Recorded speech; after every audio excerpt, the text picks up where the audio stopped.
This week's episode is brought to you by Audible. As you know, Audible is the internet's leading provider of audio entertainment with over 80,000 titles to choose from. When you're done with this episode, go to audiblepodcast.com/Rome. That again, audiblepodcast.com/Rome. By going to that address, you qualify for a free book download when you sign up for a 14-day trial membership. There is no obligation to continue the service, and you can cancel anytime and keep the free book. Or you can keep going with one of the monthly subscription options and get great deals on all your future audiobook purchases. This week, I'm going to go with a golden nugget from American history recommended by listener Van Irvin, The Complete Unabridged Lincoln-Douglas Debates, which features David Strathern and Richard Dreyfuss playing Lincoln and Douglas respectively. Awesome rhetorical sparring from two masters of the English language. Just remember to go to audiblepodcast.com/Rome so that they know who sent you.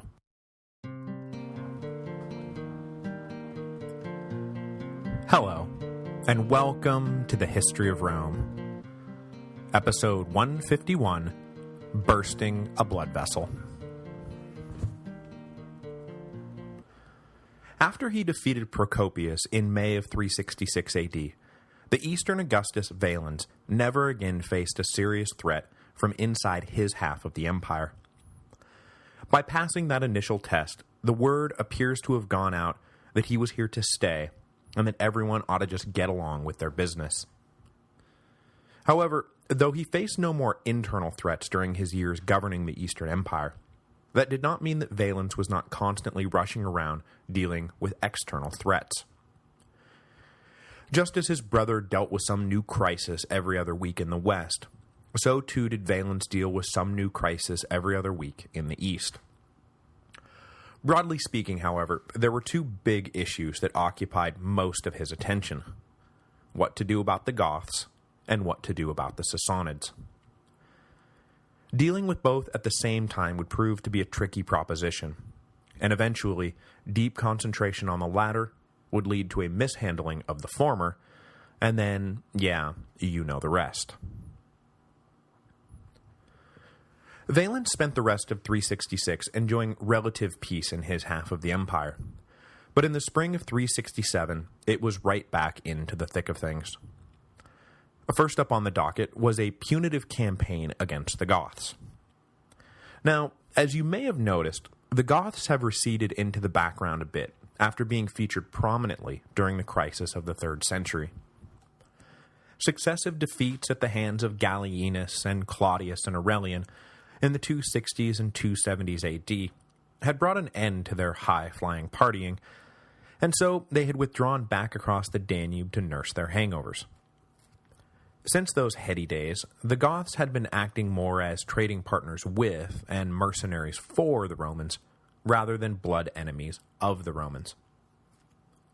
But that was all about to change. Not because the Goths were feeling particularly belligerent again, but because desperate times were about to call for desperate measures.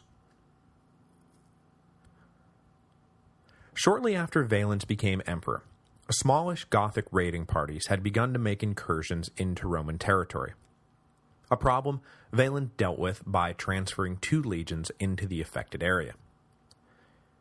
These 2 legions are famous to us, however, not because of the battles they fought with the Goths, but because, as they were passing through Constantinople, they were the 2 legions talked into supporting Procopius's revolt. When the usurper successfully captured Constantinople, he began casting about for allies, and in an interesting twist of fate, those very same Goths the legions had been sent to subdue turned out to be keen on an alliance. They had always been on good terms with the Constantinians, and with Procopius waving Constantine's standard around, supporting his cause seemed to the Goths like the right thing to do. If he won, then they would be well positioned for years to come. Except Procopius didn't win, and after Valens resecured Constantinople, the emperor was eager to show the Goths just how poor their position now was. With both the initial raids and the support of Procopius to revenge, Valens crossed the Danube in the spring of 367, with retribution on the brain. But retribution was not the only thing on Valens' mind. He launched himself across the Danube not just because he wanted to teach the Goths a lesson, but also because he wanted to make sure that the Goths would not continue to stir up trouble when the emperor inevitably headed back to the far east to deal with the Sassanids. Recall that before he had to return to Constantinople to deal with Procopius, that Valens had been on his way to Syria.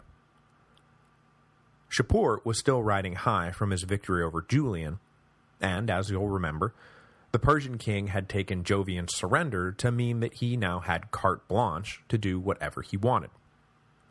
Territories had been invaded, the pro-Roman king of Armenia had been captured and then tortured and then executed. The border with Persia was where the real action really was. The campaign against the Goths was just a preliminary sideshow. Hopefully a personally satisfying sideshow, but a sideshow nonetheless. Driving the point home that the Far East was the critical theater of Valens' territory, at the same time that the emperor was crossing the Danube, Shapur was invading Iberia. Not the Iberian Peninsula, of course, but the, for some reason, identically named region in the Caucasus Mountains, roughly lining up with modern Georgia. In addition to Shapur's general goal of simply controlling more disputed territory, his invasion of Iberia was also undertaken with the specific goal of capturing the dead king of Armenia's son.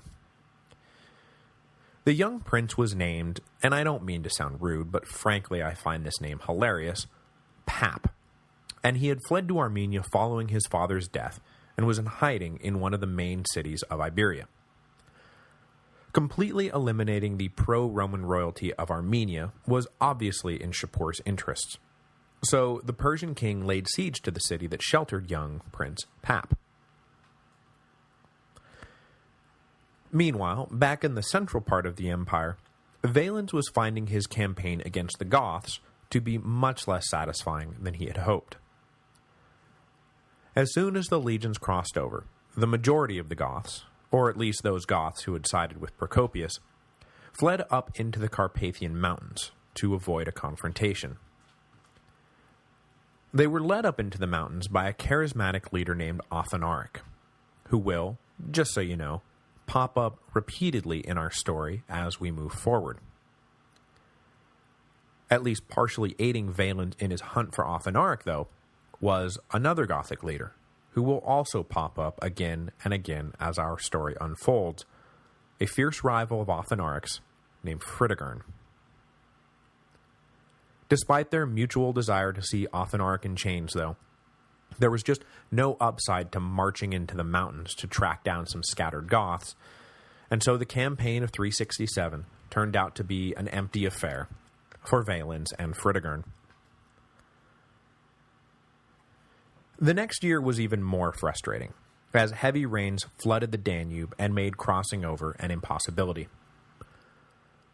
Still wanting to ensure that the Middle Empire would remain safe when he eventually headed east, though, Valens hung around and helped direct a complete reconstruction of the region's fortification network. It was while he was overseeing this project that a beleaguered refugee showed up at his doorstep begging for aid. The refugee was, of course, Pap. The prince had managed to slip through Shapur's siege line and was now requesting Valens do something about the illegal Persian aggression. Valens agreed that something needed to be done, and further agreed that with his father dead, that Pap was the rightful king of Armenia. The emperor ordered a couple of legions to escort Pap back to Armenia and see him safely restored to the throne as soon as the next spring arrived. In the spring of 369, then, the focus of the emperor was clearly shifting toward a confrontation with the Persians. With the Danube's water receded, he once again crossed over the river with the overriding goal of quickly bringing Athanaric to some kind of battle, defeating him, and then working out a peace agreement. It didn't have to be the world's greatest peace agreement, but Valens did want it to come after some kind of Roman victory, for obvious political reasons. Obliging the emperor's strategy, this time Athanaric did not flee into the mountains, and Valens was able to track him down. An oversized skirmish broke out, the Romans drove off the Goths, and Valens declared victory. He then headed back across the Danube to Roman territory, and summoned Athanaric to come talk terms like a good little supplicant. But the Gothic leader, defeated but not cowed, refused to cross the river, stating that he had sworn an oath never to set foot in Roman territory. Obviously, it was out of the question for Valens to cross back over the river, as it simply wouldn't do for the Emperor of the Romans to go call on some Gothic chieftain, so the two sides were at an impasse. But since Valens wanted to get a deal done as quickly as possible, he was amenable to a compromise solution, and so the two leaders met on an island in the middle of the Danube, which allowed both to save face. Once they were across the table from each other, the two leaders hammered out peace terms, which was good, but those terms in the end wound up hurting both sides, which was bad. Athanaric would no longer be required to provide troops for the Roman Empire, and in return, the Romans would no longer recognize the free trade rights of Athanaric's Goths. The short-term result of the deal was that the Goths ceased hostilities, and Valens was able to turn his attention east with something resembling peace of mind. The long-term result of the deal was that Valens had cut himself off from a major source of new recruits for the army, and the Gothic economy was devastated by all the duties, restrictions, and taxes Roman merchants were now able to throw up in their faces. But that was for later. For now, Valens was finally able to turn his attention to the Persian question. When Pap arrived in Armenia backed by Roman muscle, the plan was for him to be simply placed back on the throne. But things turned out to be a wee bit harder than that. When Shapur heard what the Romans were up to, he gathered up a full army and invaded Armenia, easily putting the couple of thousand Roman soldiers who had served as Pap's escort to flight, and the would-be king fled after them. With the Romans gone, Shapur went a little berserk, and laid waste to the Armenian countryside. Maybe in an effort to get the people of Armenia to blame Pap and the Romans for the devastation. You know, one of those stop supporting the guerrillas and we'll stop bombing your cities kind of things. Or maybe it was just out-and-out terror tactics. Whichever, after Valens concluded his peace with the Goths, he was able to muster a larger force, and in the spring of 370, he sent them to put Pap on the throne of Armenia. This far larger force was quite a bit more intimidating than the previous escort had been, and the Romans succeeded this time in retaking the western half of the country and declaring Pap king. Over the course of the next year, the Roman army pushed steadily east, until by mid-371, they were knocking on the door of Iberia. Shapur made a stand near the border between Armenia and Iberia, but in the ensuing battle he was beaten, but not necessarily decisively, by the Roman army. At this point, Shapur found himself in much the same place that Valens had just found himself with regard to the Goths. That is, what he needed right now more than anything else was a quick peace treaty. In the far east of the Sassanid kingdom, the Kushans had revolted, sending the region into chaos. Shapur needed to break off hostilities in the west so he could go deal with the far less stable crisis in the east. The Persian king and the Roman high command at the scene came to terms establishing the pro-Roman neutrality of Armenia, the independence of Iberia, and, treaty in hand, Shapur raced toward India. This would have all been well and good for Valens, had not Pap turned out to be a bit of a despicable jackass. Upon assuming control of Armenia, Pap proceeded to alienate the ruling aristocracy, the common people, and the Roman ambassadors. At some point between 371 and 374, things with Pap came to a head, with the young king's execution of a bishop possibly serving as a breaking point. Valens decided to take care of the problem once and for all. Sick of getting nothing but aggravating reports about what Pap had done now, Valens decided to just start over. He ordered his men in Armenia to arrest Pap and execute him. No one in the country was really a fan of Pap's, so I'm sure Valens was figuring an assassination wouldn't really be too much of an issue. Except that when Shapur found out about it, he decided to make it an issue. The treaty he had signed with Rome clearly stated that Pap was the rightful ruler of Armenia, and that the Romans would stay out of the country's internal affairs. There was a line between Armenia being pro-Roman but independent, and Armenia being merely an extension of the empire, and Valens had just crossed it. So with the Kushans subdued around 374, the Persian king marched back across his kingdom to once again square off with the Romans over the issue of Armenia. Which brings us to the fateful year of 375 AD. You'll recall from last week that an invasion of Illyria by the Quadi and Sarmatians had dragged Valentinian over to the Danube frontier from his base along the Rhine, and that shortly after his arrival, the barbarian raiders were begging for leniency. The emperor was in no mood to just let them off the hook, though, and so, over the course of 375, he prosecuted a little war north of the Danube to punish the tribes for their aggression. We left off, you'll remember, with the emperor finally accepting the Quadi's apologies after he had kicked them around some, and specifically, we left off with the emperor agreeing to a face-to-face meeting with the Quadi ambassadors before they went home. Now, as we've seen over and over again, Valentinian was a man of pride, and a man who was very protective of the awesome stature of the Roman emperor. And he was highly sensitive to any perceived slights to his authority. Not to engage in armchair psychology, but given how often in the last 10 years his will had been thwarted, his demands had been unmet, and his orders had gone unfulfilled, I think perhaps Valentinian had drifted into oversensitivity about perceived slights to his authority. Anyway, for whatever reason, Valentinian made an exception to his general rule of not meeting with foreign ambassadors. And what a fatal exception it turned out to be. The meeting began well enough, with the emperor berating the Quadi for their transgressions, and the Quadi taking it and saying, "Thank you, sir, may I have another?" But then, when it was the Quadi's turn to speak, they did not do what they were supposed to do, and beg humbly for the emperor's continued benevolence. Instead, they took the opportunity to reiterate their original argument, that they had been provoked to war first by the building of Roman forts in their territory, and then by the murder of their king. Upon hearing this, Valentinian's blood began to boil.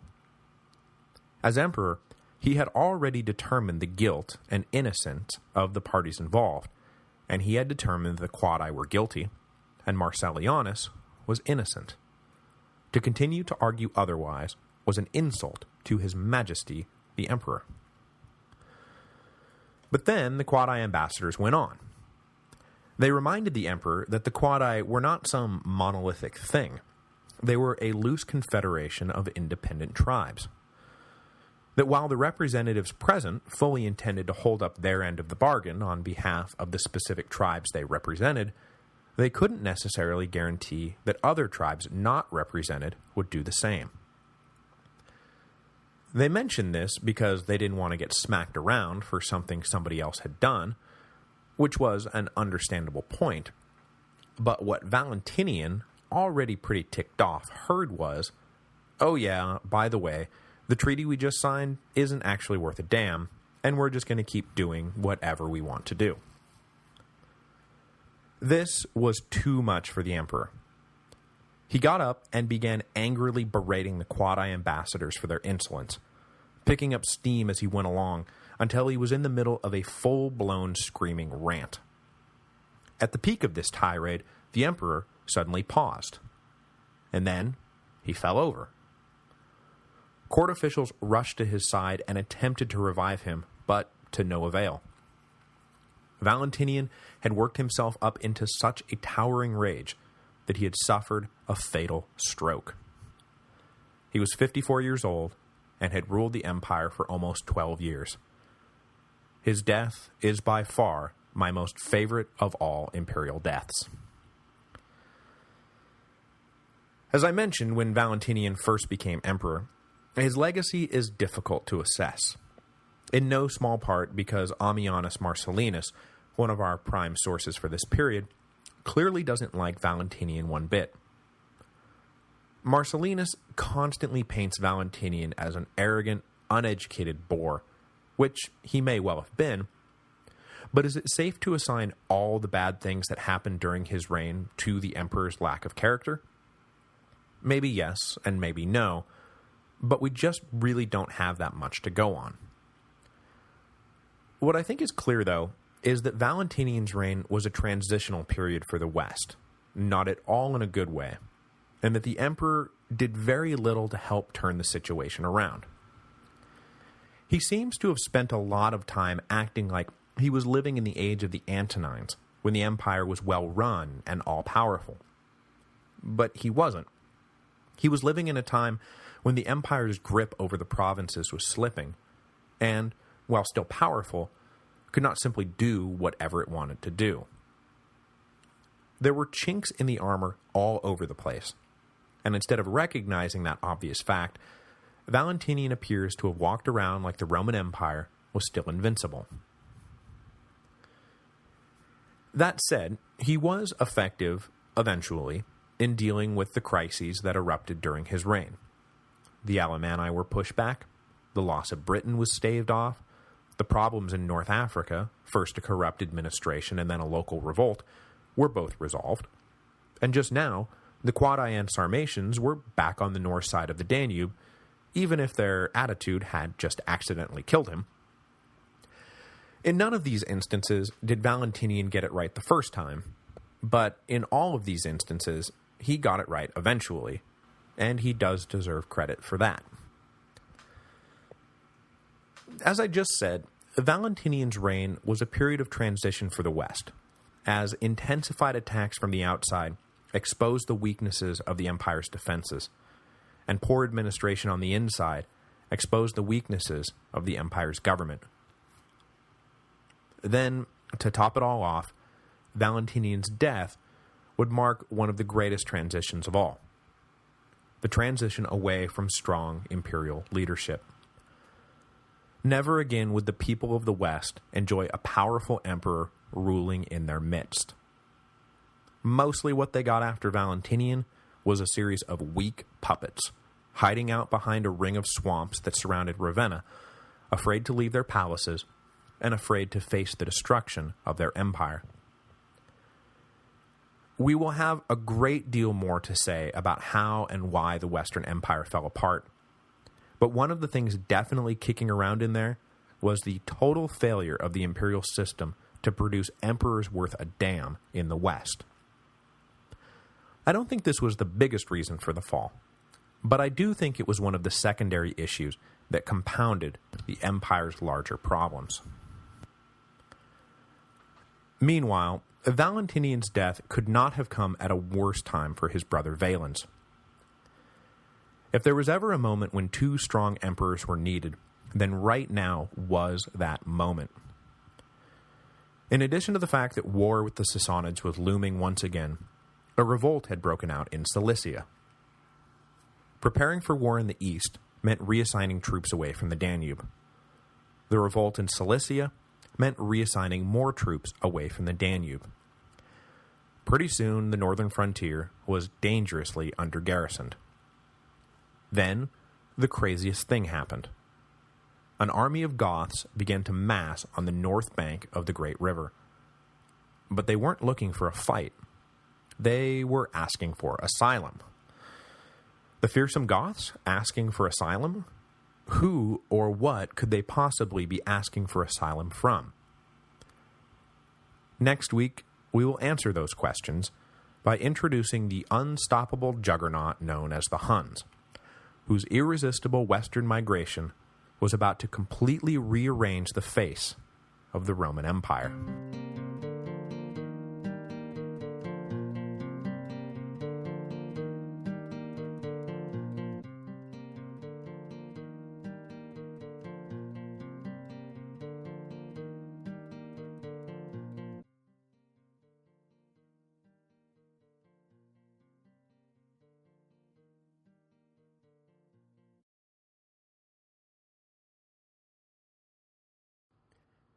This week's episode is brought to you by Audible. As you know, Audible is the internet's leading provider of audio entertainment with over 100,000 titles to choose from. When you're done with this episode, go to audiblepodcast.com/Rome. That again, audiblepodcast.com/Rome. By going to that address, you qualify for a free book download when you sign up for a 14-day trial membership. There is no obligation to continue the service, and you can cancel anytime and keep the free book. You can also keep going with one of the monthly subscription options and get great deals on all future audiobook purchases. This week, I am going to put out another call for book recommendations, since I've pretty much gone through the previous pile. Use the comment thread for this episode at thehistoryofrome.typepad.com to drop off your picks. And just remember, these need to be audiobooks to qualify. The last thing the guys at Audible need is for me to be using this time pointing you towards stuff not in their catalog, which, as I'm sure you just noticed, is now over 100,000 titles large. So by all means, go to audiblepodcast.com/Rome so that they know who sent you.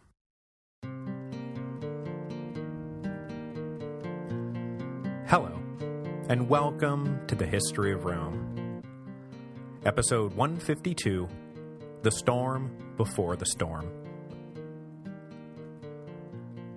Last time, we left off with the very serious and not at all hilarious death of Valentinian.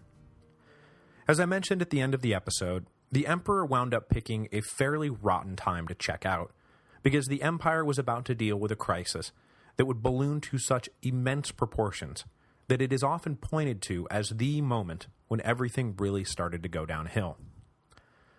Could Valentinian have made a difference in how things turned out? Maybe help cut catastrophe off at the pass? My gut tells me that yes, a Valentinian Valens imperial team does a better job managing the Goths than a Valens Gratian imperial team. But then again, given how terrible Valentinian was at diplomacy, maybe I've got it completely backwards. Not that it matters. Valentinian is now dead. His brother and son are just going to have to do the best they can without him. Speaking of Valentinian's son, you'll recall from a few episodes back that an 8-year-old Gratian had been elevated to the rank of full Augustus after his father nearly succumbed to a serious illness in 368. Shortly thereafter, Valentinian had gone on campaign against the Alemanni, and taken Gratian with him to give the boy his first taste of military life. Unfortunately for all parties involved, Gratian appears to have not at all been suited for soldiering. I'm not sure how exactly you can come to that conclusion about an 8-year-old boy, but by all accounts, Gratian seemed much more inclined towards relaxed cultural pursuits rather than vigorous martial pursuits. The boy's reaction to the campaign was convincing enough to Valentinian anyway, that he kept his son away from legionary camps in the future, possibly out of fear that the troops would notice the boy's shortcomings and refuse to accept him as heir when the time came. Despite his efforts to stifle military skepticism, though, Valentinian's fears would be partly realized when the emperor died, though the end result was not nearly as bad as it could have been. When Valentinian marched over to Illyria to deal with the wayward Quadi in 375, he left the now 16-year-old Gratian behind in Trier to maintain an imperial presence along the Rhine. Still in his early 50s, there was no reason to believe that the emperor was going to suddenly drop dead, so when he did suddenly drop dead, Gratian turned out to be an awfully long way from the central imperial court. This distance left an opening that was skillfully exploited by Valentinian's stunned but quick-thinking commander of the imperial bodyguard, Marabudus. Not at all confident in Gratian's ability to defend the empire properly, Marabudus and his fellow generals contrived to push their own authority at Gratian's expense. But they couldn't just declare themselves masters of the empire without sparking a civil war, so they went and snagged Valentinian's youngest son, the 4-year-old Valentinian II, and proclaimed the toddler Augustus before the assembled troops in Illyria.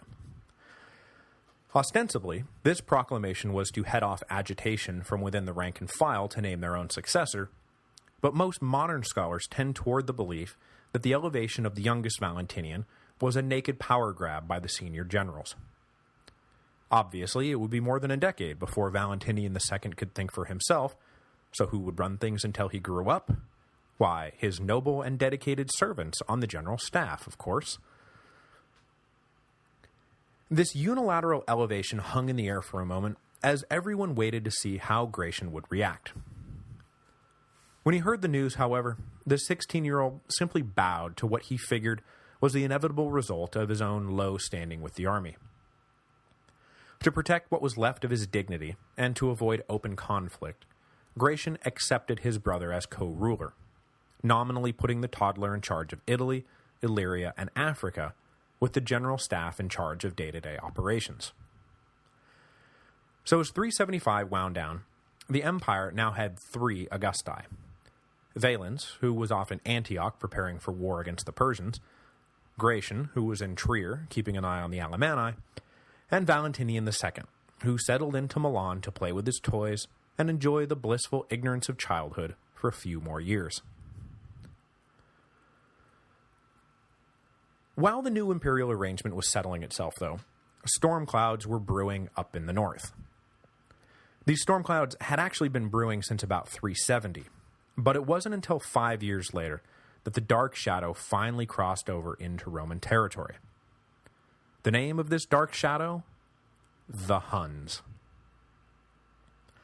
Now, it would still be a few more years yet before the Romans were battered directly by the Hunnic storm, but the tidal wave of Goths that was about to break on top of Thrace and Moesia, well, that was caused directly by the Hun earthquake that had just hit up in the north.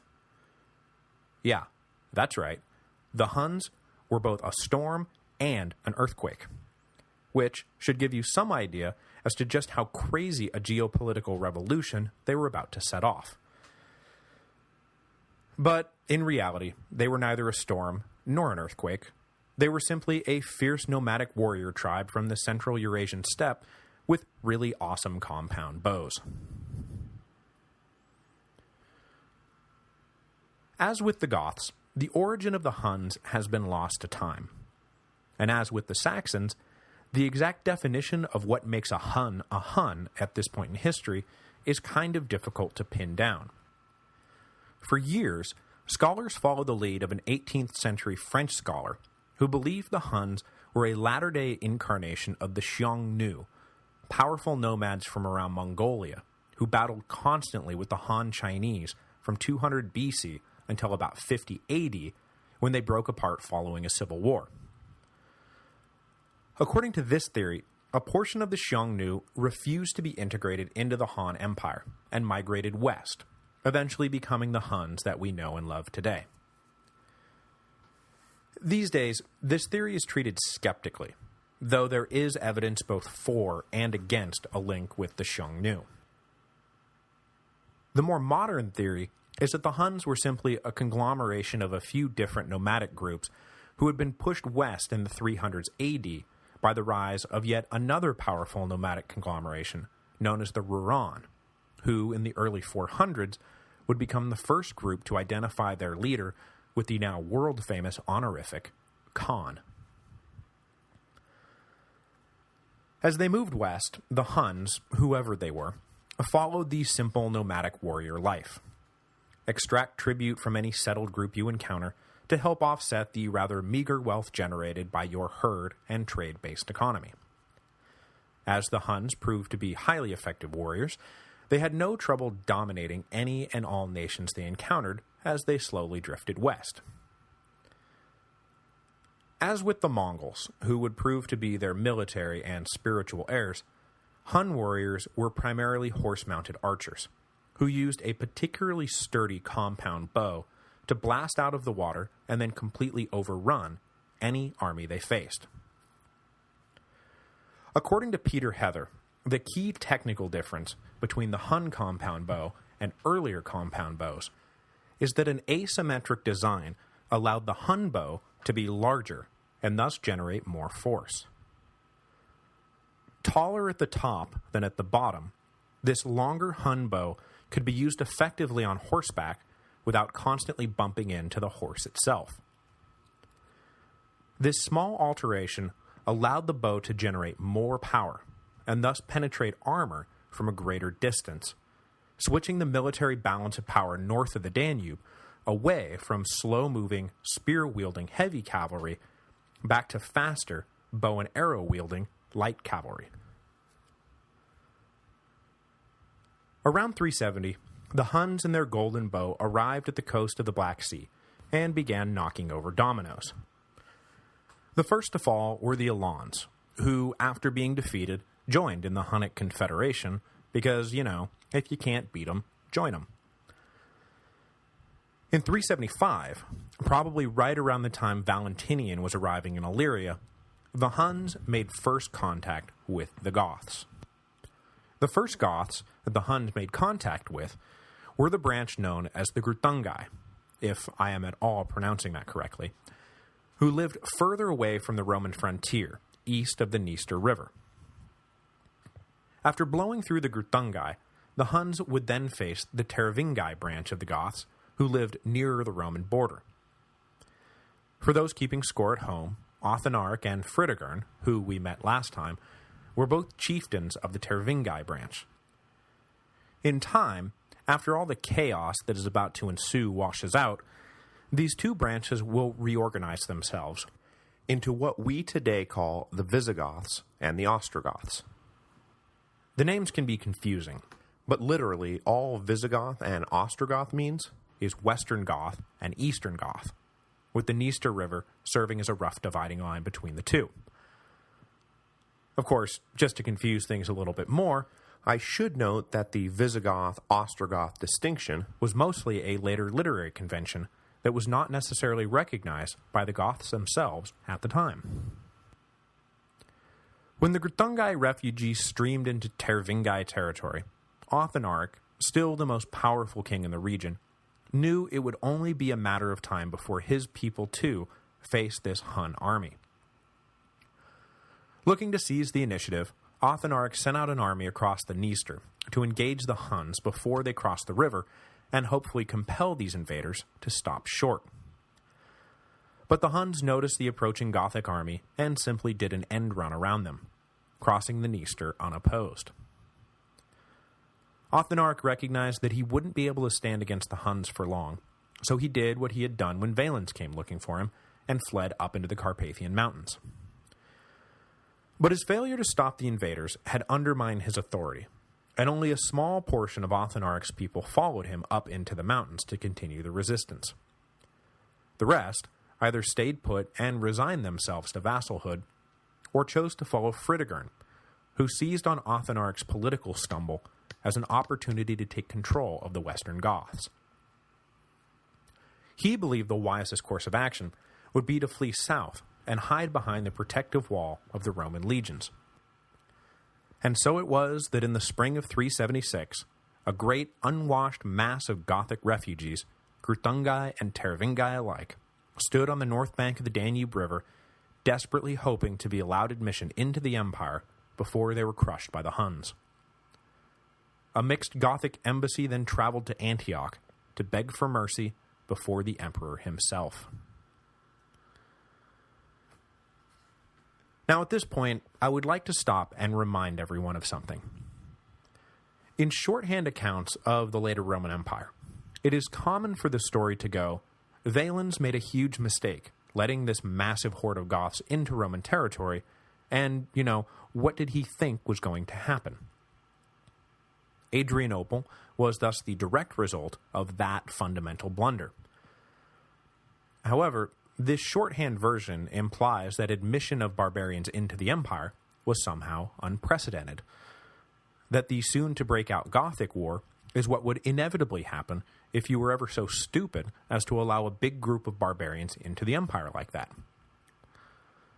But as we all know by now, the settlement of barbarians within Roman territory was totally precedented. It had been an occasionally used expedient going all the way back to the reign of Tiberius, and for the last century, it had been a fundamental pillar of imperial border policy. When we look to assign blame, then, for what's about to happen, we need to look at how the admission of the Goths was managed, rather than the fact that it happened at all. The main thing to keep in mind is that there was a way this sort of thing was done. In general, there were two types of barbarian groups settling in the empire: those that had been beaten in battle, and those who were applying for admission because they thought it might offer them a better life. In either case, entrance was predicated on a few rules. First, the barbarians were to be disarmed. Second, they were to be dispersed into smaller settlements, rather than be allowed to stay as one mass group. Third, they were to recognize Roman authority and abandon official allegiance to their old kings. Fourth, when members of these settled tribes were inevitably drafted into the Roman army, they were to fight with Roman-supplied weapons and fight under Roman officers. All of these rules aimed at the same goal: gaining economic and military strength from the influx of new bodies, while breaking the existing tribal power structure. Finally, there was one really big, never-to-be-forgotten rule. When the barbarians first cross over into Roman territory, they must be met by an overwhelming display of force. Initial relocation must be overseen by a numerically superior legionary force, otherwise you risk the whole thing blowing up in your face. When the Goths crossed over the Danube in 376, exactly none of these rules were followed, and so the whole thing blew up in the Romans' face. The last thing to note is that when we consider Valens' response to the Gothic ambassadors, it does appear that he was well aware of these basic rules of settlement. The emperor knew that between his gearing up for war against Persia, his lending of some troops to Valentinian to fight the Alemanni, and a minor revolt that had broken out in Cilicia, that the Danube frontier was undermanned and ill-equipped to handle a massive influx of Goths, which is why he never granted permission for anything like the mass migration that wound up breaking out. The plan was probably to allow a limited number of Goths in, make their admission contingent upon providing conscripts for the Roman army, and then deal with the rest, granting admission or not on a case-by-case basis from a much stronger military position. The later admitted Goths would then be forced to provide conscripts for the Roman army as well, who could then be transferred to the Eastern Front to help fight the Persians. All in all, it was shaping up to be a pretty decent deal for everyone. The question then was, which Goths do we let in first? The answer to that question was easy. Fritigern had provided assistance to Valens during the campaign against Athanaric a few years before, making the Gothic leader a favorite of the emperor's. On top of that, Fritigern and his followers appear to have recently converted to Valens' preferred Arian form of Christianity. Combined, these two facts led to Valens' official ruling. Fritigern's Tervingi would be allowed in, while the rest of the Goths, particularly the Greuthungi, must stay on the north bank of the Danube. When the embassy returned with the emperor's decision, there was panic among the still-to-be-barred Goths. The Huns could be coming over the hill any minute. If we stay here, we're dead. Fritigern's people, on the other hand, were overjoyed at the news and immediately began to cross over the river under the watchful eye of the Roman authorities. And then things started to get out of hand. If you've ever been to a free concert in the park that's reached capacity, you may know what's coming next. The flimsy fences and volunteer security forces don't stand a chance against the hordes of fans being denied access to their favorite band. The denied Goths jealously watched their anointed cousins joyfully crossing the river, and figured, well, hell, there's more of us than there are Roman guards, and if we stay here, we're just going to die anyway, so let's join the migration and dare the Romans to do something about it. Of course, the Romans couldn't do anything about it, and pretty soon what had briefly been a controlled trickle was now an uncontrolled flood. The Roman soldiers pulled back and formed a defensive perimeter to contain the damage, but there was no stopping the Goths now. They were coming in. All of them. Once the Goths were all across, the situation quickly deteriorated, as the overmatched Roman forces were unable to impose any of the standard rules of settlement. The Goths were not disarmed. They were not forced to submit to Roman authority. They were not broken up into smaller groups. They were just a big horde of armed barbarians who still recognized their own leaders and who were still mighty distrustful of the Romans. Seeing as how the Romans had made it very clear that most of the Goths currently sitting on the south bank of the Danube had not at all been welcome in the first place. So what we have here is a big pile of, like, leaves, cardboard boxes, and dried sticks. There's nothing that says this pile has to erupt into a bonfire, but it's a pretty dangerous combination that ought to be treated accordingly. Instead of caution, however, the local Roman authorities, particularly a commander named Lupicinus, poured gasoline all over the pile, and then started chucking lit firecrackers at it. The big problem was that instead of trying to figure out how to manage this incredibly volatile situation, Lupicinus and his officers spent their time figuring out how to exploit it. One of the things they quickly figured out was that the Goths were seriously undersupplied, which meant that there were many, many mouths to feed, and not nearly enough food to feed them all. Contained for now in what amounted to a massive refugee camp, the Goths were forced to rely on Roman provisions to survive, and from the top down, the Roman authorities began to prey on Gothic hunger. Price gouging on food became common, and once the Goths ran out of valuables to trade, the Romans magnanimously allowed them to sell their children into slavery in exchange for bags of moldy grain. Now, the Goths were a desperate people, but they were still a proud people, and rage over the daily humiliations they were being forced to endure began to swell. Agitation began to grow, anger began to rise, and violence began to look like a fairly reasonable response. Ready, willing, and able to make a bad situation worse, Lupicinus responded to the increasing Gothic frustration by inviting their leaders to a banquet to talk over the problems at his regional headquarters in Marcianopolis. It won't come as a surprise when you hear that in the middle of this banquet, most of the chiefs were arrested, with some being held hostage to blackmail the rest of the Goths into submission, while the rest were summarily executed. When the Goths found out what had happened to their leaders, they exploded. They stormed out of their camps and massed at the gate of Marcianopolis, demanding justice. And by justice, I mean Lupicinus's head.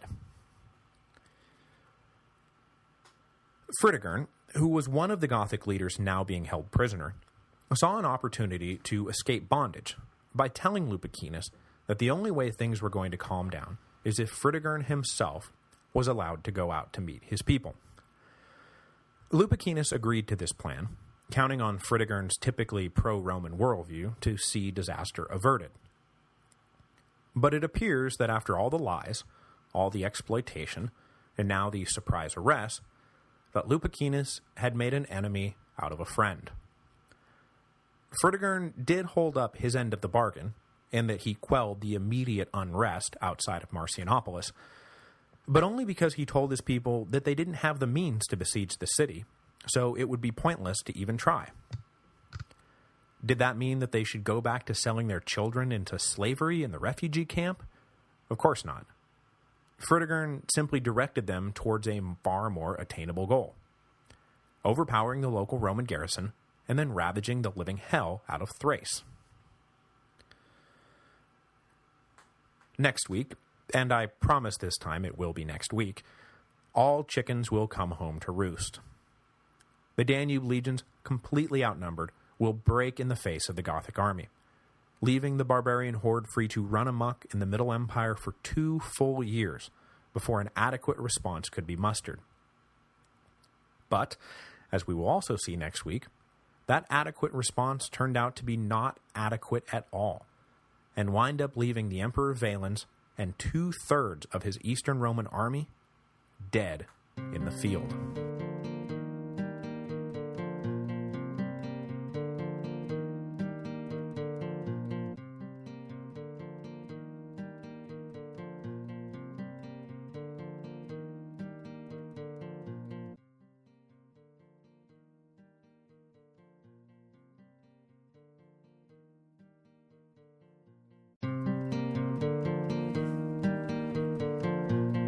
Hello, and welcome to the History of Rome.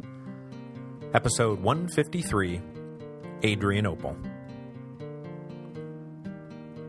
In early 377 AD, after months of deprivation, frustration, and humiliation, the Goths finally snapped.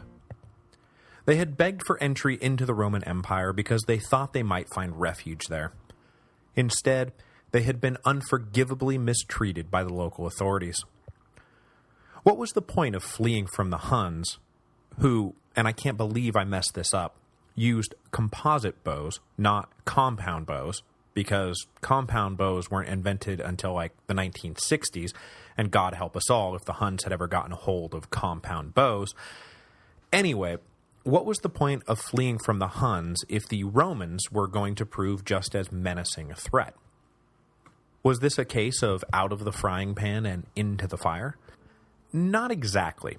More a case of out of the frying pan and onto the ground next to the fire. Still in danger, but not quite so immediately, especially given the military situation on the Danube frontier. The Goths may have been weak from a year of flight and harassment, but as we saw last time, the Romans were not exactly in tip-top shape themselves. They were outnumbered locally, and run by a commander whose judgment has to be seriously questioned. You'll recall from last week that following Lupicinus's botched attempt to blackmail the Goths into submission by taking their leaders hostage, the Tervingi leader Fritigern promised to go to his people and calm them down. Instead, as much snapped as his fellow Goths, Fritigern stirred them to war. The morning after the fatal banquet, Lupicinus led a Roman army out of Marcianopolis toward the Gothic camp, where he hoped to put down their rabble-rousing once and for all. But Fritigern and the Goths were now eager for a fight, and when Lupicinus arrived, he was hit full in the face by a bunch of really ticked-off Gothic warriors. Like most of the engagements we'll run through over the next couple of years, the battle that ensued is not well described, but it appears that Lupicinus's army was overwhelmed, broken, and put to flight. Once the Goths were ready to move on, there was literally no one around to stop them. The immediate vicinity had been defended only by the Roman forces the Goths had just broken.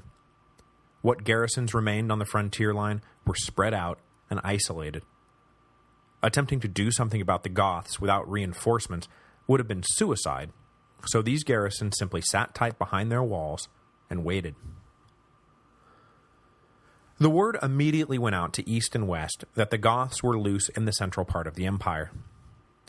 In the east, Valens had to have greeted this news with a profanity-laced tirade. I know that I would have anyway. The emperor was gearing up for a major war against the Sassanids, and the last time he had checked, the Goths were supposed to be supplying troops for that major war. Now they've gone berserk, smashed the local Roman army, and are running amok in Thrace? What the hell happened? As had been the case with Constantine II twice during his reign, Valens was left with a problem that could only be solved by moving in a major force to contain the damage right at the moment when he absolutely could not pull troops off the Syrian frontier. Hell and damnation. In the west, the young Emperor Gratian received word of the Gothic revolt and immediately wanted to do something to help. But in his rush to be helpful, he got a bit carried away. Pretty soon, orders were flying around to the effect that the whole of the Rhine legions were to pack up at once and march east. But proving that General Marabutus, the one who had elevated Valentinian II, still had absolutely no confidence in Gratian's military judgment, and that Gratian's power at this point was not at all absolute, the Roman High Command rewrote the orders in transit. A major force from the Rhine could and should be detached to go fight the Goths, but to leave the Rhine unprotected, no matter how calm it had been the last few years, would have been dereliction of duty. As we will soon see, the decision to leave the Rhine well defended would come back to do whatever the opposite of haunt the Romans is. The Western expeditionary force that was sent was led by a general named Ricamir, who, so far as I can tell, is in no way related to the more famous Ricamir we'll deal with a bit down the road. The movement of the Goths is no certain thing during 377, so we don't know exactly how the year went blow by blow. But after running off Lupicinus, the Goths appear to have barreled south toward Adrianople, pillaging away to their heart's content.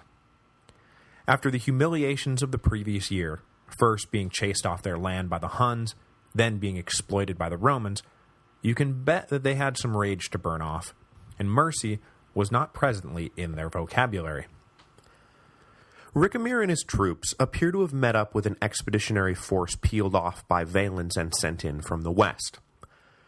Wary of an open confrontation, Fritigern responded to the news of the arrival of the new Roman forces by leading his people back north. Ricamir followed until the Goths were once again contained to the lands near the border, whereupon the Roman commanders decided to make a play at ending the conflict right then and there. They attacked the Gothic position, but were unable to break the barbarians, and the Battle of Ad Salicis turned out to be nothing but a bloody draw. It looked like a permanent solution to the Gothic problem was only going to come with the arrival of Valens, a fact that the Eastern Augustus was well aware of. In the wake of the news that the Goths were loose, Valens, again like Constantine II, rushed an embassy off to Shapur to work out a peace treaty with the Persians that would free up his men to march west. It took some time to get the terms worked out, and Valens had to agree to a treaty that was not at all favorable to Rome, but in the winter of 378, the two empires were once again technically at peace. Valens then assigned a skeleton crew to man the eastern frontier and turned the rest of his army west. But Valens knew instinctively that his own army might not be enough to overwhelm the Goths, and so he kept in communication with Gratian, constantly demanding more firepower from his younger colleague to help guarantee victory on the Danube. Gratian, as we've already seen, did not need much convincing, and when Valens announced that he was finally heading west, Gratian gathered up a mobile field army of his own and marched them into Illyria. By all accounts then, it looked like the Goths were about to be hit hard from both sides, and that the Gothic War would go down in history as just another temporary barbarian raid, rather than a full-scale war. But all the troop movement along the Rhine had caught the attention of the Alemanni, and they decided to take the opportunity to launch a raid of their own. The troops Marabutus had refused to redeploy did an excellent job slowing the progress of the Alemanni, but getting them back on the other side of the Rhine was going to take a more concerted effort. Gratian was forced to march his men back out of Illyria to deal with the crisis, writing to Valens that as soon as the Rhine was resecured he would be back, and that it shouldn't take more than a couple of months. This is normally where you'd expect to hear that, of course, it didn't take months for Gratian to push back the Alemanni, it took years, which left Valens to face the Goths alone. But the thing is, it did only take a few months. By the middle of summer 378, Gratian was back in Sirmium with his army, ready, willing, and able to help crush the Goths. So the question is, why did Valens go off and face them alone? Which is what he's about to do. It's a good question. A very good question. The frosty reception the emperor received from the people of Constantinople when he arrived there in May of 378 probably forms the beginning of the answer to that question. Valens had never been popular in the capital, as evidenced by the ease with which Procopius had been able to take control of the city 10 years before, and Valens was now entering the capital a year and a half after the Goths had broken free of all restraints. Where, the people of Constantinople wondered, have you been? Valens was made acutely aware of the fact that the citizens of the city were not at all impressed by his handling of the situation thus far. They wanted no more delays. They wanted action. They wanted Valens to go out and do something about the Goths, and more than that, they wanted victory. Serious leaders like to pretend that public opinion plays no role when serious men are making these serious decisions of state, but the fact is that it does. Always has, and always will. Compounding Valens' public relations problem was the news from the Western Front that Gratian had just won a decisive victory against the Alemanni. So now people were not just asking why Valens hadn't acted yet, they were asking why they were stuck with Valens at all. If only Gratian were here, this whole mess would be cleaned up by now. By the time Valens left Constantinople a few weeks later, this was all rattling around inside of his head. And at this point, the emperor looks an awful lot like a man with something to prove. And as we all know, men with something to prove often blunder off recklessly and wind up making a huge mess of things. The other dynamic at work is that Valens was lulled into a false sense of security. In June or July, an advance guard of 2,000 Romans moving west encountered a unit of Goths and defeated them easily in a quick skirmish. News of the victory spurred the notion that the Goths were eminently beatable. They just needed to be hit the right way. Plus, as this was yet another victory that Valens himself was not present for, the skirmish likely also snowballed the emperor's own sense that he needed to get in on the action to prove that he too was a great military leader. In late July or early August, Roman scouts reported that a force of around 10,000 Goths was moving south toward Adrianople. Though we sadly don't have reliable troop numbers for the Roman army, the assumption is that Valens' force was somewhere between 20 and 30,000 strong, giving the emperor a 2 or 3 to 1 advantage. Why hesitate with an advantage like that? Valens advanced to Adrianople and occupied the city. At this point, it appears that Ricamere joined the emperor at Adrianople to advise Valens on his next move. The Western general was emphatic that Valens ought to wait for Gratian's reinforcement. They were already in Illyria. The only question was how quickly could they link up with Valens to help deliver the final blow. Half of Valens' staff concurred with this opinion. With the combined power of East and West, victory was practically guaranteed, so why risk defeat? But Valens was more inclined to listen to the hawks on his staff. They reminded the emperor that he already had a massive numerical advantage, that he was operating out of a heavily fortified position, and that further delay just left time for the Goths to gather more men. Hit them now before they are reinforced, and it'll be a walk in the park. Plus, do we really need to remind you that if you wait for Gratian, that you'll be living with the fact that you had to be bailed out by your teenage nephew for the rest of your life? Good luck with your reputation. Valens' decision became apparent after Fritigern sent envoys about a peace deal. The emperor dismissed them without even offering terms.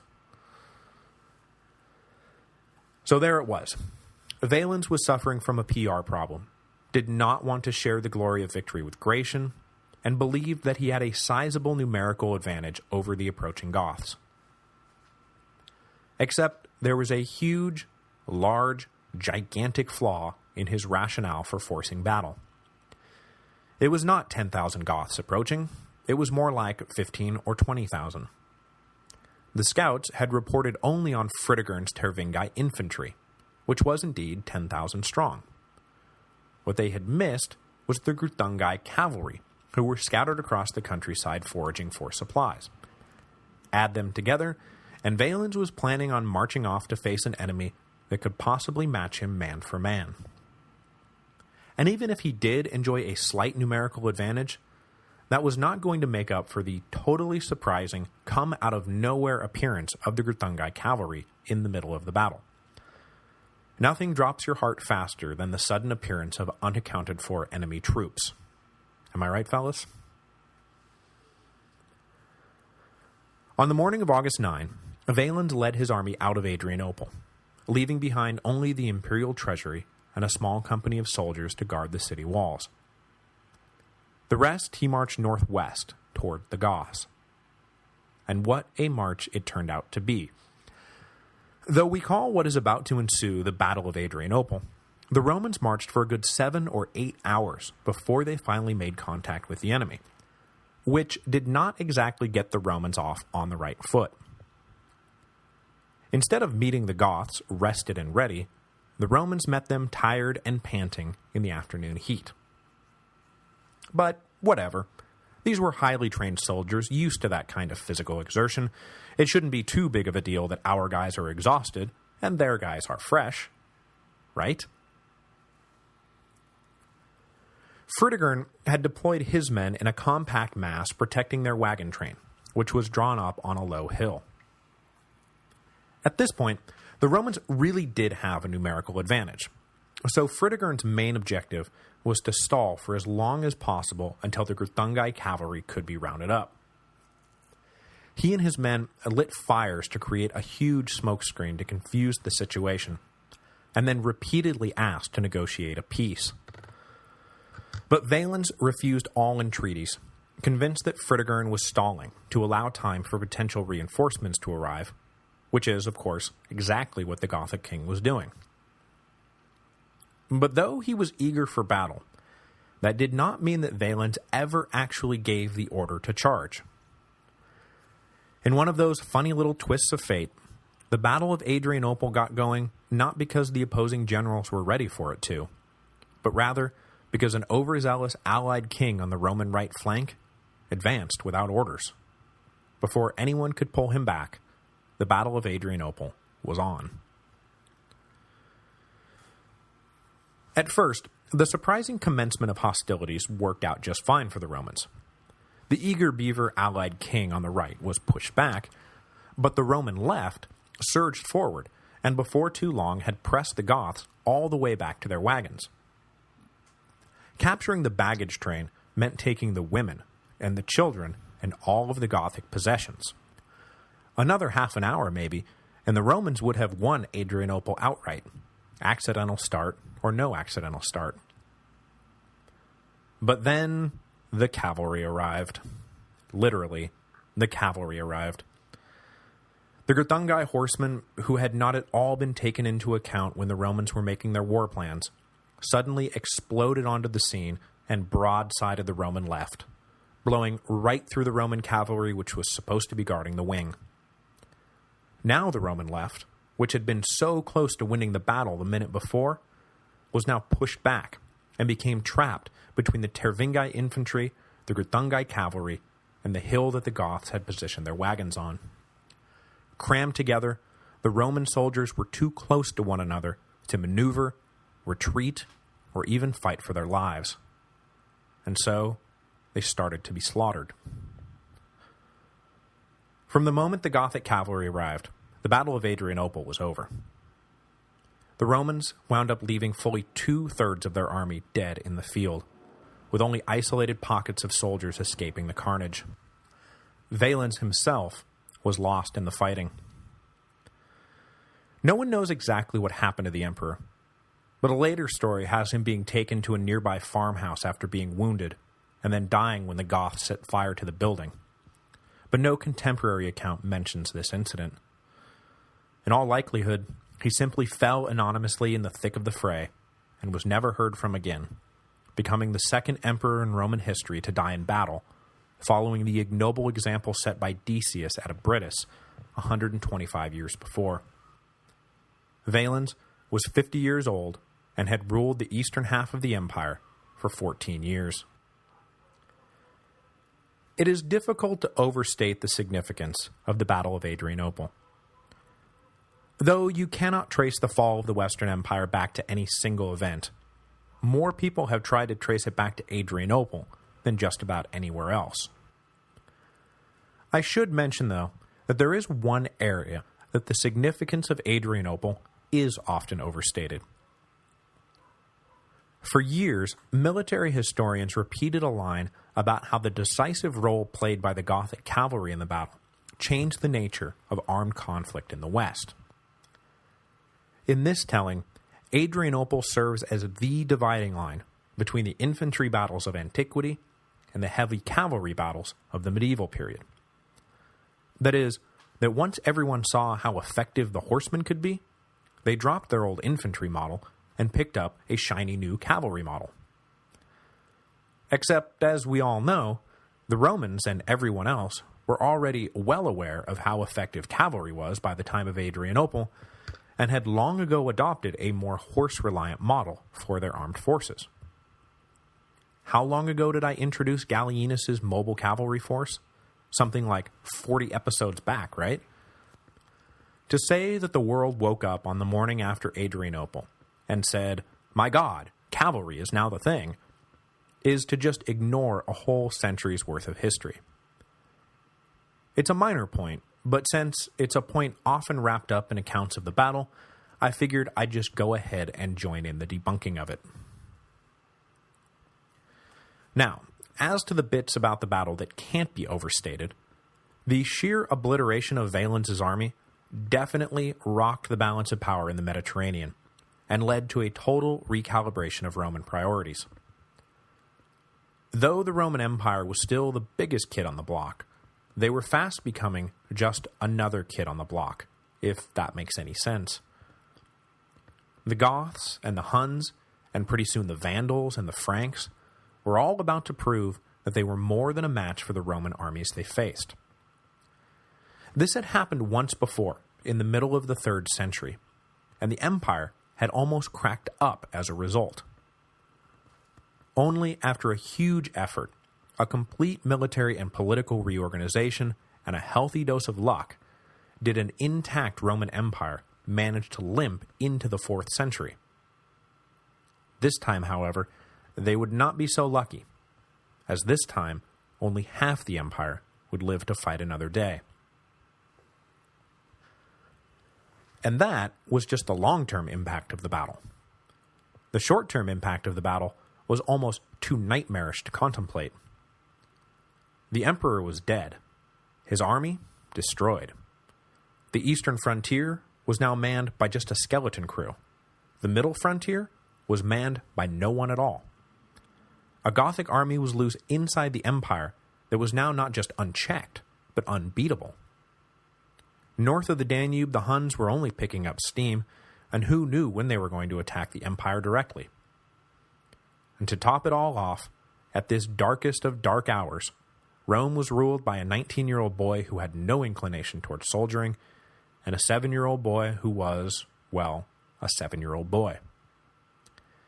Many historians find only the days after Cannae to be remotely comparable in terms of the sheer mind-blowing disasterness of it all. What were the Romans going to do now? Next week, we will find out what the Romans are going to do now. Without a capable heir ready to step in and rule the East, Gratian will be forced to look outside of the family and turn to the son of the man that his father Valentinian had turned to time and time again to mop up the worst messes in the empire. Stuck in a forced retirement in Spain, Theodosius the Younger will answer Gratian's call, somehow manage to steer the East away from utter destruction, and in the end, become the last man to serve as the sole and undisputed master of the Roman Empire.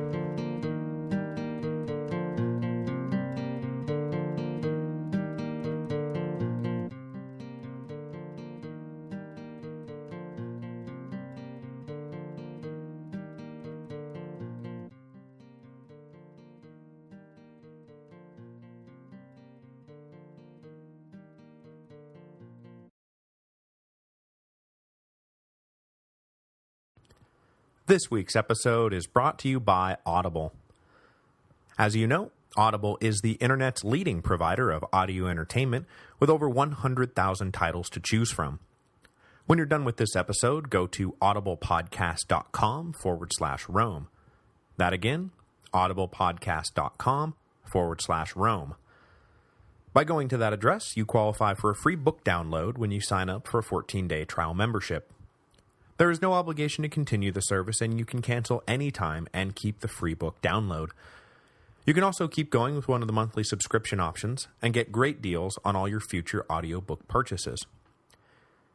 This week, I am going to go with a recommendation from listener Melinda, Into Africa, The Epic Adventures of Stanley and Livingston, which delves deep into the story behind one of the most famous introductions in history. Just remember to go to audiblepodcast.com/Rome so that they know who sent you.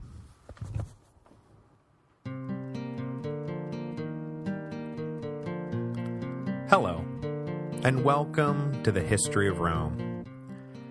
Episode 154, The Gothic War. There's an old legend that a few days after the Battle of Adrianople, Fritigern and his triumphant Goths advanced on Constantinople. Fear and trepidation seized the capital at the sight of this great horde advancing, because the people of the city knew there would be no stopping them. The emperor was dead, and his army destroyed. It seemed that only God himself could deliver them all from doom. But of course, as it turned out, it did not take God to deliver Constantinople from doom. All it took was the Goths getting one look at the city walls.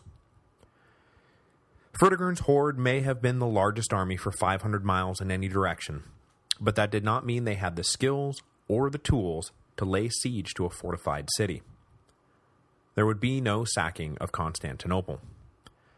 Instead, the Goths turned around and headed back into the heart of the Balkans, looking for prizes they actually had the means to win.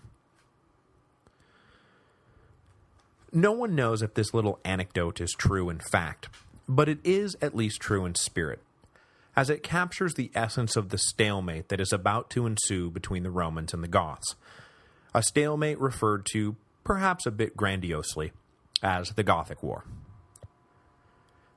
Way back during the episodes on Aurelian, I spent some time detailing how the Romans had changed their military posture in the face of the crisis of the 3rd century to reflect the new realities of the world. You'll recall that the Romans allowed their static frontier lines to become more permeable, but made up for this by strengthening the defenses of the individual cities dramatically. We've seen in bits and pieces how this worked to the Roman advantage during the various barbarian raids of the last century, but nowhere is the success of the strategy more on display than during the Gothic War.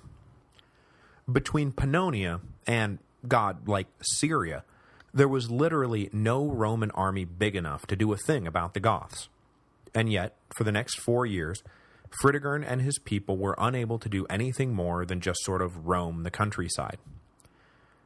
The existence of the Roman Empire was never truly threatened by the Goths, because the fortifications of the various cities were simply too great an obstacle for the barbarians to overcome. So, like I said, the Gothic War played out as a stalemate. The flip side to the Gothic inability to capture fortified cities, though, was the Roman inability to defeat the Goths in open battle.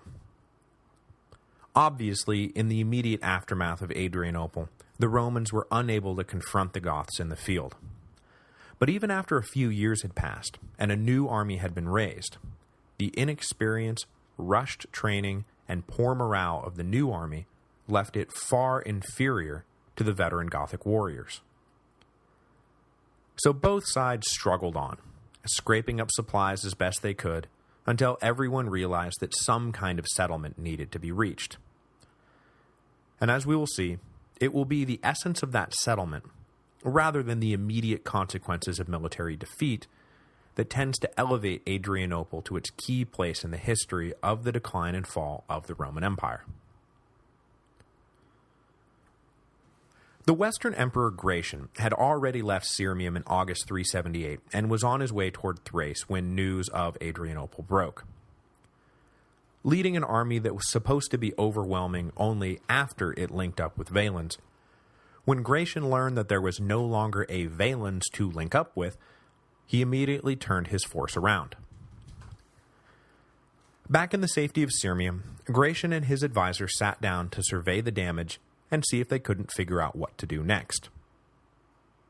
The problem they grappled with was twofold, one part military and one part political. The military problem was obvious. An enemy army was loose in Roman territory, and there was no longer a Roman army around to fight it. That needed to be rectified immediately. But Valens had already siphoned off all the men and resources the far eastern frontier could bear to lose. Siphon off any more, and you may as well cede the whole region to Shapur and the Sassanids. Gratian, meanwhile, had redeployed a good chunk of his own Rhine defenses, but that redeployment had already sparked at least one Alemanni invasion. Redeploy any more, and he risked throwing the whole West into chaos. As much as Gratian and his war council hated to admit it, the Central Empire was more or less on its own. The Eastern and Western legions could provide leaders and some support staff, but other than that, the Middle Empire was going to have to raise a whole new army by itself, which is not exactly what they wanted to hear, I'm sure. And as if the military problem wasn't bad enough on its own, Gratian also had to deal with the political problem, namely, that with Valens dead, there was now a massive power vacuum in the East. Under normal circumstances, going with just one emperor was a dicey proposition, and I'm not really counting Valentinian II in all of this, since no one else seems to be either. But given the absolutely dire circumstances facing Rome, going with just one emperor would have been insane. So, it was time to play everyone's favorite game, let's pick a new emperor. And remember, if you accidentally back the wrong man, or speak out against the man who ultimately does win the prize, then your career will most likely be over, and you may even wind up dead. So good luck everyone, let's play the game. But even though the need to fill the power vacuum was acutely felt by everyone, when they finally did land on a candidate they could agree on, they did not just elevate him to the purple right away. Instead, they gave him military jurisdiction over the shattered Balkan provinces to see how he would handle the crisis. Only after passing this initial test would the candidate be elevated to the purple, which he was, but not until almost 6 months after Valens disappeared at Adrianople. So what is the name of this future emperor? Why, Theodosius, of course. Now, at the end of episode 150, I hinted at the fate of Valentinian's Mr. Fix-It, Theodosius the Elder. But in the confusing rush of events that followed Valentinian I's death, I neglected to follow up on that hint. So, I will do so now. You would think a resume as sterling as the Elder Theodosius's would have given him a measure of protection in the post-Valentinian realignment. But alas, men that capable often make enemies as easily as they solve problems, and Theodosius was no exception. The clique of high officials who came to power immediately after Valentinian's death was no fan of the elder Theodosius. We don't know why he was disliked, but historians have speculated that the execution for treason of a particular general who was close to the clique by Mr. Fix-It while he was serving in Britain was a potential catalyst for Theodosius's ultimate demise. Sadly, though, not only do we not know what the exact charges were that brought him down, we don't even know who authored the charges. That is, whether they sprang from the court of Gratian or the court of Valentinian II. Whatever the charges were, though, and wherever they came from, Theodosius the Elder was executed in 375 while he was still in North Africa attempting to sort out the mess created by Romanus. The fate of Theodosius's nearly 30-year-old son during the next few years is equally difficult to nail down. What we know for sure is that Theodosius the Younger was serving as a commander in Moesia around the time of Valentinian's death, and then later he was living in Spain, and then later still we find him back in charge of troops in Thrace. But the timeline is garbled.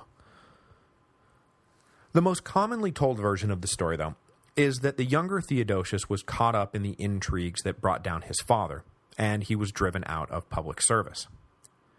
He then retired to his home in Spain, where he married, started a family, and likely expected to pass the rest of his days living the comfortable life of a country aristocrat. But then the wheel of destiny rolled over on the plains near Adrianople, and Gratian recalled Theodosius the Younger from retirement and ordered him to take charge of the shattered legions of the Middle Empire. This version of the story relies on conjecture that there had been a turnover in the upper rungs of Gratian's court that brought to power a group of officials who had been friends of the elder Theodosius and knew the abilities of his son. It also relies on conjecture that all the high-ranking military officials in the East who had survived Adrianople were all now discredited by the defeat, and that the emperor was looking for a man untainted by the recent debacle to come in and salvage the situation. There is another, less repeated version of the story that has Theodosius initially sacked, not by a malicious clique targeting his family, but by Valentinian himself. Why? Well, because Theodosius was being held responsible for the failure of one of his legions during the Quadi raid that had followed the diplomatic blunder of Marcellianus. This version goes on to report that Theodosius was almost immediately reinstated to the army following the ascension of Gratian. So in this telling, Theodosius was actually serving in Illyria at the time of Adrianople, and the reason he was chosen to go salvage the situation in Thrace and Moesia was that he was the nearest commander of noble Roman birth available to Gratian at that moment. So his elevation to power was more a coincidence of proximity than anything else. To be honest, I have only ever heard the version that Theodosius was in Spain, and didn't know there was even an alternate until I started doing research for these episodes, but Dr. David Woods of the University College of Cork thinks that we've been misreading unreliable sources for years, so I thought I'd throw it out there. Whichever way it happened, after Adrianople, Gratian and his advisors decided that the now 32-year-old Theodosius was the man for them. As I just mentioned, though, the initial promotion did not come with purple robes. Instead, Theodosius was simply given overall military command of Moesia and Thrace, the two provinces presently qualified as national disaster areas. His mandate? Oh my God, try to restore some order. Theodosius spent the next 6 months getting a handle on the situation, trying to reorganize what was left of Valens's army, and ensuring that the various cities of the region could hold out without relief for a little while, because, be aware, no relief will be coming for a little while. He acquitted himself well enough during this trial period that the further promotion, the one that really had been his to lose, was now offered. On January 19, 379 AD, in a ceremony at Sirmium, Theodosius was elevated to the rank of Augustus. He was given command over all of Valens's territories, with one notable addition. The western diocese of Illyria, which had traditionally been controlled by the western Augustus, as they protected the passes into Italy, were ceded over to Theodosius in order to create a unified theater of operations. Though he was now emperor of the whole of the Eastern Empire, Theodosius's new mandate was crystal clear: defeat the Goths. But that was, of course, easier said than done. As we've seen, reinforcements could not just be called in from elsewhere. The empire was stretched as thin as it was going to stretch. So Theodosius had to spend the next year raising and training a whole new army. At this point in history, there were 3 sources of new soldiers for Theodosius to draw on, and he drew from all of them to help fill his ranks. First, there were retired veterans, whose discharge contracts required them to return to service should the emperor deem it necessary. Second, there were raw draftees, yanked from civilian life. And third, there were barbarian fighters not aligned with the barbarian fighters the empire was currently fighting. The first needed only be notified that they were being recalled. The second needed only be drafted, and the third needed only be paid. As Theodosius found out, though, the first and third sources of troops were fairly easy to manage, but that second source turned out to be a sticking point. Many people have asked why an empire as large as the Roman Empire ever had trouble with military recruitment, especially since they were able to replace their armies practically overnight when they were just a regional Italian power. A big part of the problem is something that Theodosius is about to find out. Very few people these days are crazy enough to want to join the army. Life in the army of late antiquity was harsh, uncomfortable, dangerous, and just swarming with draconian punishments of every shape and size.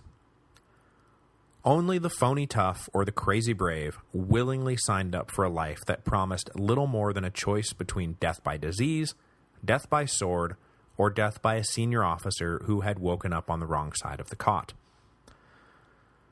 Part of the reason Diocletian instituted the laws that forced men to inherit their father's profession was to keep the ranks of the army reasonably well stocked. Otherwise, the frontiers would have wound up unmanned 2 generations back. But compounding the problem with soldiering being a really unattractive profession was the attitude of rich landowners. Though their enlightened self-interest should have led them to support military recruitment, after all, being rich doesn't count for much when your empire is undefended, but unfortunately, the immediate self-interest of the landowners usually led them to do everything in their power to hinder military recruitment. The manpower shortage that afflicted the army was just an extension of the more general manpower shortage that was afflicting the whole empire, and every poor sod who joined the army was one less poor sod available to work the enormous estates of the landowners. So what wound up happening is that when the draft officials came around demanding a landowner provide his quota of poor sods, the landowner would lie about how many poor sods he had. When pressed, the landowner might hand over the oldest, lamest, and feeblest of his workers, but the best of the bunch would usually be hidden away from view. This willful obstruction of military recruitment during a national security crisis enraged the emperors, and a series of laws threatening horrible punishment to anyone who held able-bodied men back flew out of the imperial courts, usually to no avail.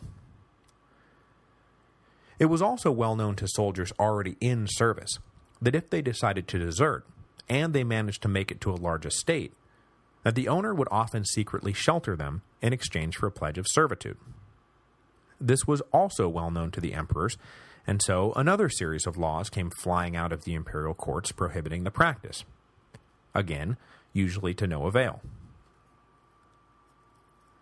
This tension between the economic interests of large landowners and the military interests of the state was, you guessed it, another one of the 257 different reasons why the Western Empire is nearing collapse.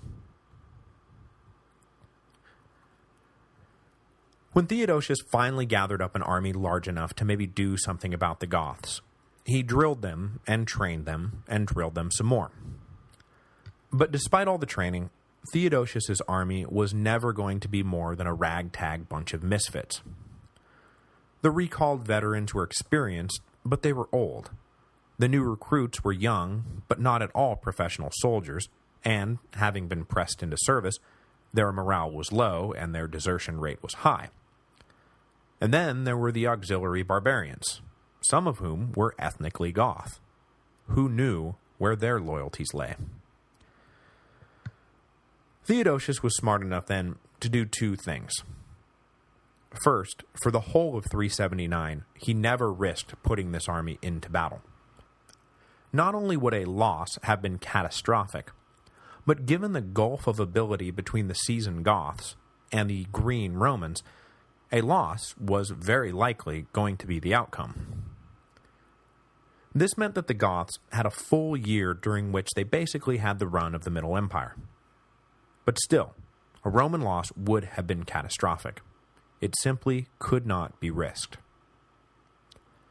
The other thing Theodosius was smart enough to do was not treat this army like a professional force of willing volunteers.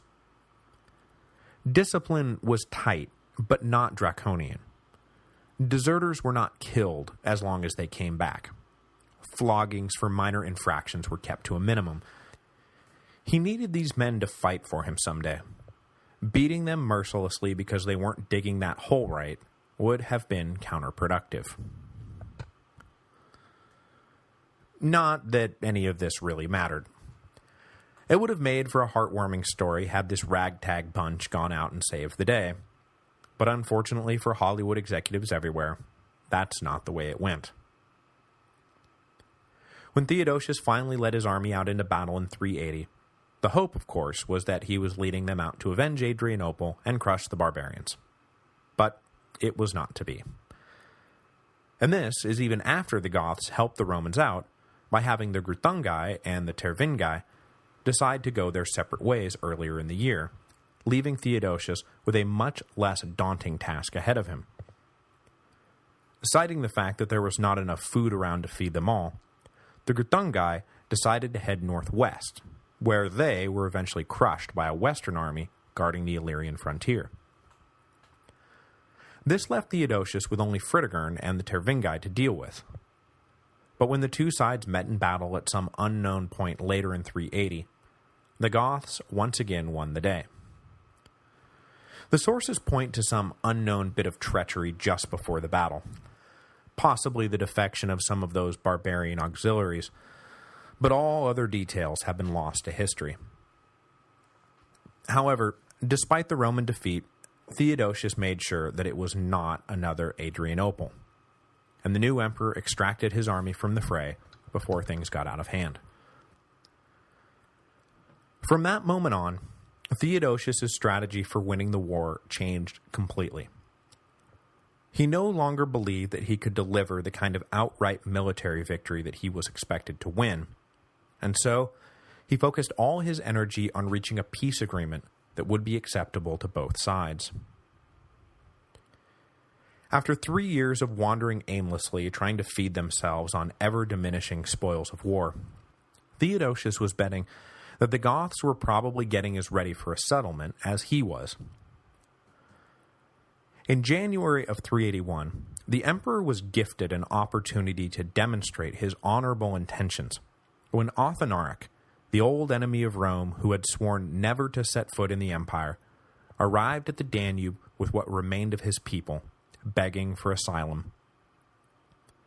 The old Gothic king was sick and dying, and after years of hiding out in the Carpathian Mountains hounded by the Huns, he finally decided enough was enough. He wanted to die in peace, and Theodosius jumped at the chance to give him the opportunity. He welcomed Athanaric into Constantinople, which the emperor himself had only set foot in for the first time just 3 months before, and he treated the Gothic king like, well, a king. And when Athanaric died of his illness 2 weeks later, Theodosius gave him a state funeral. The message Theodosius was hoping to send to Fritigern's people was clear. Romans and Goths are much better served when they are friends, not enemies. If you give me a chance, I am prepared to treat you as well as I have just treated Athanaric and his people.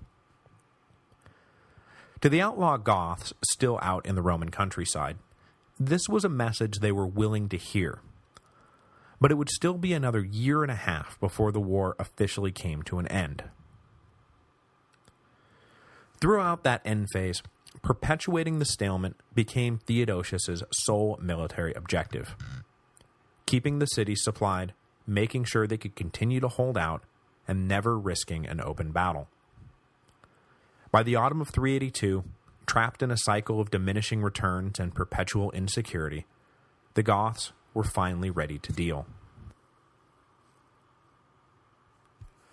The terms agreed to by the Romans and the Goths were, as I said, the true essence of why Adrianople was such a big deal. The agreement wound up being pretty simple. The Goths would put away their swords if the Romans allowed them to settle within the empire. But critically, the rulebook governing how barbarians were to be settled within the empire was thrown out, and a whole new book was written on the spot. The particular details are lost, but the big overarching themes are visible. For example, the Goths were not broken up and scattered into small settlements, but instead allowed to live together in a large group. This of course meant that at all times they had to be seen as a potential military threat, but it also meant that they were better able to maintain their own separate Gothic identities. That is not good. On top of that, the Romans agreed to recognize Gothic leaders, and bargain with those leaders when they wanted something out of the Goths. So that whole breaking of the tribal power structure thing that had been the foundation of how the Romans handled barbarian resettlement was now tossed out. In its place, that whole tribal power structure was allowed to persist. This is also not good. Although I will mention here that somewhere along the line, Fritigern magically vanishes from the historical record. No one knows if he died in battle or if he was overthrown by his war-weary people, but there is some speculation that his ouster may have been one of the Roman conditions for peace. You know, we'll deal with your leaders, that's fine, but we won't deal with that leader. Perhaps it was a teensy tiny measure of revenge for Adrianople.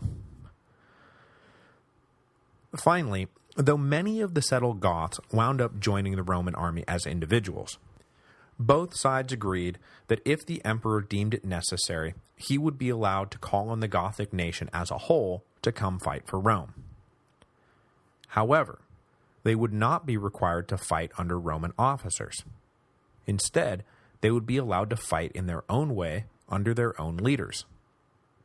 Basically, they would be nothing more than an emergency auxiliary force serving next to the legions, rather than being a group of Roman citizens serving in the legions. All of this boiled down to the same thing. The Goths were not going to become integrated members of the empire. Instead, they were going to continue on as a foreign nation, who just happened to be living on Roman soil. To say that this was a break with precedent is the understatement of the millennium. Romanization of their enemies had been like the overriding goal of Roman foreign policy going back I don't even know how far, maybe forever. That overriding goal was now kaput. Backed up against the wall, bargaining from a weak position, and desperate just to get the Goths to go to bed, Theodosius chose to deal with them not as mighty empire and puny mortal, but as just another flawed and vulnerable nation trying to secure a peace with just another flawed and vulnerable nation. The ripple effect of this choice would be felt for the next century, and yes, proved to be yet another one of the 257 different reasons why the Western Roman Empire fell apart. But the Roman Empire is not done yet, and next week will be a time of much rejoicing. The 5-year-long Gothic reign of terror was at an end, and things could finally go back to normal. Theodosius, Gratian, and the rest of the Romans were allowed to bask in the glow of this quasi-victory for almost a whole year, before, on the complete other side of the world, yet another massive threat to the stability of the empire would pop up. This threat would also lead to the death of an emperor, although instead of coming from outside the empire, this one would come from within. So, at least it was a nice change of pace.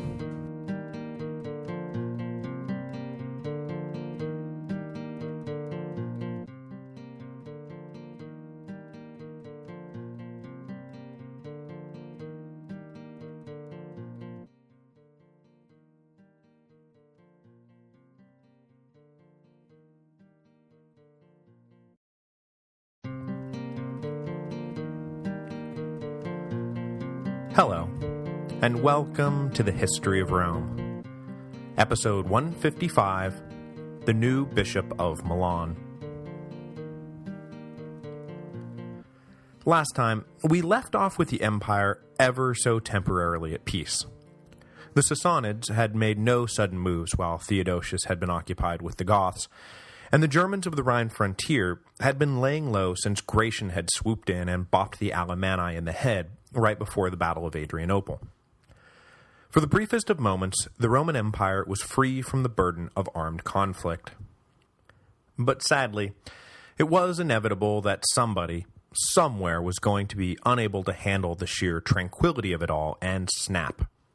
And indeed, it took all of about 10 minutes before somebody, somewhere, snapped.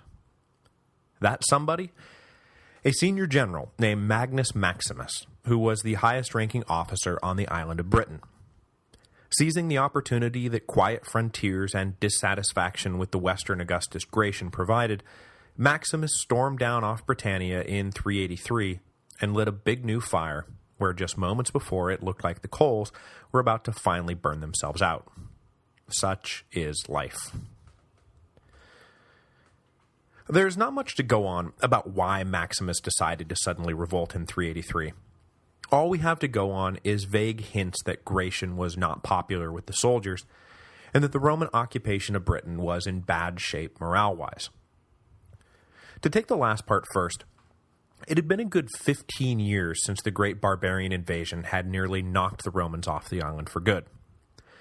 If you'll recall, far from busting their humps fighting the barbarians off, disgruntled legionaries had actually joined in the plundering. You'll recall that when he arrived to take hold of the situation, Theodosius the Elder had been forced to rely on some pretty serious clemency to get the wayward troops back in their barracks. In the decade that followed, Britain was calm, but it does not appear that any of the underlying issues that had led all those soldiers to so readily switch their allegiance had been addressed. The bottom line was that serving on the island was an unglamorous gig with almost no opportunities for glory or enrichment. Though, yes, one does wonder if the British soldiers would have preferred getting annihilated at Adrianople. The more immediate motivation for the revolt, though, was a specific dissatisfaction with Gratian. We've already touched on the fact that the now 24-year-old emperor had never been a soldier's soldier, and that his father had intentionally kept him out of the camps as a young man so that the soldiers wouldn't notice just how not a soldier's soldier the future emperor was. But now that Gratian was emperor, it was hard not to notice that he really wasn't one of them. I would like to point out, though, that it's not like he was a disaster or anything. He had, after all, delivered an impressive victory over the Alemanni in early 378. So this was not so much a matter of failure undermining his authority, as it was temperament undermining his authority. Gratian, and can you blame him, preferred the luxuries and comforts of civilian life to the rough hardships of military life. From grunt to general, then, the soldiers never really formed a bond with Gratian. And so, when it came time to defend him or overthrow him, well, as we will see, Gratian died alone. The last specific detail we have about why the troops disliked the emperor was the fact that Gratian seemed to favor his elite Elan bodyguard at the expense of everyone else.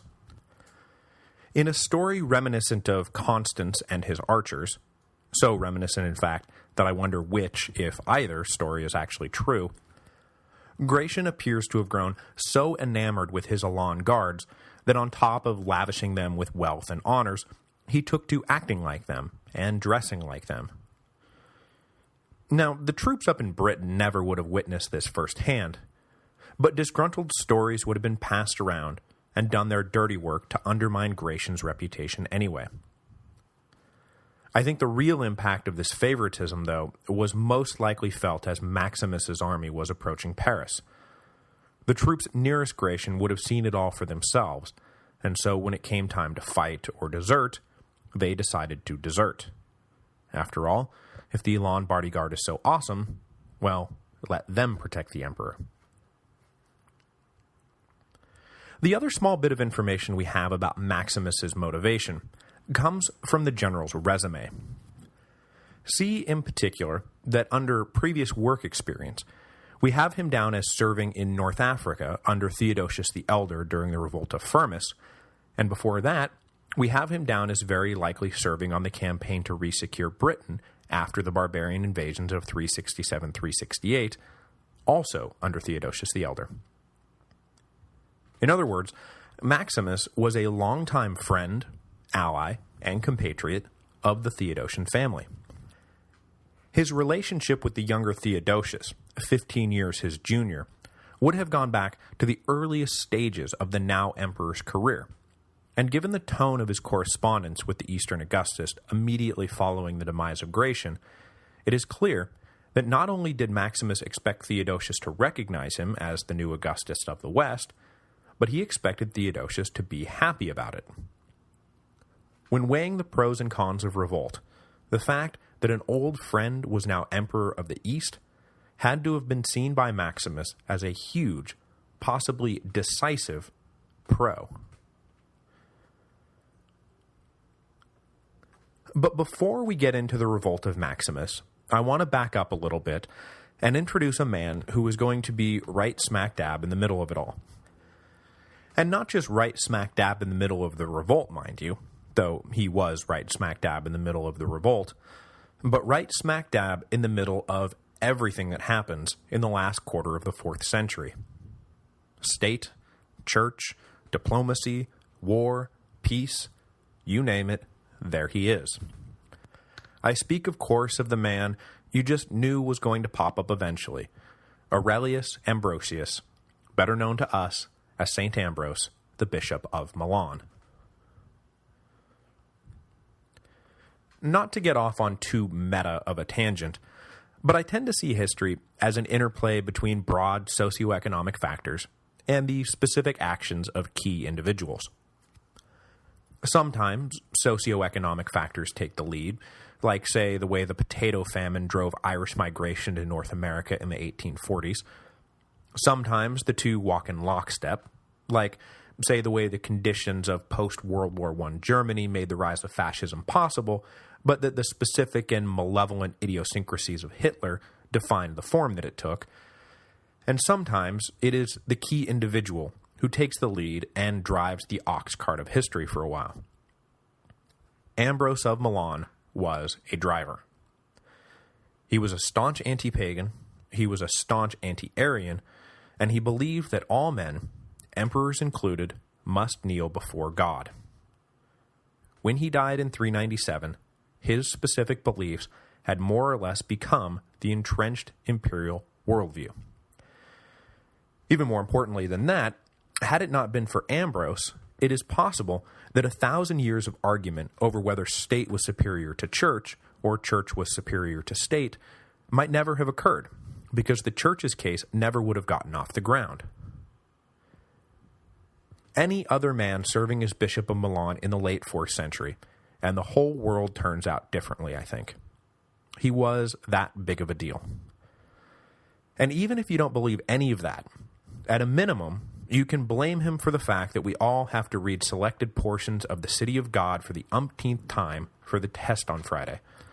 And I can't tell you how much I'd like to shake his hand for that. Ambrose was born in the late 330s AD in the imperial capital of Trier, and was the son of a Praetorian prefect. So the future bishop's life is not a rags to riches story, so much as it is a riches to more riches story. Given the hereditary laws in place at the time, the fact that his father was such a high-ranking civil servant meant that Ambrose was destined for a career in the imperial bureaucracy. Which leads us to one of the more interesting facts about Ambrose for someone who knows nothing about him. He never was a priest. He had no intention of ever becoming a priest, and when he was elected Bishop of Milan, he had never served in the church in any official capacity. He hadn't even been baptized yet. Young Ambrose was sent to Rome to get the full classical education, and he excelled in every subject he touched: grammar, rhetoric, law, philosophy, whatever. We don't have good records for what he did after he came of age, beyond the fact that he established a reputation for himself of being a brilliant orator and an excellent lawyer. We next find him in the early 370s, being appointed consular prefect of the northern Italian administrative districts of Emilia and Liguria. This prefecture just so happened to be headquartered in Milan, which meant that Ambrose, now in his mid to late 30s, became well known to the court of Valentinian, and his political future looked bright. He was popular with the people, respected by his peers, and marked for promotion by his superiors. But then his life and career and world history took an unexpected turn. In 374, the sitting Bishop of Milan died.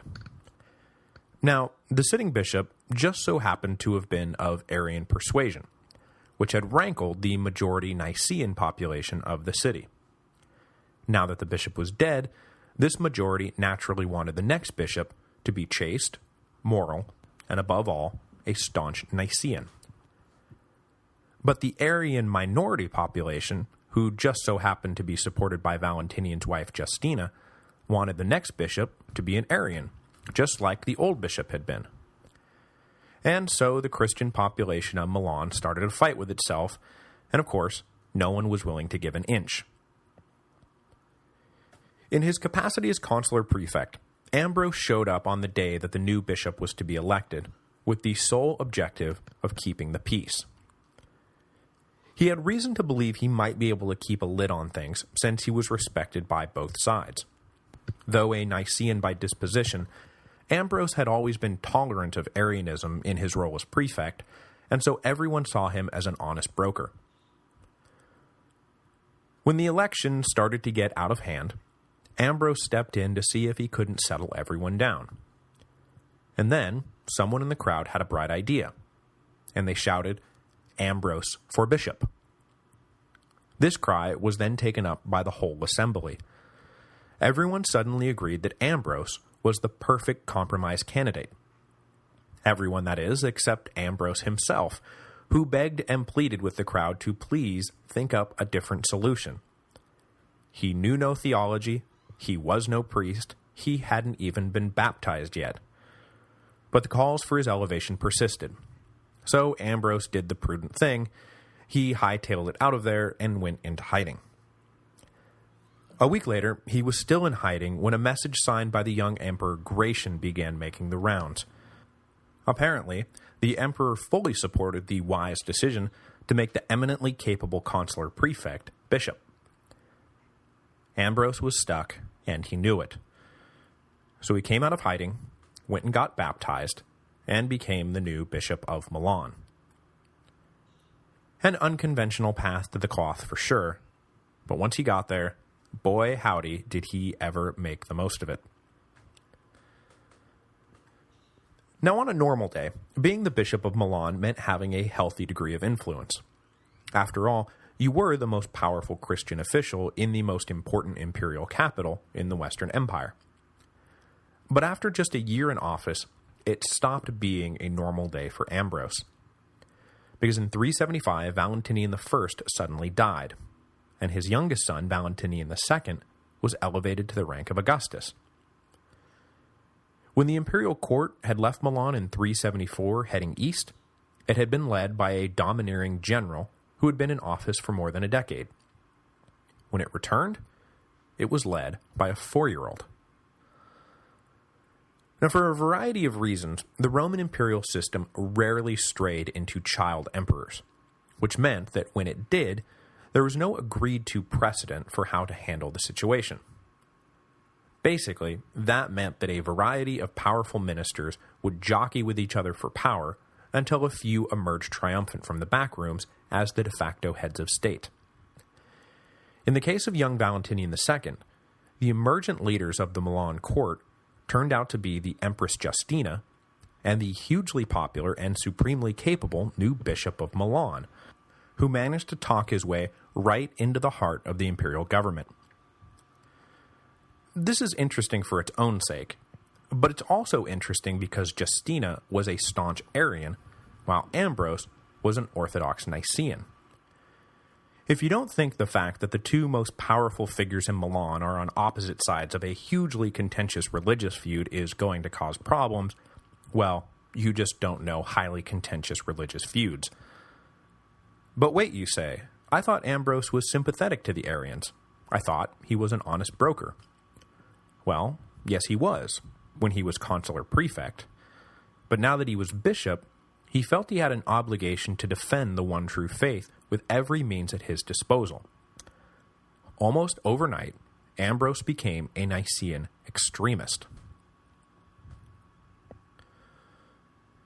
But Ambrose's influence did not stop at the city limits of Milan. The bishop's silver tongue began to influence the religious policies of the not much more than a boy himself, Emperor Gratian. This meant, first of all, that the previously ambivalent Gratian adopted Nicene Christianity, but it also meant, second of all, that Ambrose's strong anti-pagan views began to show up in imperial edicts being issued from Gratian's court in Trier. Though most of the high officials, leading ministers, top generals, and even rank-and-file troops had come over to Christianity in the last 50 years, the rural areas of the empire were still mostly untouched by the urban Christian revolution, and down in Rome, the old Italian senatorial class was still fiercely committed to their traditional religions. Since the days of Constantine, the emperors had adopted a policy of indifference toward the paganism of the rural poor, and a policy of toleration toward the paganism of the Italian aristocracy. The former posed no political threat and so could be safely ignored, while the latter posed such a political threat that it was better to let sleeping dogs lie. But the bold and ambitious Ambrose decided that that wasn't good enough. Either Christianity was the truth, or it was not. If it was, then why do we tolerate demonic paganism in any form? And if it was not, then what are we doing here? So, at Ambrose's prodding, Gratian started to come down hard on Roman paganism, targeting previously untouchable institutions like the priesthood of Jupiter and the Vestal Virgins. These were the zero-hour foundational cults of Rome that were the bedrock of Roman civilization. They predated the Republic, for crying out loud. Gratian ignored the pleas of the Italians and ordered all public financing for the cults cut off. Starved of funding, these ancient priesthoods would limp on for a few more years until Theodosius would finally put them out of their misery once and for all. But the most controversial anti-pagan edict that Gratian issued came in 382, when the emperor ordered the altar of victory removed from the Senate house. The famous gold statue of the winged Nike had been captured by the Romans way back during their war with Pyrrhus, and installed in the Senate house by Octavian to celebrate his victory at Actium. The statue was widely seen as the personification of Rome's imperial power. To remove it was not just a question of sacrilege, it was a question of national security. A passionate debate erupted between Ambrose and Symmachus, the most powerful individual senator of the day, which ended, of course, with victory for Ambrose. The altar was removed. Now, the altar of victory would be restored during the short, unrecognized reign of Eugenius, but it would be removed again by Theodosius when he captured control of the whole empire, this time for good. There are a good half-dozen places in history we can point to and say this is when the Western Roman Empire ended. The ascension of Diocletian in 284, the triumph of Constantine in 324, the sack of Rome in 410, the sack of Rome in 455, the expulsion of Romulus Augustulus in 476. Everyone seems to have their own pet moment that they would like to point to. For those inclined toward superstition, a favorite pet moment to point to is right here, when the altar of victory was removed from the Senate house in 382. After all, given what happened next, it is hard not to draw some pretty heavy conclusions about the magical powers of the altar of victory. While it stood, Rome was strong and unconquered.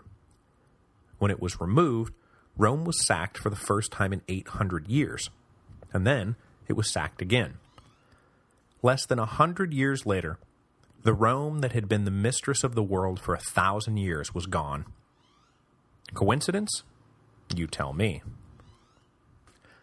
Just as an aside, I always thought the Altar of Victory, whose fate is officially unknown, would have made a great centerpiece for that long-awaited fourth Indiana Jones movie. But in the end, I guess they decided that it was better to leave the series as a trilogy rather than ruin it with an incoherent crapfest that was as dumb as it was stupid. For that, I salute Mr. Spielberg and Mr. Lucas for putting their commitment to quality filmmaking ahead of their desire to make a boatload of cash. Anyway, in the midst of the fight over the Altar of Victory, there was one other little development that deserves to be mentioned. In his defense of the altar, Symmachus argues that despite the religious transformations of the last 50 years, the emperor was still Pontifex Maximus, and as such he had a duty to protect these ancient pagan symbols of Rome. It was a fine argument, but one countered easily by Ambrose. The bishop advised Gratian to simply renounce the title Pontifex Maximus, bringing an end to yet another bedrock institution of imperial power, and one that had been around almost as long as the altar had stood in the Senate House. This renunciation also had the sly effect of ending the official unification of religion and government in the person of the emperor, leading to a whole new era in the West where the head of the church and the head of the state were no longer the same man, which, as you can imagine, had some pretty far-reaching consequences. So this is where things stood as Theodosius wound down the Gothic War. Ambrose was ascendant, the last vestiges of paganism were under attack, Gratian was unpopular with the troops, the Arian Empress Justina held sway over the now 12-year-old Valentinian II, the Nicaean Theodosius was establishing himself as a peacetime ruler of the East, and up in Britain, Maximus, longtime ally of the Theodosian family, was considering revolt. Everyone had an agenda, everyone had an angle, and everyone was about to get thrown into the hopper to see who came out the other side. In 383, the hopper was turned on when Maximus's troops spontaneously hailed their general as Augustus. Unlike previous revolts that we've seen in the West, those of, say, Posthumus or Carausius, Maximus was not acting out of local interest. He had no intention of setting up some splinter kingdom in the hopes of better addressing some crisis. He was making a good old-fashioned play at ruling the whole empire. Well, the western half of it, anyway. So, of course, that meant immediately pulling up almost all the British troops and sailing off with them for Gaul, to track down the emperor and overthrow him. You think this might have a negative effect on the Roman ability to hold on to the island? Yeah, me too. Gratian was down in northern Italy when he learned that Maximus was in revolt. Reinforcing the image that he was not a real soldier, the emperor was in the middle of preparing for a military campaign into Raetia when he got the news. Wait, what? I thought Gratian wasn't into soldiering, and now he's... So wait a minute. How much of his reputation is based on truth, and how much is based on slander? Well, that's a really good question. He was abandoned pretty quickly by his men, though, so maybe it wasn't all slander. But honestly, I don't think anyone knows what the hell is really going on here, why people hated Gratian, and why they turned on him so quickly. Gratian took the army he had gathered to fight the Germans, and instead marched them north into Gaul to face Maximus. The two armies met near Paris in mid-August 383, where they spent 5 days maneuvering around each other. None of the soldiers had any interest in actually fighting a battle, and it quickly became apparent that this was going to be solved in the tents rather than in the field.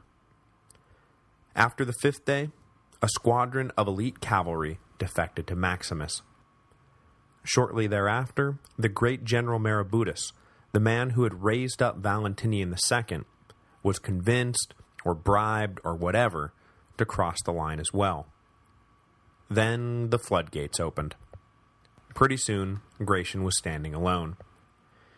He fled with his entourage south to Lyon, where the plan was probably for him to sail to Italy, but for some reason he lingered in the city, which allowed Maximus's men to catch up to him. Gratian was betrayed into their hands and unceremoniously executed.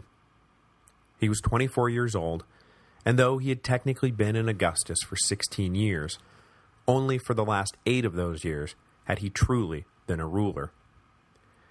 At the end of the day, no one knows why he was abandoned so easily by his men, or why loyalty to the house of Valentinian was so quickly cast aside. Next week, though, we will find at least one man in the empire who was not so ready to discard his loyalty to the ruling dynasty: the Emperor Theodosius. It would have been easy for him to accept Maximus, but he simply couldn't bring himself to endorse the patently illegal revolt and the shocking regicide that went with it. He had neither the men nor the resources to do anything about it just then, but from the get-go, it appears that Theodosius's mind was made up. Maximus would have to answer for his crimes, and if that meant civil war, then so be it.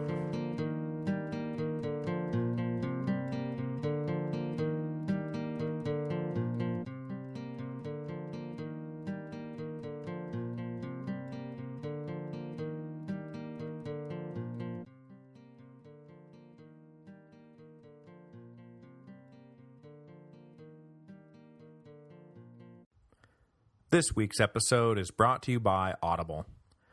As you know, Audible is the internet's leading provider of audio entertainment with over 100,000 titles to choose from.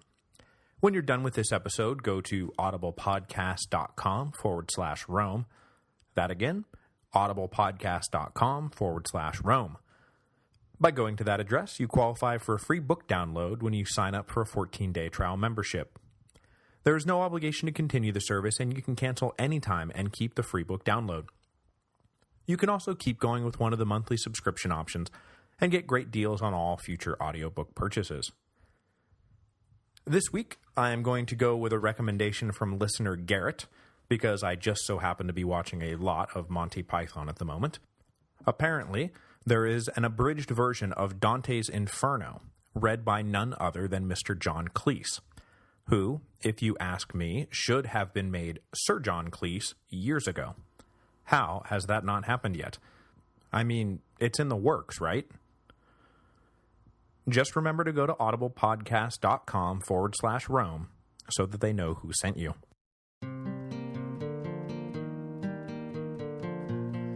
Hello, and welcome to the History of Rome. Episode 156, Jockeying for Position.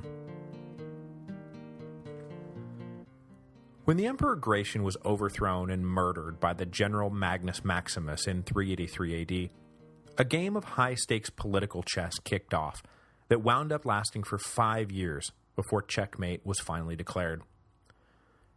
Along the way, the 3 imperial courts would use every means at their disposal to gain the upper hand, be they diplomatic, religious, or martial. Those of you who have read ahead know how the game turns out, but the 5-year quasi-partnership between Maximus, Valentinian II, and Theodosius is a fascinating little period that wound up having profound consequences for the history of the Western world, especially in the always tricky field of church-state relations.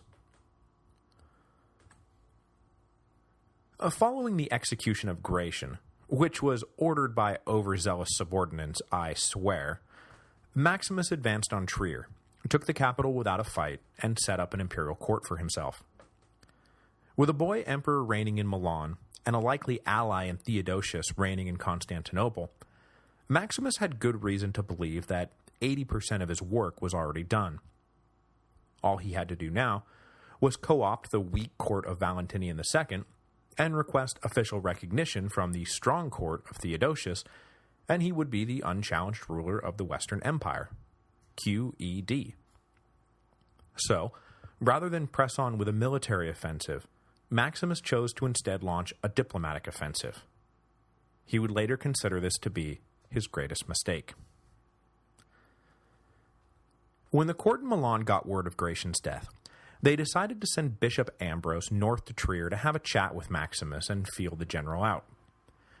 They knew that as a devout Nicaean, Maximus would be willing to listen to what the bishop had to say, rather than just dismissing him out of hand like he might some random official. And the court of Milan needed Maximus to listen to Ambrose, and then keep listening, and then keep listening, long enough to allow them to blockade the Alpine passes into Italy. Ambrose played his part to perfection and stalled for time like a seasoned diplomat. At first, Maximus came out strong and demanded that young Valentinian come north at once, as a son comes to his father, believing that the court of Milan had no backbone and that the mere threat of invasion would make them all wilt. Ambrose stalled by saying that it was crazy to expect Valentinian and his mother Justina to make such a journey with winter settling in, but maybe it would be possible in the spring. When Maximus pressed, Ambrose told the general that he did not actually have a mandate to make guarantees of that sort, and that he would have to go back to Milan to receive further instructions. Maximus would have to wait a little while for a formal answer to his demands. Not too much longer, just please be patient. Time successfully bought, Valentinian's generals were able to position troops in the passes, and by the time Maximus realized that the whole thing had been a giant stall, it was too late. He had critically misjudged the loyalty of the Milan court to the house of Valentinian, and any chance he had at a swift and total victory was now gone. Maximus had reason to expect better treatment from Theodosius, but again he was let down. The general's envoys arrived in Constantinople and basically said, "Gratian is dead, Maximus is in charge, please sign here." But when these envoys returned to Trier, they did not have with them the specifics of a power-sharing agreement between Theodosius and Maximus, so much as they had, well, nothing at all. Theodosius just ignored their demands. Not even bothering with a response, the Eastern Augustus had decided to just sort of pretend like the whole thing hadn't happened. This left Maximus thoroughly vexed. The imperial officials down in Italy weren't supposed to be closing ranks around a 12-year-old, and his old friend Theodosius wasn't supposed to be giving him the cold shoulder. What the hell was going on around here? Luckily for Maximus, though, everyone else was pretty much as vexed as he was. All three imperial power centers had enough troops to fend off an attack from one of the others, but none of the three could muster a force large enough to overrun one of the others. So Theodosius could refuse to recognize Maximus, but he couldn't yet march into Gaul and displace him. Maximus could hold the western provinces, but he couldn't yet push his way into Italy without a heavy fight. Valentinian could hold the peninsula, but he couldn't do much more beyond that. So, a stalemate set in. Sure, in the spring of 384, Theodosius marched a force toward Illyria, but that was mostly a PR stunt to show that he was doing something about the problem of Maximus. Clearly, though, he never had any intention of crossing the mountains. But that didn't mean that Theodosius was actually doing nothing.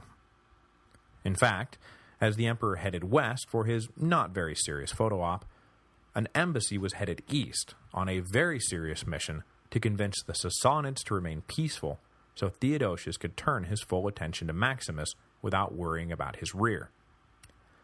The leader of this embassy?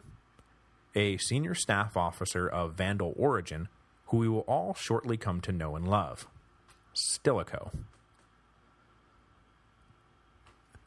Meanwhile, back in Italy, Valentinian II's generals were similarly engaged in PR stunts backed by serious behind-the-scenes diplomacy. The Milan court decided that some Alemanni near the border with Raetia posed too great a threat to the empire to be ignored, and so an army was sent into the mountainous province to conduct exercises and make sure the Germans didn't get any funny ideas. But up in Trier, Maximus took those exercises for what he believed they were, which was a show of force directed at him, and he sent envoys down to Milan protesting that these troops were coming dangerously close to violating what he now considered to be his airspace. To which Valentinian's court replied, "Hey, those Germans threaten both of us, so quit being so paranoid." This back and forth wound up opening the door for a normalization of relations. Valentinian in the end agreed to stay out of Gaul, Britain, and Spain, while Maximus agreed to leave Italy alone for now, and they both agreed to keep an eye on the frontier and defend the empire from mutual barbarian enemies. It is tough to say through all of this what degree of recognition Maximus managed to win for himself, but from here on out, he does seem to have moved beyond unrecognized usurper and into a more official Augustus status. But whether this was de facto or de jure, or whether or not Theodosius recognized it, remains, at least to me, an open question. Whichever it was, the three sides made no aggressive moves over the next 4 years, and everyone seemed temporarily satisfied with the power-sharing agreement. But that did not mean that they stopped trying to position themselves for an inevitable showdown. And one of the key flanks everyone was trying to shore up was the religious flank, with Ambrose of Milan once again right smack dab in the middle of everything. At first, it seems a little weird that the emperors would choose this, of all moments, to begin taking extreme religious positions that undermine social stability, but when viewed in the larger political context, it does begin to make some sense. Both Maximus and Theodosius knew that Ambrose was a huge power broker in Milan, so much of a power broker that he could be seen as something of a kingmaker. With the bishop's support, Maximus might just be able to carry off the West. With the bishop's support, Theodosius might just be able to intertwine the Valentinian and Theodosian families to the point that they became indistinguishable, which meant that Theodosius's sons would be in line to inherit the empire. So, playing to an audience of one, Maximus and Theodosius began to go back and forth in a game of who could be the stronger, more radical defender of the Nicene Creed. Of course, in virtue of having been in power for 5 years already, Theodosius had a head start. I didn't want to get sidetracked into this when discussing the Gothic War, but in the middle of the conflict, Theodosius decided to stake out a position in the Great Christian War between the Arians and the Nicaeans. By this point in history, the battle lines between the two sides had been drawn, very roughly drawn, between the Latin-speaking West and the Greek-speaking East. In the West, a Nicene majority lorded over an Arian minority, while in the East, these roles were reversed. This meant that when he came to power, Theodosius, born in Spain and a devout Nicaean, found himself ruling over the half of the empire that believed the opposite of what he believed. So what did he do? Did he keep religion from becoming a divisive issue by downplaying the doctrinal differences between himself and his subjects? Well, you'd think so, but instead he did the other thing. In early 380, with the Gothic War raging all around him, Theodosius became sick. So sick that he feared for his life and requested a formal baptism. Following this baptism, the emperor suddenly recovered, and it was hard not to draw a connection between the two events. Fueled by a religious certainty that now bordered on fanaticism, when Theodosius entered Constantinople for the first time later in the year, one of the first things he did was depose the Arian bishop of the capital city. He then promulgated a famous edict stating flatly that the emperor considered Nicene Christianity to be the only form of Christianity. Everything else would be considered false and heretical and be against the law. Through the end of the war with the Goths and into the period of stalemate with Maximus, Theodosius endorsed and then backed a systematic program to remove Arian clergymen from church offices and replace them with Nicaeans. This, as you can imagine, did not go over too well with the locals, but for the time being, there was very little they could do. It was one thing to fight the Nicaeans when they were just a collection of rival priests. It was quite another to fight them when they were backed by imperial agents who had, like swords and stuff.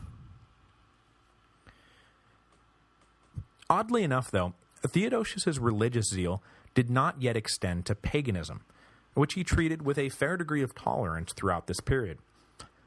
Blood sacrifices were out of the question, of course, but other than that, the remaining pagans in the East did not have to deal with the same kind of treatment doled out by Gratian in the West.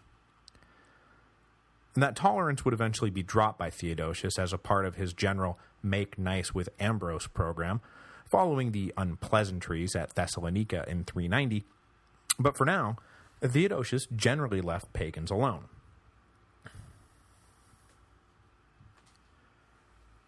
When Maximus came to power in 383 then, he could see that he had some catching up to do if he was going to be perceived by Ambrose as the true great defender of the Nicene Creed. Now, the main reason it was so important to be seen as a staunch Nicaean was because at that moment, the powerful Ambrose was technically backing an Arian court. The Empress Justina was an Arian, and as a result, her young son Valentinian was too. As we'll see in a second, this led to all kinds of nasty little disputes between the imperial family and the bishop. And because the majority of the population in Milan was Nicaean, this meant that it would be pretty easy for Ambrose to use these disputes to drive a huge wedge between the imperial family and the citizens of Milan, if he were so inclined. Maximus figured that if he could prove his Nicene bona fides, eventually Ambrose might get sick of supporting those damned heretics in the imperial palace and throw his weight behind the Nicene usurper up in Trier. In an effort to win over Ambrose's support, Maximus decided to do Theodosius's Nicene extremism one better. But there weren't really any Arian clergy he could expel from office, since his provinces didn't really have too many Arian clergymen. But there were heretical communities out there just waiting to be persecuted. But without patronage to cut off or lands to confiscate, there was really only one method of persecution left. Sometime between 384 and 386, a bishop from the Iberian Peninsula named Priscillian wound up in a heated theological fight with the mainstream Nicaeans surrounding him. After most of his allies in the church were deposed, Priscillian wound up appealing directly to Maximus for aid.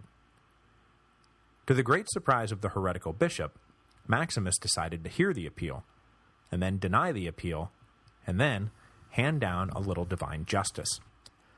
Priscillian and 6 of his followers were arrested and then beheaded. It was the first recorded case of an execution on charges of heresy in history, though technically I think he was brought up on charges of practicing magic. And it was also the first recorded case of the state handing down a death sentence to resolve a church dispute. But though it earned him an ignoble place in history, the move kind of backfired on Maximus, as Ambrose harshly condemned the executions. Because it was wrong to kill over doctrinal disputes? Well, no. Ambrose opposed the executions on the grounds that Maximus had strayed out of his jurisdiction. Church matters should be solved by the church. Maximus had no right to interfere. The business with Priscillian just so happened to occur right after Ambrose's second trip to Trier in 385, when he went to see about retrieving Gratian's body so that it could be properly buried. But this time around, Ambrose had been met by a slightly more hostile version of Maximus. Yes, he was courting the Nicaeans generally, and yes, he badly wanted Ambrose's support specifically, but that did not stop the general from taking the opportunity to angrily come down on Ambrose for bargaining in bad faith the last time around. Convinced that the bishop's stalling had cost him his best chance at total victory, Maximus refused to release Gratian's body, and Ambrose wound up heading home empty-handed. It is entirely possible that fallout from this summit was behind Ambrose's later condemnation of the execution of Priscillian, though Ambrose did not really need an ulterior motive to argue that emperors had no business messing with church affairs. His belief in that principle is well documented. Part of that well-documentation came shortly thereafter in 386, and is the famous incident at the Porcian Basilica. During his years as bishop, Ambrose so completely put his Nicene stamp on Milan that by the mid-380s, the Arian minority in the city, including the Empress Justina and the Emperor Valentinian II, literally had no place to worship. Ambrose allowed not a single church in the city to preach anything resembling that heretical Arian nonsense. This, of course, greatly annoyed the Empress, and so in 386 she asked for a small measure of consideration. She asked Ambrose to give the Arians one church in the city center and one church out in the suburbs so that her and her doctrinal brethren could worship in peace. Ambrose, of course, flatly refused. So what if the request was coming directly from the emperor? Arianism was heresy and wasn't going to get a platform so long as Ambrose was Bishop of Milan. So then a Praetorian prefect came round to talk sensibly with Ambrose and said, look, maybe just give her the one in the suburbs, the so-called Porcian Basilica. That would be all right, wouldn't it? But again, Ambrose refused. This annoyed the Empress so much that she had Valentinian order a contingent of house guards down to the basilica in question to just take it by force. These guards entered the church and began hanging up Arian decorations in preparation for an Arian Easter service when word got out of what was happening. Pretty soon Ambrose's Nicene congregation showed up at the scene and began violently agitating against the occupation of the church. Then, a small group of them pushed their way in, pushed out the guards, and blockaded the door. So now we have a full-blown situation. Ambrose himself stayed away from the scene, but made it known that he fully supported the expulsion of the Arians. Various imperial officials, knowing full well that Ambrose could put a stop to it all if he wanted to, came around to broker a deal, but the bishop refused to compromise. Eventually, with a hostile mob overwhelming the outnumbered imperial troops, Justina relented and ordered her men to withdraw. The Bishop of Milan had just stared down the Empress and won. I imagine that his success on that day bolstered his confidence to the point that when the time came, he felt no fear about getting into a staring contest with an emperor. And not a boy emperor like Valentinian II or a malleable young emperor like Gratian, but a fully established soldier emperor like Theodosius, who had just won a civil war, making him the last sole ruler of the Roman Empire. There is a Spanish word for what Ambrose had, and that word is cojones. While these religious controversies swirled, the three imperial centers of the empire continued to maneuver around one another politically. Maximus kept working toward full recognition. Valentinian II, or at least the high officials of his court, kept working to maintain their independence in the face not only of the threat posed by Maximus in the north, but also the threat by Theodosius. At any moment, the Eastern Augustus might decide to step in and declare himself the protector of Valentinian II, which would be nothing more than a polite way of saying that Valentinian's days as an independent emperor were over. In the East, meanwhile, Theodosius kept working methodically to ensure the stability and safety of his provinces so that he could go face down Maximus properly. He had not yet answered definitively the question of recognition of Maximus or civil war with Maximus, but it was pretty clear that he wanted civil war with Maximus. In 386, though, Maximus's hope that Theodosius would wind up choosing recognition was raised by the appearance on the north bank of the Danube of an armed force of Greuthungi Goths. In a scene eerily reminiscent of the events of 376, the Greuthungi were demanding that they be allowed to settle in Roman territory, just as their cousins had been allowed to settle a few years before. With said cousins already causing formidable administrative and security headaches for Theodosius, though, the thought of even more Goths settling in the empire drove the emperor to fits. He was over dealing with Goths. So completely over the Goths. And so he came up with a rather brutal solution. The Greuthungi petitioners were told that they would indeed be allowed to settle in the empire. But once they were in their rafts and crossing over the river, surprise, the imperial fleet manning the Danube suddenly attacked. The Goths were surrounded and then slaughtered. So completely over dealing with Goths. In 387, Maximus's hope for recognition was dashed for good, when Roman ambassadors returned from a final round of talks with the Sassanids, treaty in hand. I haven't been able to find a good way to slip this bit in yet, so I'm just going to sort of wedge it in right now. But the Persian king the Roman ambassadors dealt with now was Shapur III, rather than that old, implacable enemy of the Romans, Shapur II.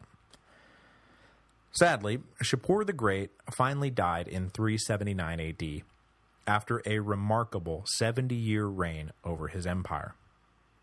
Which you'd think would be some kind of record, but history is apparently full of monarchs who reigned for 70-plus years, Louis XIV and his 72 years running France among them. The record for longest verified reign, because I know you're just dying for me to tell you this, goes to Sobhuza II, king of Swaziland, who reigned 82 years, 254 days between 1899 and 1982. The record for longest unverified reign goes to the Egyptian Pepi II, an Old Kingdom pharaoh who reigned 94 years between 2278 and 2184 BC. Good job, guys. Anyway, I note the passing of Shapur II because, man, that guy has been an on-again, off-again boogeyman of the Romans since he was first provoked by Constantine the Great way back in 336. He rightfully deserves his place in the pantheon of all-time great enemies of the Roman Empire, and may he rest in peace. So the ambassadors returned with a bad deal for Rome, but a good deal for Theodosius right at that moment. The Romans agreed to cede 4/5 of Armenia to Sassanid control in exchange for peace. The deal may have been a crappy one, but it gave Theodosius the peace he wanted, and it broke the imperial stalemate that had defined the empire for 5 years. Theodosius was now free to move on Maximus, and everyone knew it, which changed the whole equation. As soon as he found out about the deal, Maximus knew he could no longer afford to sit back and hope for a peaceful resolution. So, near the end of 387, he mobilized his forces and drove them south into Italy, blowing through the garrisons protecting the Alpine passes. Valentinian's advisors determined that Maximus's army was too strong and coming too fast for them to fight back, so they packed up and fled for the protection of Theodosius's court. There was still a lingering fear that Theodosius might take this opportunity to essentially depose young Valentinian, but that was a risk they were going to have to take. Next week, we will see that their fears were misguided. Far from wanting to depose Valentinian, Theodosius will demand that the two emperors be bound together even closer than ever. Yes, Theodosius had his eye on the next generation and wanted to ensure a clear path for his own sons to inherit the empire. But for now, he really would be the protector that Valentinian needed. Right now, it was time for war with Maximus.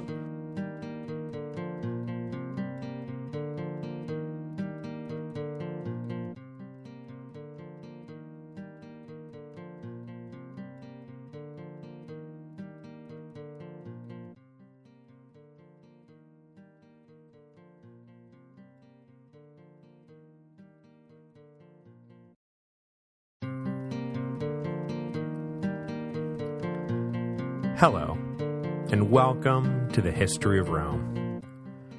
Episode 157, Only the Penitent Man Shall Pass. In late 387 AD, the 12-year-old Emperor Valentinian II, his mother Justina, and the rest of the Milan court showed up in Thessalonica begging Theodosius for asylum. The Eastern Augustus, aware that his brother emperor had been put to flight by the usurper Maximus, had traveled down to the port city in advance and received the exile court with open arms, promising to do everything he could to restore Valentinian to power. But not just out of the goodness of his heart. The price for Theodosius's help was the hand of Valentinian's sister Galla in marriage. The Eastern Augustus's first wife Aelia Flaccilla, mother of the two future emperors Arcadius and Honorius, had died in 385, and Theodosius was looking for a marital alliance that would bind his clan to the Valentinians, forming a single intertwined dynasty. The price seemed reasonable enough to the Empress Justina, and the marriage was hastily arranged. Emerging from the wedding ceremony as a single political unit, the Theodosian-Valentinian dynasty then prepared for war. Maximus had timed his attack on Italy perfectly, waiting until the last minute before winter set in to pounce. By the time Theodosius learned of the attack, it was too late in the year for the Eastern Augustus to do anything about it. He would have to wait until spring, which meant that Maximus had bought himself 6 months to get his house in order and ready his troops for an inevitable counterattack. The general had already laid the groundwork for defending Italy during his initial invasion, as it is assumed that bribery and induced defections had been the main reason he had penetrated the Alpine passes so easily. When these Italian forces were combined with his Gallic legions, Maximus's army was, at least on paper, equal to just about anything Theodosius would be able to put in the field. After all, we are still just a few years removed from the devastating Gothic War. It's not like the legions of the Middle Empire had a lot of men to spare for a civil war. But Theodosius had been laying some groundwork of his own. We saw last week how the peace treaty with the Sassanids freed up at least some Syrian border troops for the campaign.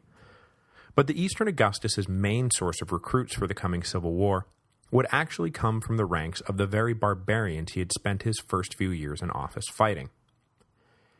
In these turbulent times, alliances were formed, broken, and reformed with dizzying speed. Theodosius had not stopped working after successfully bringing an end to the Gothic War with a combination of attrition and diplomacy, and throughout the mid-380s, he continued to focus his attention on winning over as many barbarians as he possibly could to his side. And that did not just mean Goths. That meant factions of Huns and Alans from beyond the Danube frontier who were more than willing to sell their cavalries into imperial service, if the price was right. Nothing about the armed conflicts of late antiquity make them easy to paint in stark black and white terms, and the war that is about to break out between Theodosius and Maximus is a great example of why it's so hard. Theodosius's top field generals, Ricomeres, the general who had come east at the outset of the Gothic War, and Ricomeres' nephew Arbogast, were both ethnic Franks from the Lower Rhine. They would be leading a mixed band of Roman legionaries drawn from the Danube provinces, Gothic auxiliaries called up according to the terms of their settlement agreement, and Hun and Alan mercenaries, who were paid to serve as Theodosius's cavalry arm. They would be fighting against Maximus, who hailed from the same region of Spain as Theodosius, but whose army consisted mostly of Gallic legionaries, who were basically just ethnic Germans living on the west side of the Rhine, and Alemanni auxiliaries, who answered Maximus's call to arms after years of friendly patronage from the general. In other words, when looked at from a few miles up, this Roman civil war resembles nothing so much as a giant squabble between rival barbarian tribes.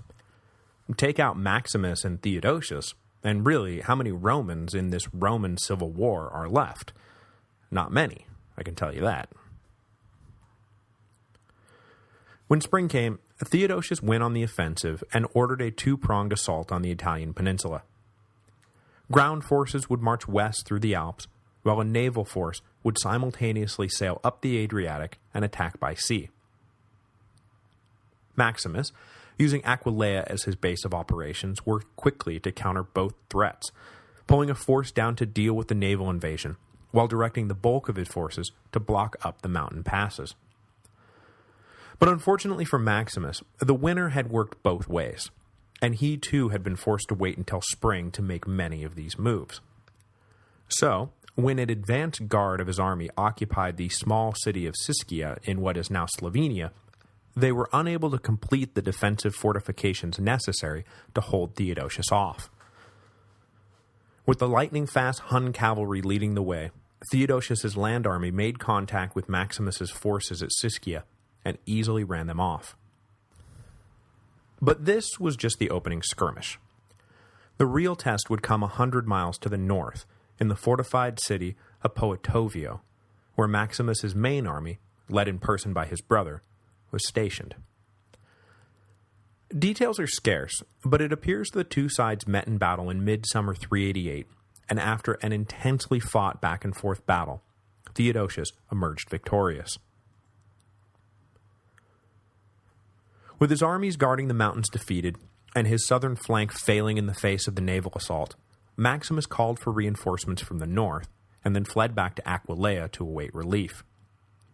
But with Theodosius's forces breathing down Italy's neck, the powers that be in Aquileia decided that standing behind Maximus was suicide, whereas handing him over likely meant they would escape all this with their heads intact.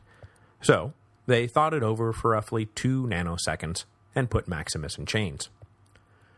When Theodosius's forces arrived, Maximus was handed over, and on August 28, 388 AD, the general was beheaded. I'll never quite be sure what his official title was, but he did rule the western provinces for 5 years, and by all accounts did a pretty good job. And now he's dead, so there you go.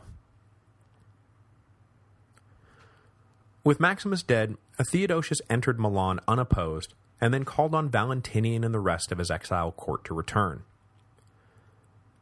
The war over, securing the peace was now the main task confronting the victorious Theodosius, and, as in his dealings with the Goths, the Eastern Augustus demonstrated that he found clemency and forgiveness far superior tools to work with than hostility and revenge.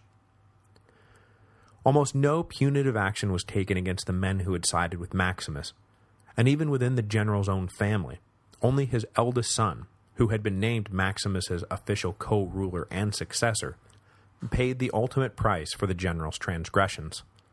His wife and daughters were allowed to live out their lives in peace, with their security guaranteed. As Julius Caesar had shown so many years before, this sort of habitual blanket clemency can sometimes come back to bite you, but Theodosius likely felt like the alternative would have been far worse. It's not like Maximus had been unpopular with either the people or the military. Going after his supporters would have meant, well, going after everyone, really. Better to risk some reignited revolt later on than guarantee one now by coming down too harshly. Aside from the people and the soldiers of the West, there was one other major player that Theodosius was keen to placate: the Bishop of Milan. Ambrose had stayed behind when the imperial court had abandoned the Italian capital to Maximus, and his steadfast refusal to be pushed around had elevated his popularity, and he was already pretty popular, into the stratosphere. Not that staying took some immense amount of courage or anything. If Ambrose felt he had a thing to fear from the devoutly Nicene Maximus, he probably would have hightailed it out of there, but he didn't, and so he didn't. Theodosius understood that the road to a secure Western Empire went right through the bishop's church, and so he reached out to Ambrose in an attempt to bring the influential clergyman over to his side. But Theodosius was about to discover that Ambrose was the kind of man who, while willing to make deals, was only willing to make them on his own terms. Thoroughly empowered and not at all impressed by imperial displays of power, Ambrose had no intention of compromising with Theodosius on anything. The emperor was going to have to come to him. Theodosius caught his first whiff of Ambrose's willingness to go head-to-head with an imperial court when news came that far in the east, some fanatical monks had talked themselves up into a righteous fury and then decided to go take that fury out on an ancient Jewish synagogue. Theodosius, you'll recall, usually reserved his own religious fanaticism for intra-Christian conflicts and skewed tolerant when other religions were involved. When he learned of the monks' crime, the emperor ordered them to pay to have the synagogue rebuilt. It seemed like this was a routine bit of law and order. Private property had been destroyed, everyone knew who had done it, and so the Vandals, not that we can really call them that yet, ought to pay for the repairs. Okay, what's next? So Theodosius was shocked when Ambrose took to his pulpit and denounced the emperor's decision in extremely harsh language. Taken aback by the assault, the emperor modified his decision, ordering the whole civic community in question to help rebuild the synagogue, rather than focusing solely on the monks. But Ambrose continued to take offense, asking his congregation why a single public dollar should go toward building a temple for sacrilegious Jews, and then asking further, hey, why aren't we giving that money to the monks as a reward for the good work that they've done? Theodosius was shocked by the bishop's demagoguing on the issue, but with the people of Milan raised up now into a mighty rabble, the emperor decided to just cut bait. The order to rebuild the synagogue was quietly dropped. Ambrose had once again stared down the imperial court and won. But his best was still to come. Despite the shot that Ambrose had just fired across his bow, Theodosius was not ready to become an anti-all-other-religions kind of Christian just yet. In June of 389, he traveled down to Rome to secure the support of the old Roman Senate, and flashing around a bunch of extremist Christian rhetoric wasn't going to get him anywhere. Instead, he engaged in a very low-key charm offensive designed to set the senators' minds at ease. While in the city, he made a habit of dropping the most ostentatious bits of his imperial regalia and leave behind his military escorts when he called on senators at their homes. For a brief moment there, Theodosius seemed to return to the princeps model and presented himself as a man, a leader, and an honorable soldier, rather than a warlord and a living god. The charm offensive did the trick, and the Senate fell over itself praising Theodosius and promising their complete support.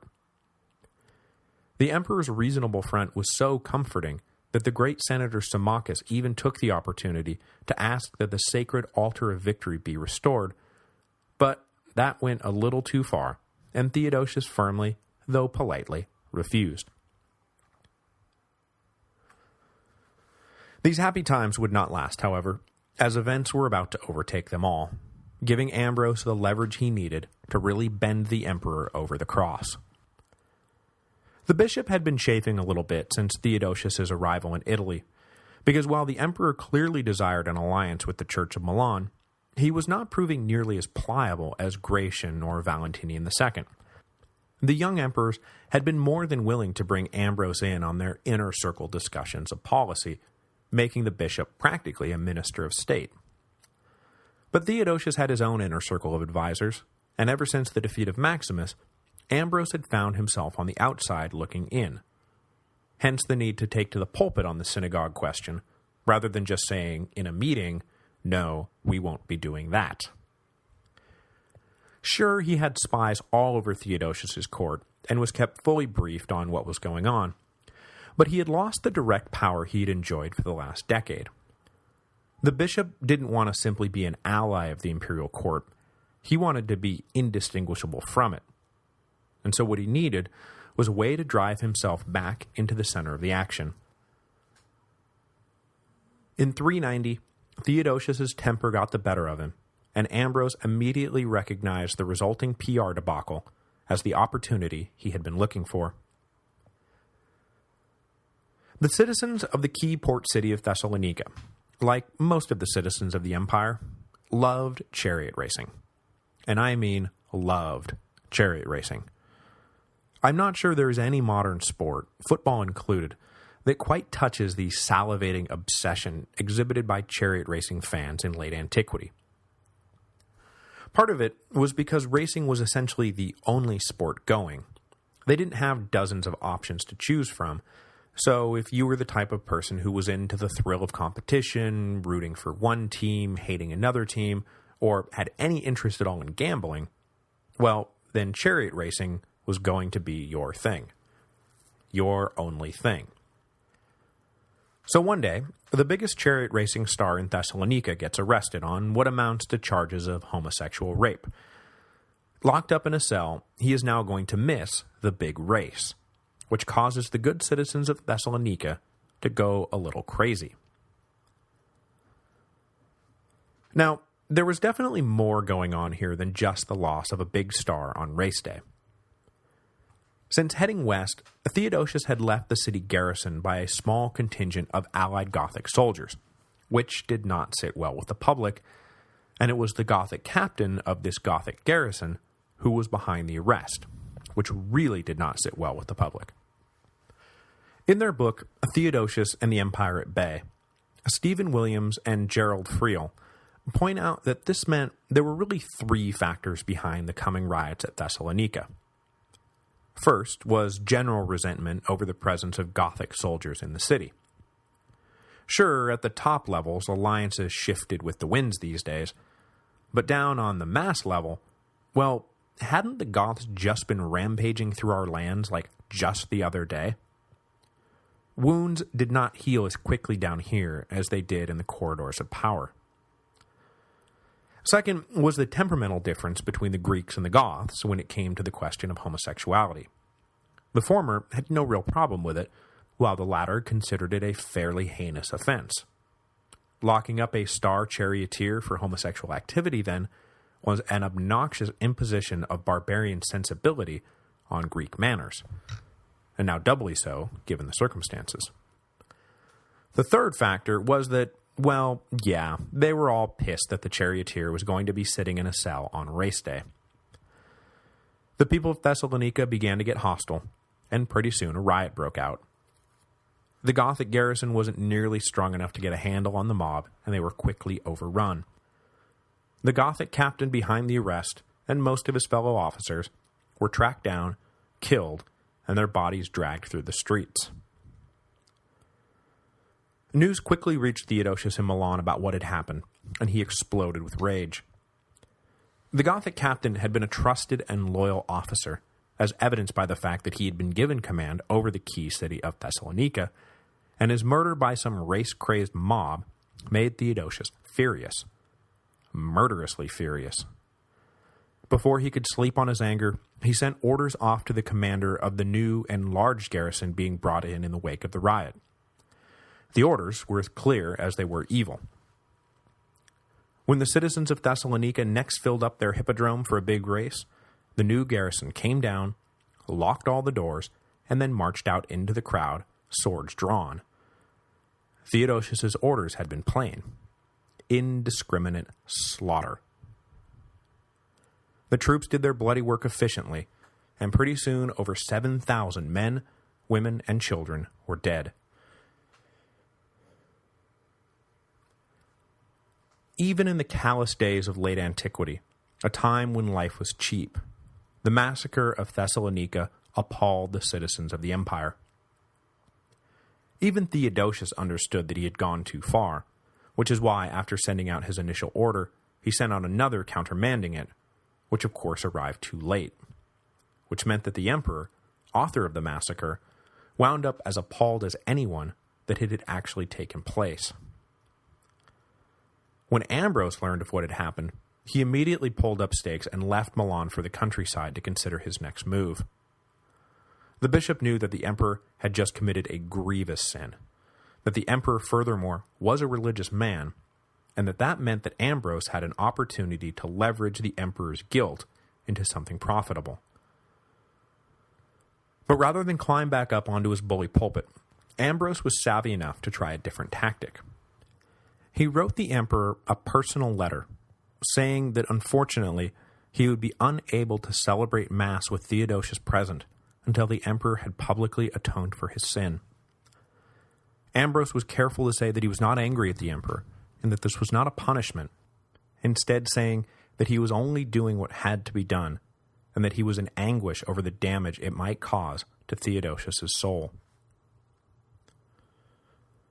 When Ambrose returned to Milan, Theodosius tried to call the bishop's bluff, but when he approached Ambrose's church, the bishop held fast, refusing the emperor entry. The honestly Christian Theodosius allowed himself to be turned away, and then proceeded to go into seclusion, remorseful over what he had done, and now deeply concerned over the fate of his immortal soul. He kept up a personal correspondence with Ambrose where the bishop again pressed him to publicly atone for his sin. How exactly the emperor might do this was unclear, but eventually Theodosius settled on a path that might lead him to forgiveness. Leaving his imperial finery behind, Theodosius came down to Ambrose's church and proceeded to spend the next few months engaged in a mixture of prayer and groveling. As fall turned to winter 390, the emperor's running display of fealty to the church finally convinced Ambrose that Theodosius could now be forgiven in the eyes of the Lord. I'm sure that the imperial promise to adopt stricter anti-pagan policies had nothing at all to do with Ambrose finally deciding to save Theodosius' soul from its impending doom. The showdown between Theodosius and Ambrose was a watershed moment for church-state relations. There had been conflicts between the two before, but up until this point, the state had always had the upper hand. Constantine had been deferential in his handling of the Christians, but there was never any doubt that when push came to shove, the emperor was in charge. Here now was an incident where an emperor said, "I want X." The church said, "You cannot have X," and the church, amazingly, won out. As I said when I introduced Ambrose, had it not been for the bishop's kind of insane degree of self-confidence, it is possible that the Christian church would have remained forever the junior partner in the church-state alliance. But Ambrose's resolve laid an enormously important precedent. Emperors and kings had power on earth, but the church controlled the fate of the soul. Now it should be noted that Theodosius' religious temperament played its own critical part in the laying of this precedent. Had he been the kind of ruler who only paid lip service to Christianity, it would not be hard to picture him simply tossing Ambrose out on his butt and installing a more agreeable bishop in his place. But Theodosius appears to have believed in Ambrose's power as God's representative on earth, and it was this belief that proved decisive during the showdown over the Thessalonica massacre. Now, did this mean that every subsequent temporal ruler would now feel obligated to bow to the church? Not by a long shot. But it did mean that some of them would. That in the coming conflicts between church and state, that the church would have some firepower in their arsenal when they demanded fealty from the kings, and an example that they could follow should they ever feel as bold as Ambrose and decide to follow it. Just ask Henry IV, who was presently standing barefoot in the snow outside the gates of Canossa. Following his return to the church in early 391, Theodosius, full of newfound Christian vigor, turned away from his previous policy of toleration and published a famous edict effectively banning paganism in the empire. This edict was not unlike previous edicts banning paganism in the empire, so it is not quite the revolutionary piece of legislation it is often supposed to be. But given the times, the influence of Ambrose, and the personal Christian piety of Theodosius, the edict wound up having more teeth than any of its predecessors. In Egypt, for example, a fanatical bishop named Theophilus seized on the edict as an opportunity to destroy the 5-century-old Serapeum of Alexandria, one of the largest and greatest temples of the pagan world. When the Serapeum fell, the last remaining portion of the Library of Alexandria fell with it, and the world's eyes turned to see how Theodosius would react. The emperor did nothing, signaling to Christian extremists that in their war against paganism, the gloves could now really come off. In the summer of 391, Theodosius decided that perhaps it was time for him to be leaving Milan. Technically, he and Valentinian still adhered to the East-West power-sharing system, and Theodosius' stay in Italy was always meant to be temporary. It was time for the Eastern Augustus to return to the eastern provinces, where he belonged. But Theodosius, clearly the senior Augustus in all but name, had no intention of just leaving Valentinian to his own devices. Now 15, the boy still needed a guardian, and the western provinces still needed a strong hand to protect them. So Theodosius installed his old loyal Frankish general Arbogast to act as the master of Valentinian's armed forces. Not only did Theodosius have complete confidence in Arbogast's ability as a soldier, but he also had complete confidence in Arbogast's ultimate loyalty to him rather than young Valentinian, something which might prove useful someday down the road. Plus, as a Frank, Arbogast was not eligible to ever become emperor himself, so Theodosius would not have to worry about some Maximus-esque usurpation going on. It all added up to the same thing. Leaving Arbogast in charge of the military meant Theodosius would never again have to worry about marching west to fight a civil war. Next week, you guessed it, less than a year after heading back to Constantinople, Valentinian II will be dead, Arbogast will be in revolt, and Theodosius will once again find himself marching west to fight a civil war.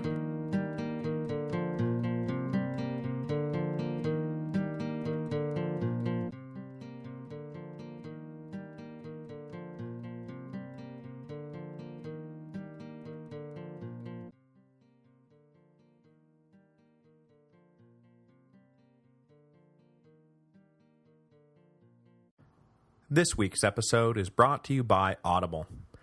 As you know, Audible is the internet's leading provider of audio entertainment with over 100,000 titles to choose from. When you're done with this episode, go to audiblepodcast.com/Rome. That again, audiblepodcast.com/Rome. By going to that address, you qualify for a free book download when you sign up for a 14-day trial membership. There is no obligation to continue the service, and you can cancel anytime and keep the free book download. You can also keep going with one of the monthly subscription options, and get great deals on all future audiobook purchases. This week, I am going to go with a recommendation from listener David, the Warrior of Rome series by Harry Sidebottom, a series of fiction books set in the chaotic years of the 3rd century. This recommendation comes seconded by listener Ben Nicholson, who I just so happen to know is an excellent judge of quality authorship, so you can't possibly go wrong. Just remember to go to audiblepodcast.com/Rome so that they know who sent you.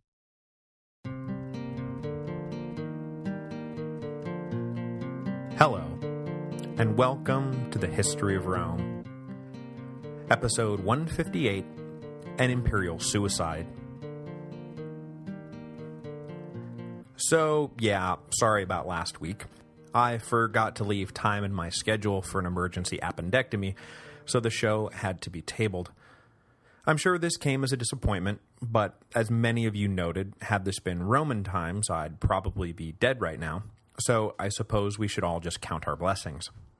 I'd personally like to thank the fine people at Seton Medical Center in Austin, Texas, for taking me apart and putting me back together so efficiently, and without further ado, let's get back into this thing.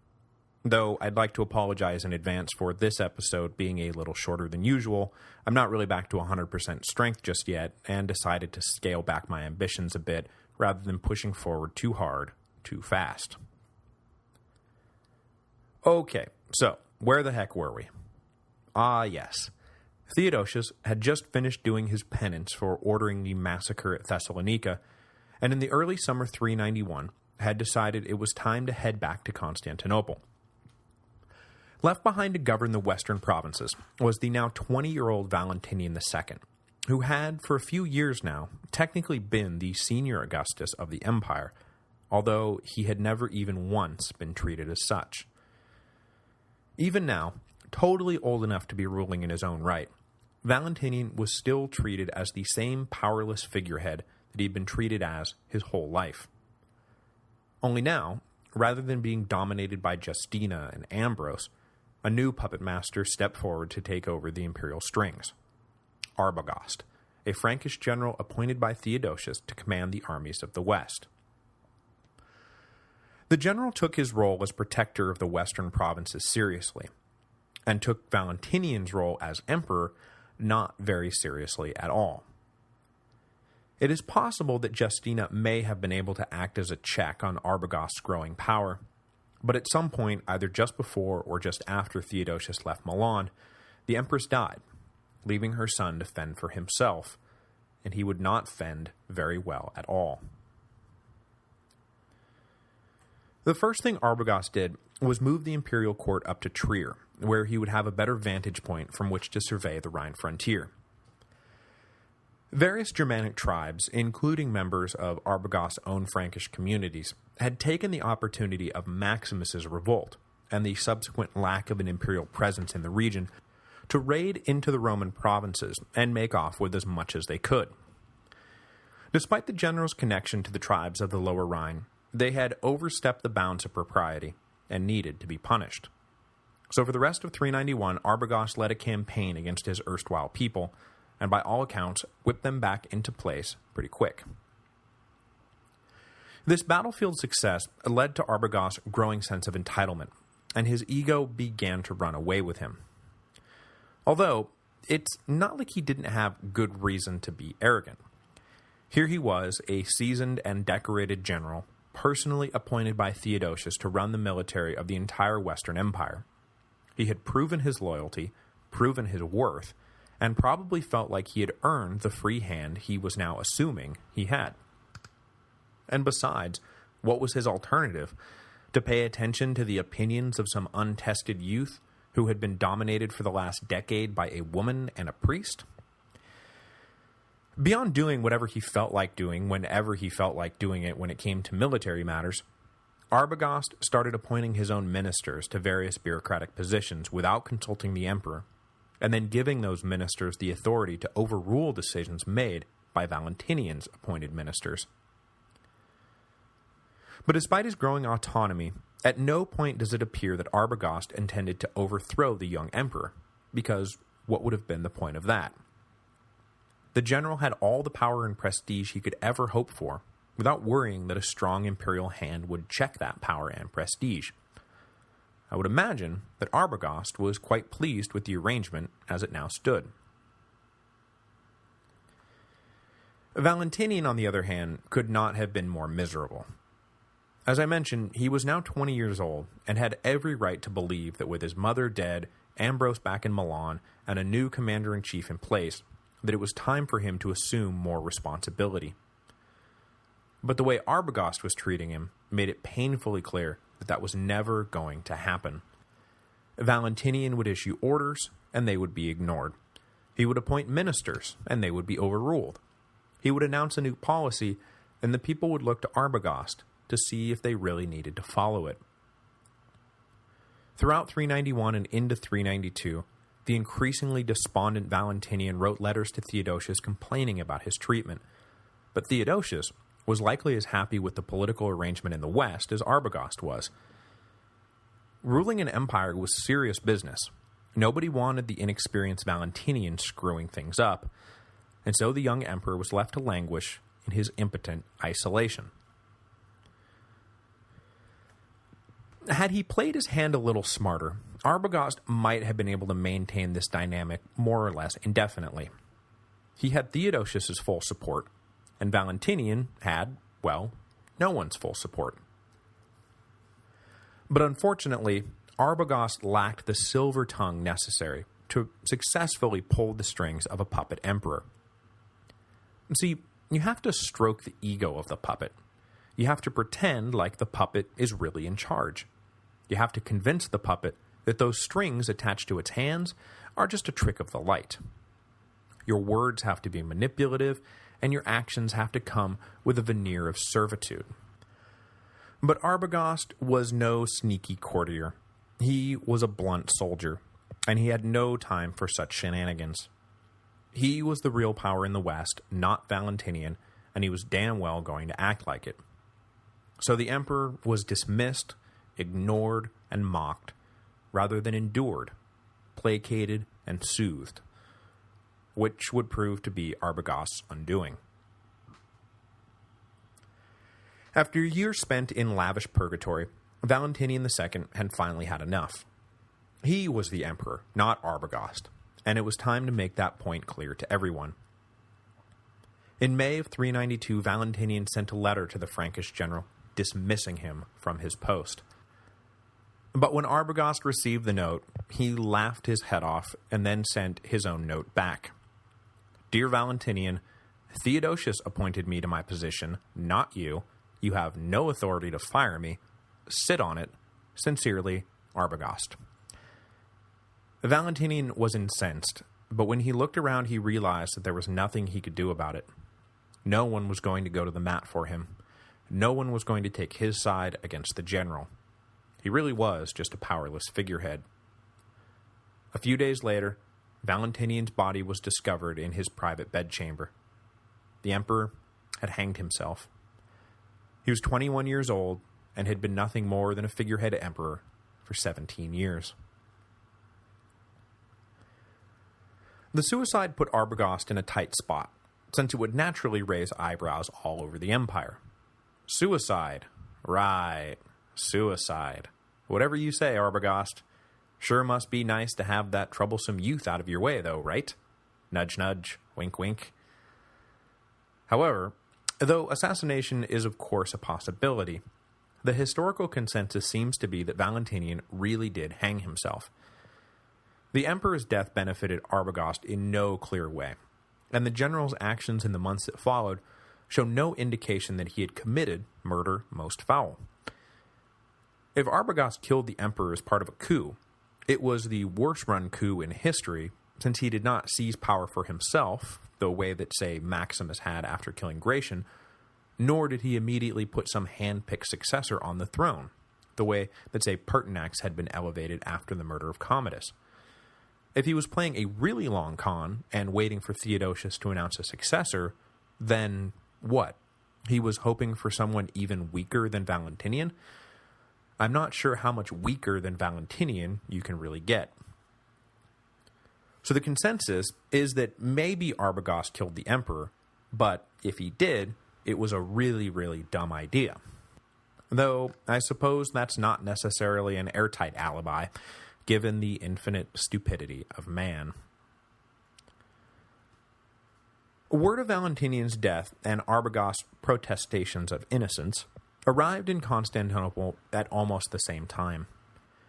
Theodosius was likely inclined to believe his general, but the people surrounding Theodosius had other ideas. Valentinian's sister and Theodosius's wife Galla refused to believe the suicide story and raised holy hell about the need to revenge the murder of her brother. Then there was the Praetorian prefect Rufinus, who, no friend of Arbogast, did his best to control the flow of information so that the Frankish general would be painted in as bad a light as possible. For months then, the Eastern court hemmed and hawed about what to do. Do we accuse Arbogast of murder and risk civil war, let him off the hook and risk letting a man guilty of regicide walk free? Finally, in late August, Arbogast got sick of waiting for a decision and decided that the government of the West needed an emperor. As a Frank, he knew that he personally couldn't fill the role, so Arbogast plucked up Flavius Eugenius, a former teacher of rhetoric and now second-tier imperial secretary, and hailed him Augustus of the West. The choice of Eugenius was a surprise, but it does hint that Arbogast understood that he had probably fallen out of favor in the East, and that he needed to find some new allies if he was going to survive. Eugenius may have been a lower-ranking minister, but he had very close ties to the old Roman aristocracy, and it was likely those ties that Arbogast had his eyes on.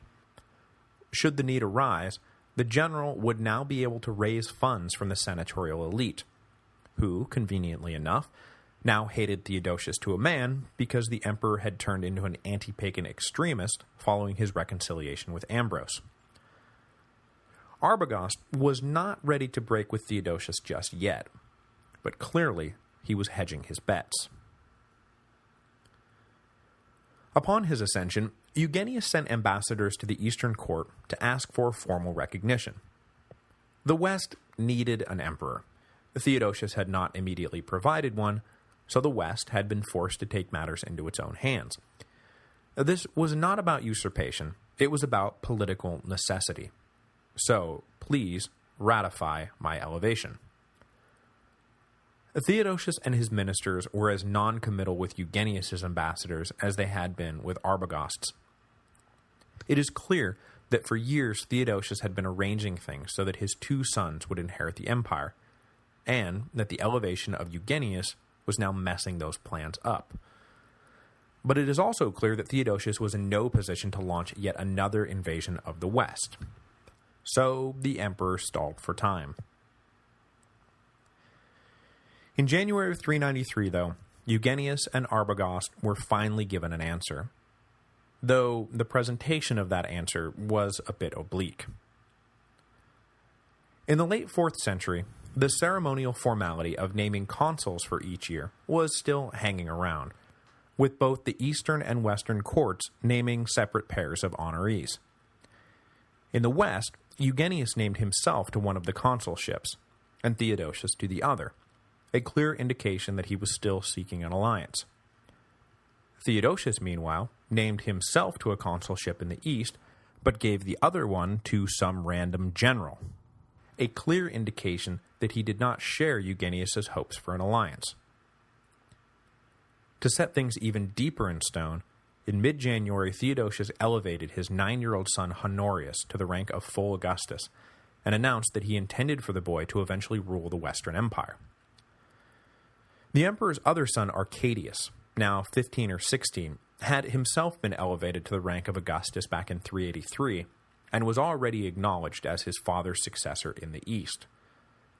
The elevation of Honorius, though, made it clear that Theodosius had no intention of letting anyone from outside the family into the imperial club, which meant Eugenius could never be recognized officially, which meant that Arbogast was now backing an enemy of the state, which made him an enemy of the state as well. So, unless he wanted to just hand himself over for execution, that meant that Arbogast was going to have to fight for his life. Once again, the empire was on the path to civil war. But it was not a war that either side was prepared to fight just yet. Though the break between East and West became permanent in January 393, it would not be until the summer of 394 that battle would finally be joined. In the meantime, both sides prepared. Eugenius and Arbogast moved their court down to Milan to secure the passes into Italy, and make it easier to drum up support from the Roman aristocracy. Bishop Ambrose, far less sure of how he would be treated by Eugenius and Arbogast than he had been about how he was going to be treated by the last usurper to march into Milan, prudently took the opportunity to withdraw to Bologna. Over the course of the next year, he would have further reason to fear the new regime, as Eugenius made a concerted effort to align himself with the pagan aristocracy of Italy.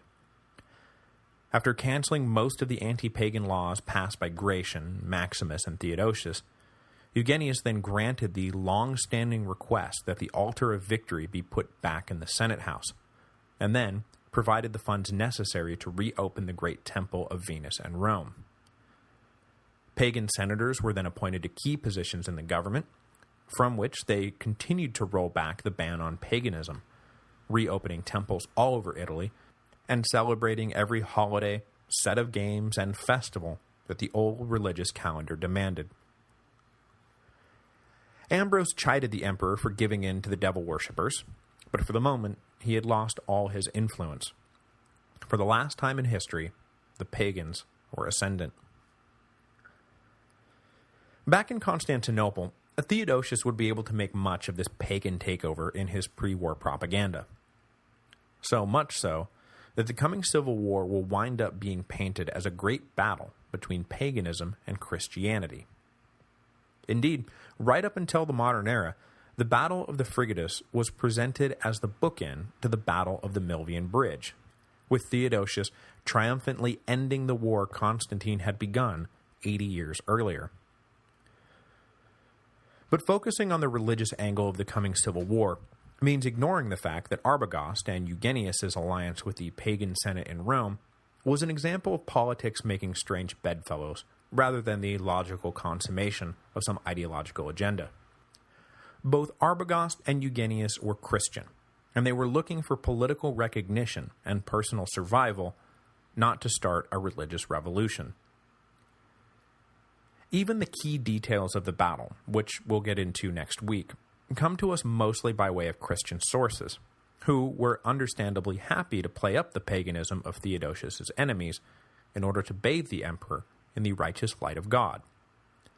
But we'll get more into that next week.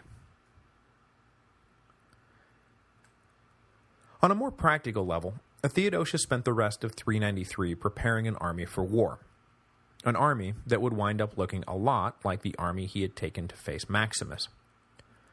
The core of the invasion force would be Roman legionaries, but they would once again be matched by an equal number of barbarian auxiliaries. The Goths, in particular, would play a huge role in the coming fighting, and their forces would be led by a powerful new chief named Alaric. So yes, the sack of Rome is just around the corner.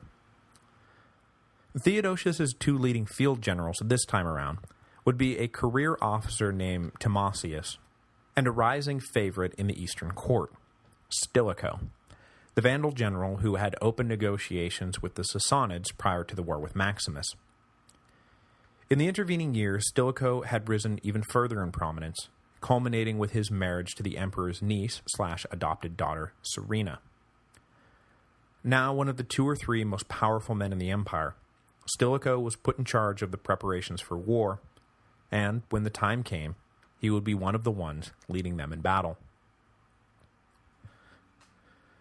The time for that battle finally came in the summer of 394, as Theodosius and his generals began marching west at the head of an army that at least one source claims was 60,000 men strong, although I should note that for the times, that would have been an enormous army. As they entered Illyria, the first thing Theodosius' army noticed was that the passes into Italy were completely unguarded. Having studied Maximus's failed defense of Italy, Arbogast had concluded that Maximus had erred by dividing up his forces. By stationing troops on both sides of the Alpine passes, Maximus had just made Theodosius' job easier. So Arbogast decided to abandon the eastern entrances into the Alps and concentrate all his forces at the western exits. Theodosius could have the mountains, but when he came down into Italy, he was going to be met by a solid wall. This strategy would prove to be a sound one, and had it not been for a little bad luck, we could very well be talking about the great victory Arbogast won against the overmatched Theodosius. Next week, we'll get into that last great battle between the pagans and the Christians. After the first day of heavy fighting, it will look like Theodosius is done for, but as we'll see, a key defection and a little divine intervention will help turn the tide in the Eastern Augustus' favor. But though he would eventually win the day, Theodosius' tactics would wind up having one major unintended consequence, as Alaric and his Goths would leave the field mighty disgruntled.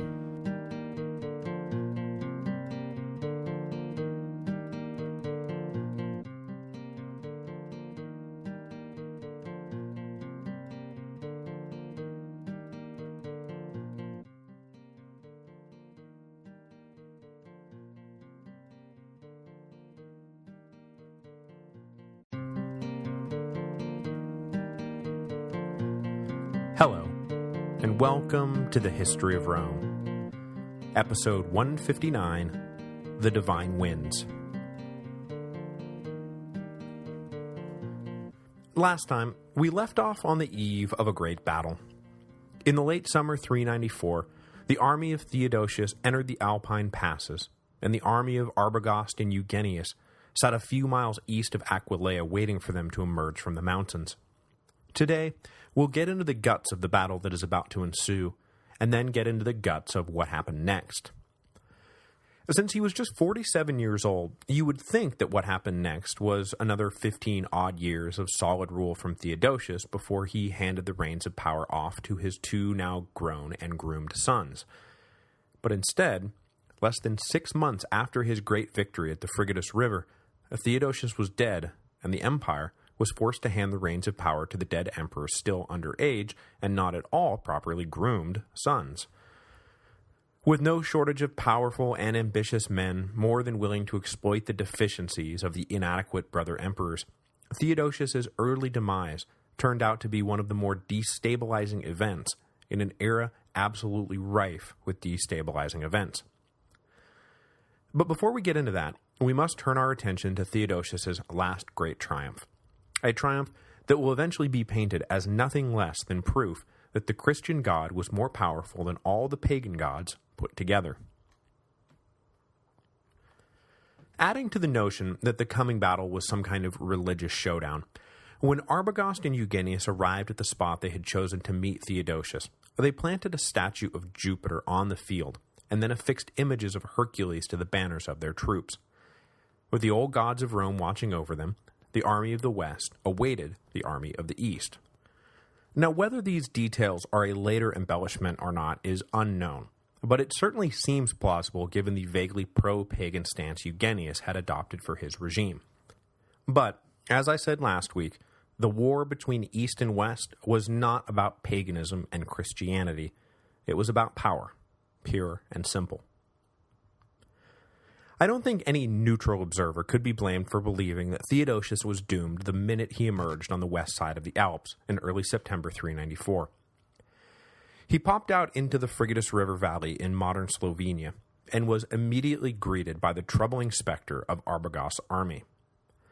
Not only was it troubling that they were there at all, but the highly capable Frankish general had seized every piece of high ground in the valley. Wherever Theodosius looked, he was looking up at Arbogast's soldiers. That alone would have been enough to give any commander a moment's pause. I mean, do I really want to attack an enemy who so completely controls the terrain? We don't know if Theodosius paused, but if he did, it wasn't for very long. The emperor decided that crappy position or no crappy position, he was going to attack. As soon as his men were lined up for battle, the Eastern legions launched themselves forward in a full frontal assault. Well, I suppose saying the Eastern legions is a bit misleading. Out in front of this initial charge was Alaric and his Goths. Through an ultra-intense day of fighting, the Gothic auxiliaries wound up bearing the brunt of Arbogast's counterattacks, while Theodosius kept the legions proper pulled back in reserve. The casualty rate of the Goths was so high that when the battle was all over, it was said that Theodosius had actually beaten 2 enemies that day, with Alaric joining Arbogast in defeat.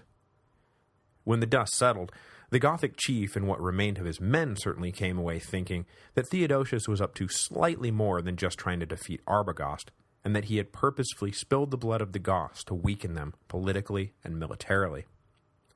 The hard feelings generated by the way they had been used in the battle would last for a generation, winding their way through a brief revolt that we'll get to in a second, and ultimately leading to the stunning, if not exactly strategically important, sack of Rome 15 years later. The first day of the battle ended without a decisive victory for either side, but it was obvious to everyone on both sides that Arbogast was getting the better of Theodosius. In the camp of the Western army, spirits were high, and everyone was under the impression that victory was just a good night's sleep away. On the other side, in the camp of the Eastern army, morale was non-existent. They were just a bunch of men sitting around waiting to die. Even Theodosius despaired at his chances, and he spent the evening in prayer, attempting to gin up some sort of miracle that would salvage his chances. And given everything that's about to happen, it's fairly easy to see why later chronicles might play this up and report that God decided to answer Theodosius's prayers. The first little turn of fortune came during the night. Arbogast still commanded the high ground of the battlefield, but the passes that the Eastern legions had emerged from were still wide open, and the Frankish general was concerned that Theodosius would get it into his head to retreat rather than stay and fight. So he ordered a strong detachment of soldiers to march around Theodosius's camp and occupy the entrances. Bottled up and broken, Theodosius would most likely offer his surrender by lunchtime the following day. But the commander of this detachment knew an opportunity when he saw it, and when he got into position, he sent word down to Theodosius saying that he'd be happy to defect if the price was right. Since the Eastern Augustus was basically facing his own imminent death, the commander could pretty much name what that right price was, which he did, which Theodosius immediately agreed to pay. The detachment defected, the passes remained open, and Theodosius's army gained some much-needed reinforcements. The second, and more famous turn of fortune came the next day after the two sides had resumed their fighting. The only problem is that there are no guarantees that it actually happened the way that later historians claim that it happened. It's eminently plausible, but since the specific details that have been passed down to us didn't start cropping up until years later, it is entirely possible that the whole incident is just a figment of some overzealous church historian's imagination, as a way to graphically depict how God had stepped into the fighting on Theodosius' side. See, there is this weather phenomenon that lurks around the Eastern Alps called the Bora, hugely intense windstorms that have been known to gust with the strength of a low-grade hurricane. On the second day of battle, one of these windstorms kicked up, and wouldn't you know it, it blew directly into the face of Arbogast's army. As the two sides approached each other, the Western army was rendered practically blind by the dusty winds blowing directly in their face. The Eastern army, on the other hand, had the winds at their back, and so advanced completely unaffected. It is written that the winds eventually became so strong that the spears lobbed at Theodosius's army were blown back at the very men who had thrown them, and that the arrows fired were shot back at the very men who had fired them. Arbogast's army, so close to victory the night before, quickly fell apart in the face of the torrential wind. By the end of the second day, the army of the West was broken, and those who could not flee were captured. Theodosius had snatched victory from the jaws of defeat. Could it be anything less than divine intervention? Among those captured was Eugenius. The would-be emperor was brought before Theodosius, whereupon he nobly dropped to his knees and began begging for his life. Though Theodosius was typically magnanimous in victory, this magnanimity had its limits, and self-proclaimed emperors received no quarter. Eugenius was executed, and his head was put on display for all to see. Arbogast, meanwhile, managed to escape from the battle unharmed, but after spending a few days in the hills dodging patrols like some common criminal, he concluded that it was high time that he took the honorable path out of his predicament, and he committed suicide before he could be captured. The deaths of Eugenius and Arbogast meant that for the moment at least, across the whole expanse of the Roman Empire, from Spain to Syria and from Africa to Britain, no one opposed Theodosius' sole rule. For a few months in late 394 AD, Theodosius stood as the only emperor in the Roman Empire. He would be the last man to hold that distinction. Just as he had done following the victory over Maximus, Theodosius completed his march by entering Milan and setting up court in the Italian capital. There was much to be done and much to grapple with, and Theodosius knew he was going to have his work cut out for him. The war with Eugenius and Arbogast had been even bloodier than the war with Maximus, which hurt doubly since the legions had not really gotten back to full strength since that last civil war. Both the Rhine and Danube frontiers were now dangerously under-garrisoned. On top of his military woes, Theodosius also knew he was going to have to deal with the headache of rolling back the pagan tide that had risen in his absence. Committed more than ever to his Nicene Catholicism following the miracle victory at the Frigidus, Theodosius began to undo the religious damage done by the pagan aristocracy of Rome. It was at this point that the altar of victory disappears from the historical record, never to be heard from again. So, quit asking me to put it back in the Senate House. It's gone, so get over it. Since Theodosius' historic place as the last sole ruler of the Roman Empire is often listed near the very top of his imperial resume, You might be inclined to think that he held this distinction for a few years. I mean, at least a year. But not so. The correct answer is 4 months. All that stuff that Theodosius knew he was going to have to deal with wound up getting dealt with by someone else. Because in mid-January, the emperor came down with what historians label as a nasty bout of edema. Doctors were called and everyone prayed, but it all did no good. On the 17th of January, 395 AD, Theodosius died. He was 48 years old and had been an Augustus for 16 years. Did I mention that he was the last sole ruler of the Roman Empire?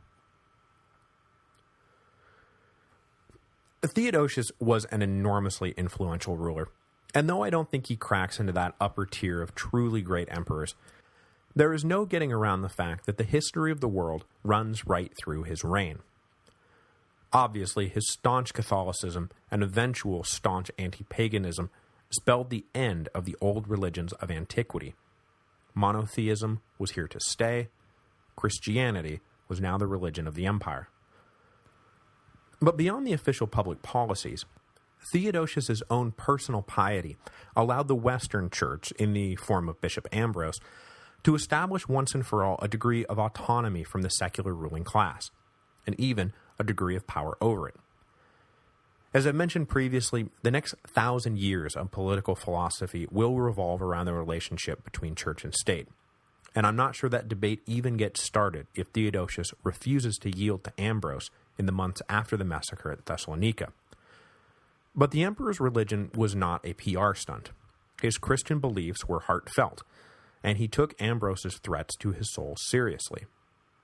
So, Theodosius did what the bishop demanded he do, and in the process set a precedent that later kings and popes would follow. Finally, given that he did play such a major role in the final entrenchment of Christianity, which I think we can all agree is a pretty big deal, the major role Theodosius played in ensuring the empire did not collapse following Adrianople is sometimes lost in the shuffle. But that too was a pretty big deal. His ability to recognize the stark reality of the empire's situation, that they could not risk another battle, that they must deal with the Goths diplomatically, is perhaps even more important to the history of the world than his religious policies. Because had he blown it in the dark days after Adrianople, there might not have been an empire left to Christianize. That said, allowing the undefeated Goths to settle in Roman territory and essentially live under their own laws would have profound negative consequences down the road. It is, after all, another one of the 257 different reasons why the Western Empire fell apart. But we'll get into all that a bit down the road. For now, though, we must turn to Theodosius's more immediate legacy. Namely, that his untimely death meant that control of the empire fell into the hands of a 16-year-old and an 11-year-old, neither of whom were well trained in the military arts, had any real experience with statecraft, or, if you believe the pronouncements of most modern scholars, were particularly bright individuals. Sadly, for the good people of the Roman Empire, their emperors Arcadius and Honorius turned out to be a couple of underage, dim bulbs, who were so easily manipulated and pushed around that their reigns were defined most especially by the revolving door of ambitious advisors who were constantly cutting each other's throats in order to take their turn being the real power behind the throne. Without anything resembling a firm hand on the tiller, power-hungry ministers and generals began to run amok, fatally undermining the political solidarity that the empire so desperately needed at the dawn of the 5th century. The first two of those power-hungry ministers stepped to the plate upon the death of Theodosius in January 395, and of course, since political solidarity was so vitally important at the dawn of the 5th century, it was perfect that they were personal enemies, who were more than willing to extend their rivalries into official state policy. Awesome. The first of these ministers was Stilicho, the Vandal general who had risen to become Theodosius' son-in-law and the leader of the Eastern Army. The other was the Praetorian prefect Rufinus, who had been left in charge of Constantinople when that Eastern army had marched west. Arcadius and Honorius had both been left in Rufinus's care when their father had marched off to face down Eugenius and Arbogast, but when Theodosius became deathly ill, Honorius was called to Milan in case he needed to assume the mantle of Western Augustus. Aware that his time was drawing near, Theodosius began scrambling to get some sort of succession plan in place, and he naturally turned to Stilicho to ensure that things wouldn't go to hell the minute he died. Pretty soon, everyone got word that when the emperor did die, that Stilicho would act as a de facto regent for the underage Honorius. Given the general's familial connection to Theodosius, this came as a surprise to no one. But then came the curveball. Just before he died, Theodosius dismissed all his other ministers so he could have a private chat with Stilicho. During this chat, Theodosius told his son-in-law that he wanted Stilicho to act as a guardian not just of Honorius, but of Arcadius as well. This deathbed request effectively became the emperor's last words, as he died almost immediately after this secret conversation. But you can probably see the problem here. Stilicho was the only one present for this momentous pronouncement. Everyone assumed the Vandal general was going to rule the West, and everyone was fine with that. But now suddenly he was wandering around telling people that Theodosius secretly told him at the last minute that he was supposed to rule the East too. To which I would have reacted, you don't actually expect me to believe that obvious load of complete BS, do you? But Stilicho apparently did expect everyone to believe it, and for almost the entire time he was in power, he maintained his rather bizarre claim to regency over the whole empire. To top it all off, modern historians are not even convinced that there ever was a secret conversation, that the whole thing had been made up out of whole cloth after the fact to explain Stilicho's attempt to seize control of the Eastern Empire. Probably the person laughing hardest at Stilicho's obvious load of complete BS was back in Constantinople, the Praetorian prefect Rufinus. As I mentioned, he and Stilicho were bitter enemies, so you can probably imagine his reaction when a messenger arrived one day bearing the news that Stilicho was claiming Theodosius secretly wanted him to control the Eastern Empire. I picture Rufinus falling out of his chair laughing, picking himself up off the floor, and then immediately making plans to kill Stilicho at the earliest opportunity. But Stilicho would prove himself to be an extremely savvy operator, far savvier than Rufinus anyway, who will, incidentally, wind up dead in a ditch in less than a year. Eager to solidify his position as the new de facto regent, and I say de facto because there was no official regent position in Roman law, he turned to the most powerful man in the Western Empire, Ambrose of Milan, for support. The Vandal general and the Roman bishop forged an alliance that was sealed when Ambrose publicly endorsed the claim that Stilicho had been ordered to preside over both imperial brothers, rather than just Honorius. But Rufinus was undeterred. Stilicho could make all the laughable claims he wanted. There was no way the Praetorian prefect was giving an inch of political space. This test of wills came to a head in 395, in an incident that put on full display the consequences of personal rivalry spilling over into official policy. As I've mentioned, the Goths were not at all happy about the way they had been used at the Battle of the Frigidus, and it was an article of faith among them that they had been intentionally led to the slaughter to weaken their power. Initially, Alaric, the leading chief of the Gothic army, neither stoked these fires nor did anything really to dampen them out. He was more reserved than his countrymen because, with all the reshuffling that was underway following the death of Theodosius, he thought he saw an opportunity to follow in the footsteps of Ricamir and Arbogast and Stilicho and become a barbarian general in the Roman army. But Stilicho in particular was hugely opposed to the idea of Alaric serving Rome in an official capacity, mostly because combining the role of Gothic king with Roman general was a frightening prospect. Alaric led his troops back to Thrace in the spring of 395, but when he got there, he received word that he was not, in fact, going to be offered a command, and so, feeling betrayed, he started actively encouraging the Goths' hostility. In just a few weeks, their rage boiled over, and the Central Empire was once again dealing with a marauding Gothic army.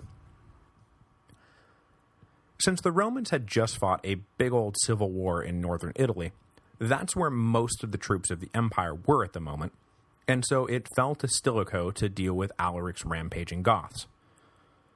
But the army Stilicho led through the Alps was not really in tip-top shape, nor a particularly cohesive unit. The damage done at the Frigatus was still being felt, not just in terms of physical fighting ability, but also in terms of the troops actually trusting each other. After all, the men who made up Stilicho's army had just been hacking each other to pieces the previous autumn. It was a little difficult for them to grasp that they were all now on the same side. But there was no getting around the fact that the Goths needed to be settled, so off Stilicho went to try to settle them. The Vandal was a deft general, and knowing the weakness of his own army, decided to engage in a positional campaign designed to hem Alaric in, rather than trying to break him in a set-piece battle. Eventually, Stilicho's strategy proved so successful that the Goths became trapped in a terrible position. If Stilicho was ever going to take a shot at battle, now would be the time to do it. But then a surprise order came in from Arcadius, originating of course with Rufinus, demanding that Stilicho return the eastern troops to Constantinople and withdraw from Greece at once. That Stilicho decided to comply with this order hints that he maybe had no intention of actually attacking the Goths, but he sure told everyone who would listen that he had been fatally undercut by that sneaky snake Rufinus, who had robbed the Romans of a certain victory simply to deny me, noble Stilicho, a personal victory. Whoever's idea it was to let Alaric go, and there is good evidence that it was indeed Stilicho's idea, the fact that the Gothic chief lived to fight another day wound up having some pretty serious consequences down the road. Next week, we will begin to feel some of those consequences, as the empire will break down into three political centers of gravity: Stilicho in the west, Alaric in the center, and whoever happened to be controlling Arcadius at the moment in the east.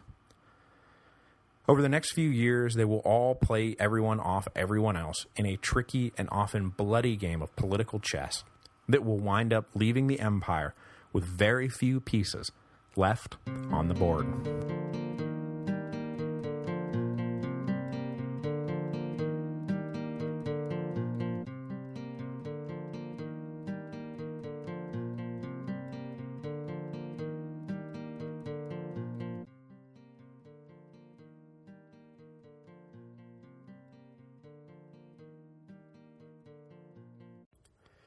This week's episode is brought to you by Audible.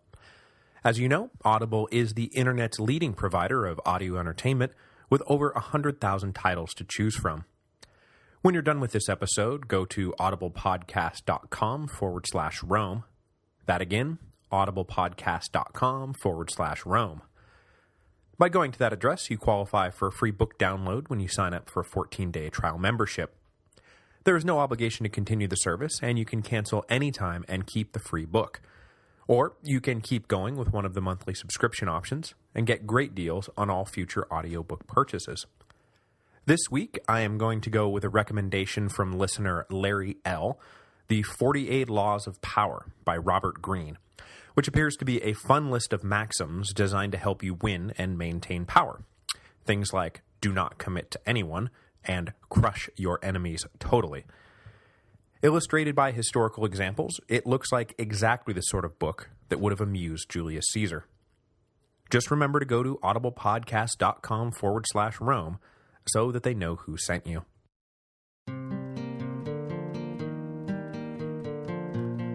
Hello, and welcome to the History of Rome. Episode 160, East versus West. In the summer of 395, Stilicho led practically the only Roman army of consequence left in the empire into Thrace to face down Alaric and his rampaging Goths. But right at the moment when it appeared that victory was within his grasp, Stilicho suddenly decided to detach the eastern contingent of his army and return it to Constantinople before leading the rest of his army back towards the west. Preparing to make his last stand, Alaric wound up simply watching the Roman army dissipate without so much as a sword being drawn. Scholars long blame the machinations of the Eastern Praetorian prefect Rufinus for the order to break up Stilicho's army, but it is just as likely that Stilicho himself never had any intention of bringing Alaric to battle, and was just happy for any excuse to withdraw. As later events would show, as much as imperial propaganda liked to paint the Goths as out-of-control monsters, the courts of both East and West knew that they were actually an incredibly valuable military resource to be utilized, not some terrible foreign enemy to be defeated at all costs. Put simply, crushing the Goths would have meant crippling the long-term war-making power of the empire. And beyond that, the courts of East and West also understood that crushing the Goths would have meant losing a potential ace in the hole to be laid down in the high-stakes game of political poker they were playing with each other.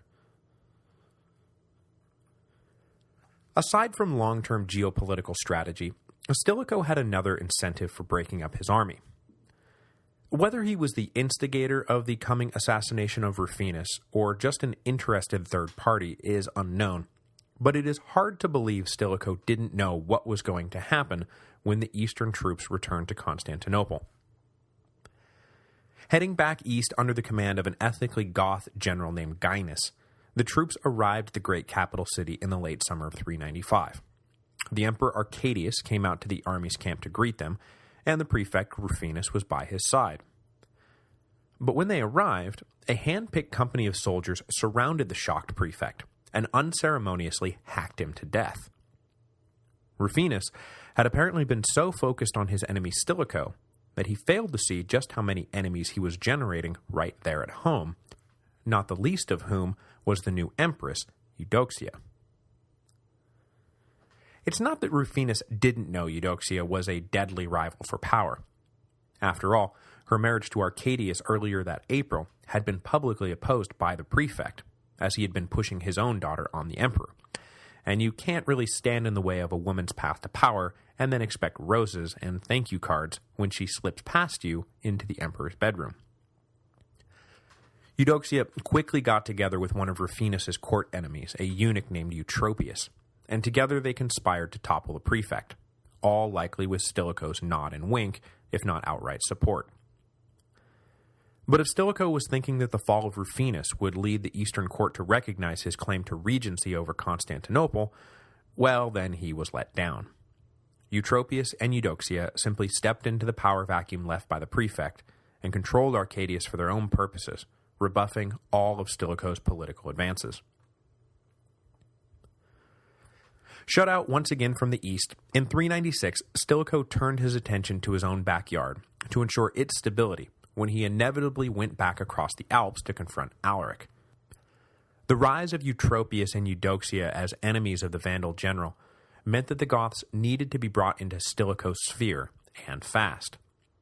Alaric must not be allowed to sign a peace deal with Constantinople. He must be brought to heel by the West, and if not converted into an active ally, then at least sidelined for any intra-imperial struggle. Stilicho's biggest fear, of course, was a vaguely noble one.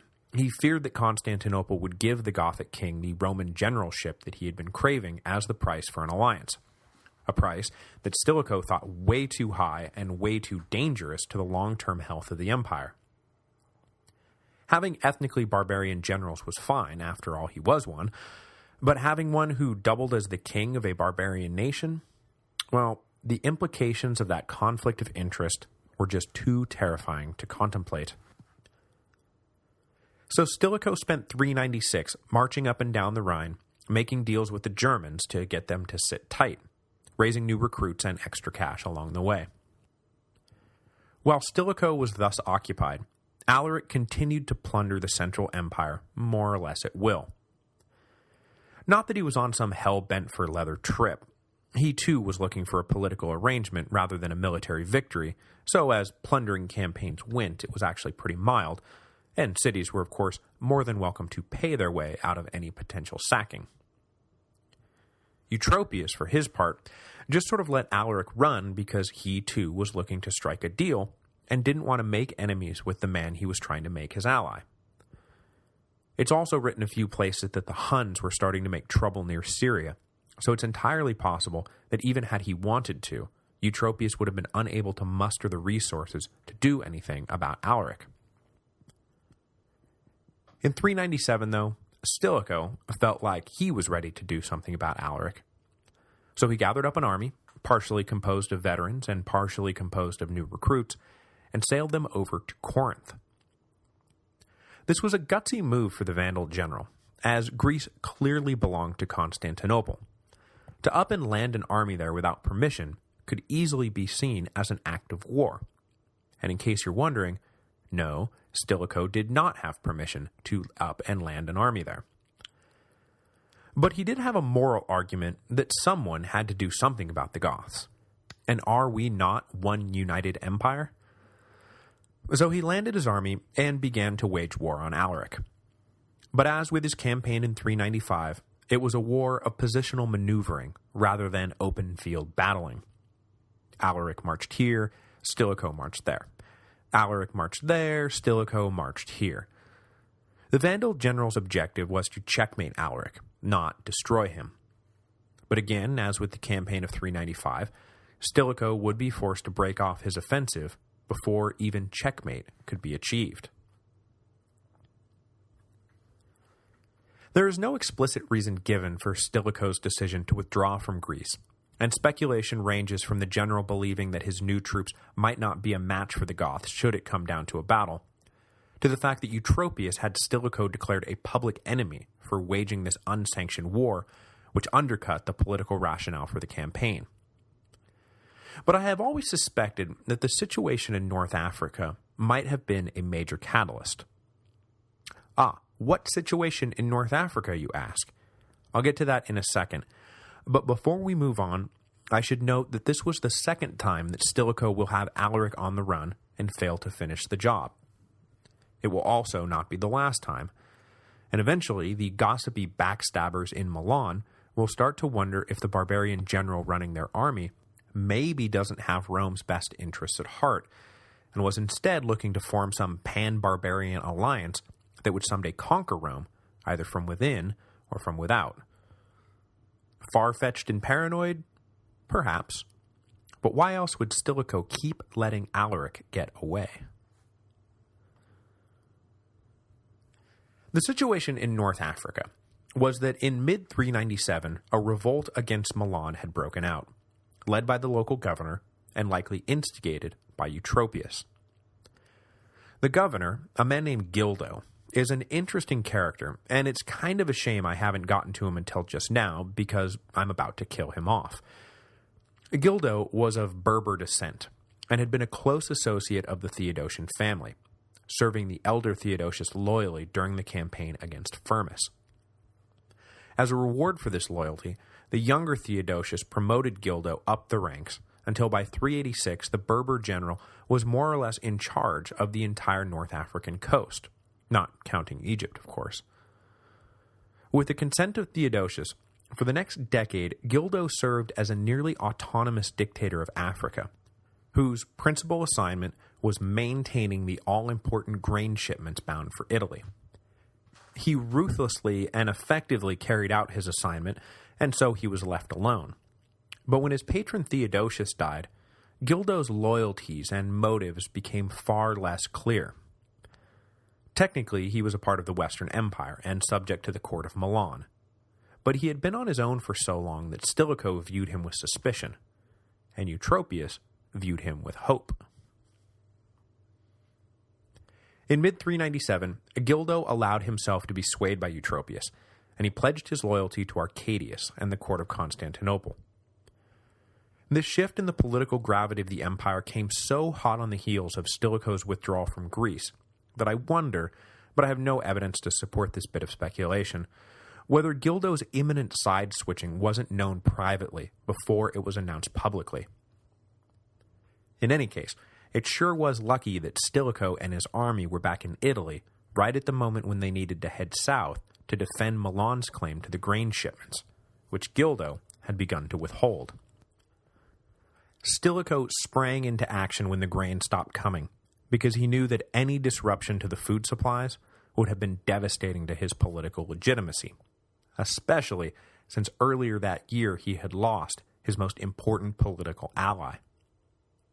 In April of 397, at the age of 58, Ambrose of Milan had died. Ambrose had been the bishop of the Italian capital for 23 years, and is justly recognized not just as one of the most influential men in the history of the Catholic Church, which he obviously was, but also as one of the most influential men in the history of the world, period.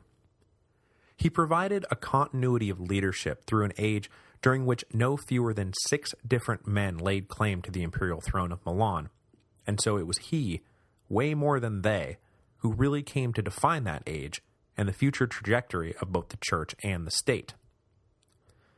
To say nothing of the fact that back in 386, he had personally converted a 30-something-year-old religious seeker named Augustine to Christianity, which is why I hold Ambrose personally responsible for all those times I had to read select portions of The City of God for the test on Friday.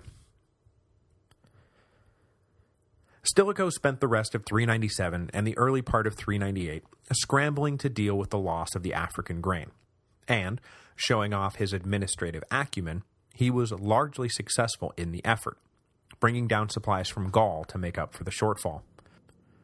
This was only a temporary solution, but it was enough of a solution that far from toppling the Vandal general, his prestige was actually elevated, and he became stronger than ever. So strong, in fact, that he was able to push through the marriage of his daughter to the now 14-year-old Honorius, meaning that Stilicho was now not just the guardian of the emperor, but also his father-in-law, which also meant that down the road, he was going to be the grandfather of any and all imperial heirs. But as strong as his standing was right at that moment, Stilicho knew it would all be pulled right out from under him if he failed to turn back on the North African grain shipments. In the spring of 398, then, Stilicho ordered an invasion force to head south, topple Gildo, and retake the farms and ports of the region. The Vandal general did not lead this force personally, but instead left it in the hands of a commander Stilicho knew would pursue the destruction of Gildo with a relentless zeal, Gildo's brother and now mortal enemy, Mezcazel. The two brothers had once been as close as you'd expect brothers to be, but they had had a falling out, and Mezcazel, fearing for his life, had fled North Africa for the safety of Italy. As punishment for the flight, Gildo took the rather extreme step of executing Mezcazel's 2 sons. So Stilicho recognized that if there was one man in the empire who was not going to rest until Gildo's head was on a stick, it was Mezcazel. So he gave the Berber general command of the invasion force and left it to him to interpret the vague orders to retake North Africa, however he saw fit. Mezcazel's forces landed in Africa, and though they were outnumbered by the army that greeted them, Gildo's forces crumpled almost immediately. The ease of Mezcazel's victory has been explained variously as the result of his own troops being far superior in discipline and skill. After all, the North African brigades never faced the kind of threats faced daily by their northern comrades, or possibly as the result of bribes from Mezcazel, who knew that his brother's ruthless tendencies had not endeared him to many over the years. Probably, it was a little from column A and a little from column B. Gildo immediately recognized that the jig was up, and that making a run for Constantinople was his only chance at survival. Mezcazel was obviously not going to be lenient in his victory. But as Gildo's ship set sail for the east, a storm kicked up and blew the boat back ashore.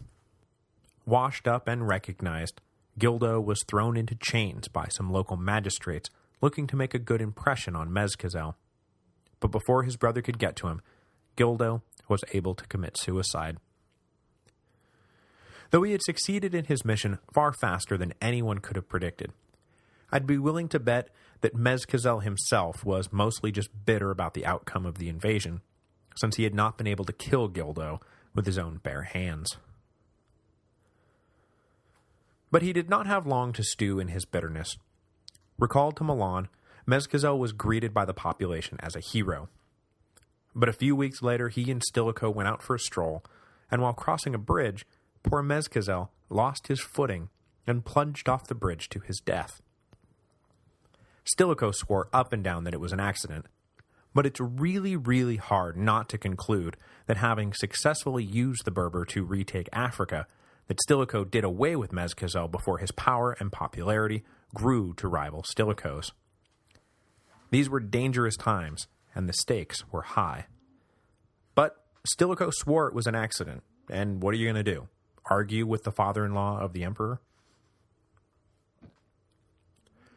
With his North African gambit having come to nothing, back in Constantinople, Eutropius returned to the other major political and military power that could be possibly used as leverage against Stilicho: Alaric and his Goths.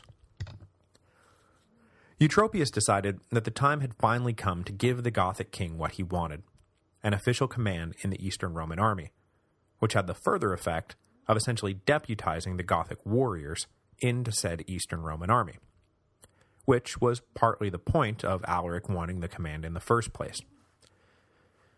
He had been angling for the command for two main reasons.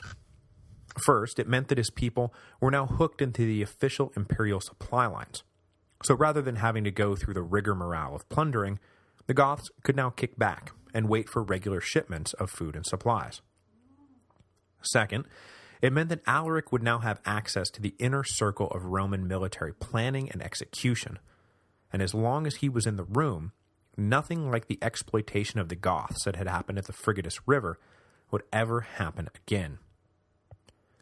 Alaric standing with his own people was at an all-time high, and though he was now technically subject to Arcadius, and by extension Eutropius, in practice, he was subject to no one at all.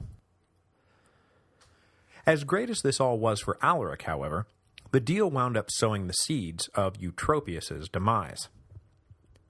There were more than a few people in the empire who were not at all happy about the deal, especially the people who had just been terrorized by the Goths and who were now obligated to supply them in perpetuity.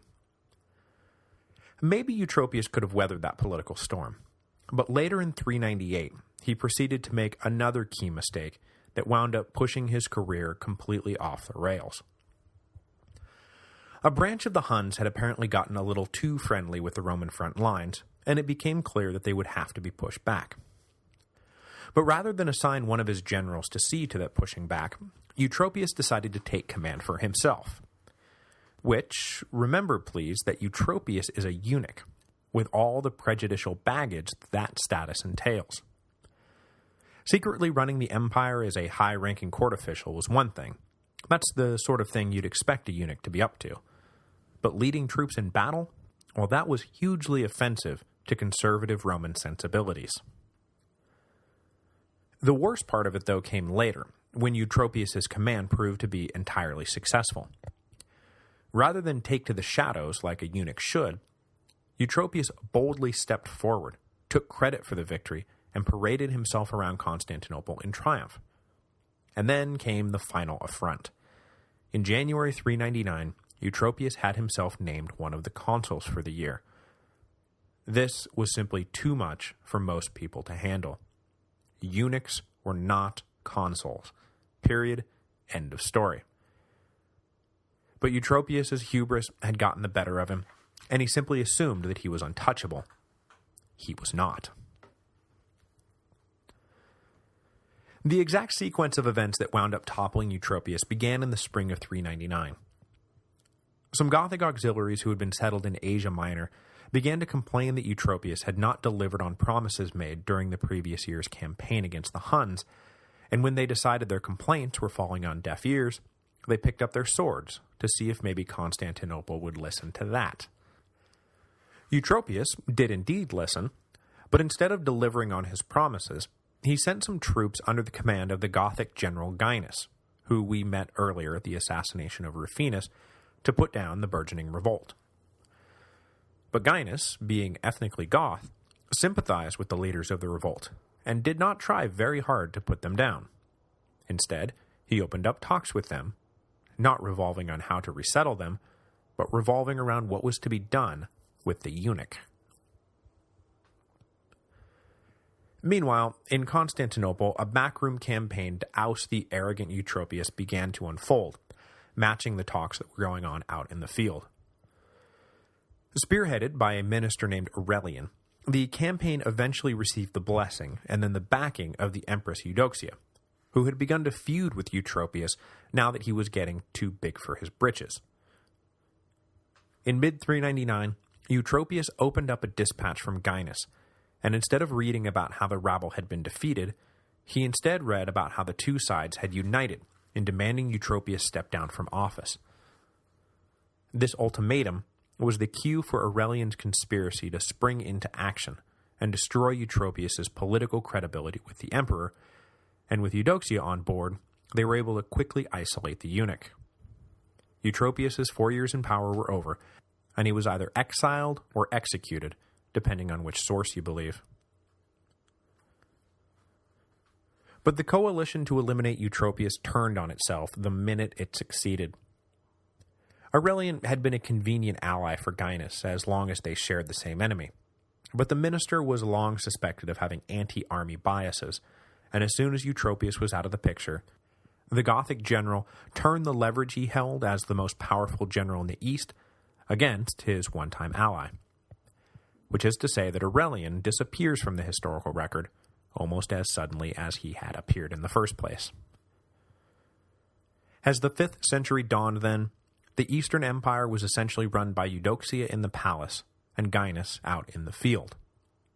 Arcadius, now 23 years old, was nowhere to be seen, as indifferent as he likely was incompetent.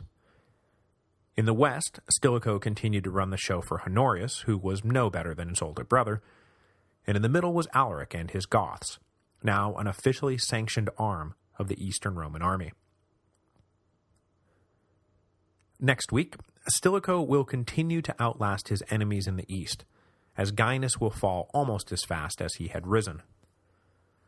Stilicho will also continue his on-again, off-again wars with the Goths, who will pretty soon get it into their heads to invade Italy, but as had happened twice before, Alaric will once again escape Stilicho's clutches.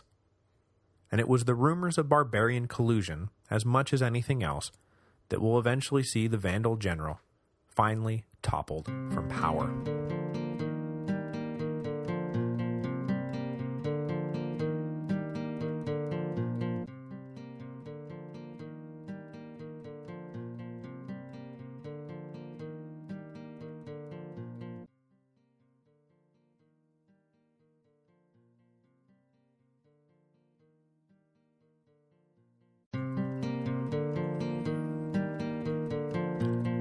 Hello, and welcome to the History of Rome, Episode 161, The Swamps of Ravenna. It wouldn't be fair to come down too hard on the successors of Theodosius for their failure to maintain even a semblance of cooperation between the eastern and western halves of the empire. After all, as two civil wars fully attested, it's not like Theodosius's reign had been a shiny beacon of collegiality. But still, as the year 400 dawned, it was clear that the leaders of the empire were simply not up to the task of maintaining imperial unity. In survey history books, the year 395 is often labeled as the year when the two halves of the empire became legally separate entities, when they split into being constitutionally independent political apparatuses. And though that is technically inaccurate, as a matter of understanding the transformations of late antiquity, I would say that, sure, that is more or less correct. From here on out, the East and West will act as rivals and enemies at least as often as they act as friends and allies. Officially, of course, there never was a legal divorce, and right up until the bitter end, everyone paid lip service to a unified Rome. But unofficially, off the record, yeah, they've been living in separate houses for years. As the year 400 dawned, though, that unofficial-official separation was still in its infancy, and there really was a reasonable hope that the growing rift might be bridged. And so Stilicho, dominant statesman and general of the West, focused a huge amount of time and effort trying to build that bridge, the keystone being himself, naturally. But in the end, he wound up spending so much time and effort on the project that he neglected like half the provinces that it was his sworn duty to protect. and this neglect eventually had catastrophic consequences, not just for Stilicho's own life and career, but for the Western Empire as a whole. For the moment, however, Stilicho was about as strong politically as any non-emperor had ever been. He had successfully parried the dangerous thrusts of Alaric and his Goths, and then quickly restored order in North Africa after Gildo revolted and cut off the grain supply. Meanwhile, his rivals in the east had been having a hell of a time staying in power, as ministers and generals picked each other off one by one in a series of palace coups. For a brief moment in 400, the ethnically Goth general Gaius was ascendant, but after he returned to Constantinople with an army mostly composed of his own countrymen, he discovered that the citizens of the capital were not too psyched about these barbarians occupying their city. After a series of escalating incidents, in midsummer, Constantinople broke out into a full-scale riot, forcing Gaius to pull his men out of the city and flee, leaving behind some 7,000 Goths who were cornered by the mob and ripped to pieces. Over the course of these riots, the imperial palace itself was, if not totally burned to the ground, at least heavily damaged by fire.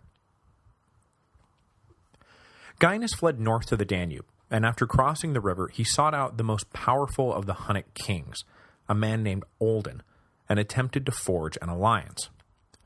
But Olden, who was in the process of methodically consolidating his domination over the lands north of the Danube, took the opportunity to make a showing of friendly good faith to the Romans, and he sent Gaius's head in a gift-wrap box back to Constantinople.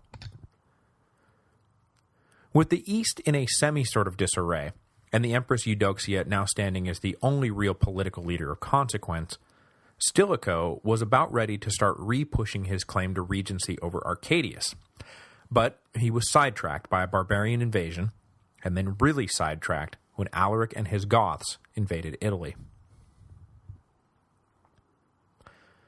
As we've already seen, the Hunnic migration into the Danube region led to massive population shifts among the existing barbarian populations. This process got started, of course, when Fritigern and his Goths came knocking back in the 370s, but that was just the opening round. In 401, a combined force of Vandals and Alans, fleeing from Olden's aforementioned attempts to subjugate them, reached the borders of the Roman Empire in the provinces of Raetia and Noricum, and, deciding that they stood a much better chance fighting Romans than fighting Huns, just kept right on moving west. Stilicho marched up from Italy at once, and through his usual brand of deft maneuvering was able to turn this horde back, but his deployment of the Italian army north of the Alps meant that the home province was now wide open to any threat that might happen along. Cue Alaric. As soon as Stilicho advanced out of Italy, Alaric saw a golden opportunity to gain some much-needed political and military security. His elevation to an official position within the Roman army had never been popular, nor were the subsidies that fed his people, who were now settled in Illyria. When his patron Eutropius was toppled, Alaric knew that his position was now shaky at best. When the people of Constantinople successfully drove Gaius and his Goths out of the capital, Alaric could see the writing on the wall. Pretty soon the supplies would stop coming in, he would be stripped of his command, and then very possibly toppled from power by his own angry countrymen. So in late 401, Alaric decided to go on the offensive, move west, and try his luck at extracting concessions from Milan. It was a risky bet because by crossing the Alps, Alaric was breaking his contract with Constantinople, so this was an all-or-nothing sort of play. He was preemptively burning his political bridges to the east. But while a risky bet, it was not necessarily a bad bet. With the bulk of the Western army engaged along the Upper Rhine, Alaric was able to enter Italy completely unchallenged, and then pretty much do whatever he wanted. The Gothic king initially got bogged down besieging the key fortress city of Aquileia, but he quickly and wisely gave that up, and decided to turn his attention to lower-hanging fruit. For the rest of the winter, the Goths ran amok throughout northern Italy, while the Roman authorities could only look on helplessly. Honorius and his houseguard at Milan could do nothing about Alaric, and Stilicho, his campaign against the Vandals et al. Pretty much wrapped up, was trapped on the wrong side of the snowed-in Alpine passes. As the spring of 402 approached, Alaric still had not gotten the concessions he wanted, and so he decided it was time to play his last card before things were complicated by Stilicho's return. He marched on Milan and laid siege to the capital city. Now, he never really had a hope in hell of taking Milan, but he wanted to spook the young Emperor Honorius into authorizing subsidies to the Goths that would make up for the subsidies from Constantinople Alaric had given up by crossing the Alps. Honorius was indeed spooked and almost fled to Gaul, but he was convinced to sit tight and wait for Stilicho to come back and save the day. The emperor did not have to wait long. The minute the passes thawed out in March of 402, Stilicho was riding back into Italy at top speed to save the day, helpfully backed by an even stronger army than he had left with. Knowing that he would immediately be engaging the Goths upon his return to Italy, Stilicho had ensured that part of the settlements of the previous year included barbarian troops promising to enroll as auxiliaries in the Roman army. When this even stronger Roman army entered Italy, the disappointed Alaric was forced to withdraw from Milan, having gained no concessions from the Western court.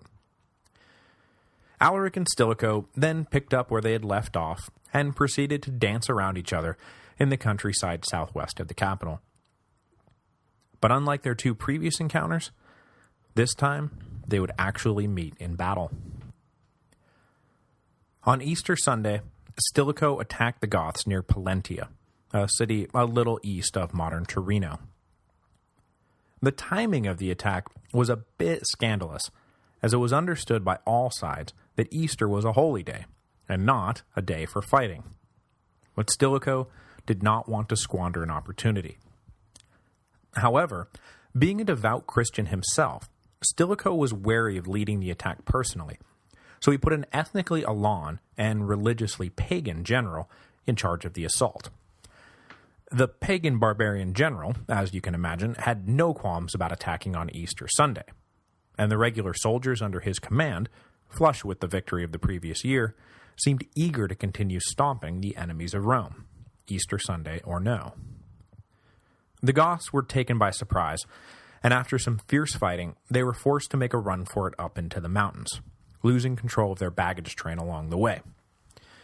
Stilicho opened negotiations with the treed Alaric, and in exchange for the Gothic king withdrawing from Italy for good, the Goths appear to have been granted some limited subsidies, and Alaric was allowed to maintain an official Roman command, this one bestowed by Milan rather than Constantinople. In the early summer of 402, Alaric then led his people on a slow march east back toward Illyria. And not to get off on too far of a tangent, but I have seen it noted a few places that this all took place in June of 403, a full year after the Battle of Pollentia, but in other places that it all took place in June of 402. Since the 402 date makes way more sense, that's the chronology I'm going with, because otherwise we'd have to explain why Alaric and his defeated army just sort of sat around in the mountains for 14 months. On his way back east, though, Alaric inexplicably decided to halt his march and make camp near Verona. There are a few different theories about why Alaric stopped, but all of them are purely speculative. He wanted to regain his honor by defeating Stilicho in a rematch battle. He wanted to try to cut a better deal with the Western court. He knew that having broken his pact with Constantinople, that there was a very good chance he was going to be attacked by the Eastern legions when he showed his face there again. Maybe it was a bit of all of these things, and maybe it was something else entirely. Whatever the reason, Stilicho apparently decided that enough was enough. It was time to crush Alaric once and for all. Potential asset or no, the Gothic king was proving to be way more trouble than he was worth. We have almost no details about the subsequent Battle of Verona, except that it turned out to be probably the worst defeat in Alaric's long and illustrious career. Stilicho's victory was so complete that a significant element of the Gothic high command defected to the Roman side in the aftermath of the battle. The most important of these defections was of course that of Sarus, a bitter rival of Alaric's, who would become a key ally of Stilicho's and then play a major role in the events surrounding the sack of Rome in 410. But noticeably absent from the victory was Alaric's head on a pike. The wily barbarian king had taken flight when the battle became clearly lost, and was now racing headlong for the Alps. Those in his army who did not defect raced after him. The chattering classes could not help but notice that once again Stilicho had let Alaric escape with his life. Probably the most important legacy of the brief Gothic invasion of Italy was Stilicho's decision to move the seat of Western imperial power from Milan to Ravenna. Though Alaric had never truly threatened Milan, his advance on the capital had proven that the city was vulnerable to attack. What would happen the next time an enemy decided to invade Italy while the Western legions were occupied elsewhere? Given the times, this was not a hypothetical question. It was a very real strategic dilemma. Milan may have been heavily fortified, but it was still easily approachable. Ravenna, on the other hand, was surrounded by a ring of dense marshlands that rendered any overland approach a logistical nightmare. Hidden away behind these swamps, the Western emperors would now be safe from the inevitable enemy invasions that Stilicho could see looming on the horizon. The move to Ravenna is a depressing reminder of how far the empire has fallen. When Rome was at its height, no one thought twice about the capital being located in, well, Rome, which was stuck inconveniently down some random peninsula. No threat was so great, no enemy so dangerous, that the extra time and energy it took to run the empire from Rome really factored into anyone's thinking. With the arrival of the crisis of the 3rd century, though, that extra time and energy began to loom large, and the imperial court was moved to Milan, which put the emperors on the front line and allowed them to move quickly from crisis point to crisis point. The move to Milan was an admission that the Golden Age was dead and gone, but at least it was an aggressive response to an extremely difficult situation. The move to Ravenna, however, was an admission that the empire was becoming helpless. Its emperors no longer commanded the world from a recliner on the Palatine Hill, nor did they sit perched atop the walls of Milan, armor donned, ready to spring into action. No, instead they now cowered behind a ring of marshes, play-acting as if they really still were the kings of the world. It made sense strategically for Stilicho to tuck Honorius away in a safe little pocket given the limited resources at his disposal, but still, oh, how the mighty have fallen. At around this same time, it appears that Stilicho made another key decision, that while making perfect sense given the geopolitical realities he was facing, would have profound consequences for the empire. Since the foundation of the Tetrarchy, the Roman capital of the Gallic frontier had always been Trier, located along the lower Rhine. But at some point in the early 5th century, the capital was shifted some 500 kilometers south to the city of Lyon. This shortened the supply and communication lines between the imperial court and its Gallic satellite, which was necessary given the insecurity of the Rhine frontier, but it was also a clear signal that Rome was repositioning itself for a tighter defense of the inner empire, at the expense of its northern territories. The citizens of Britain and the lower Rhine were now basically on their own, and it would not take them long to wake up to the fact that they were still paying taxes to an empire that had given up trying to protect them.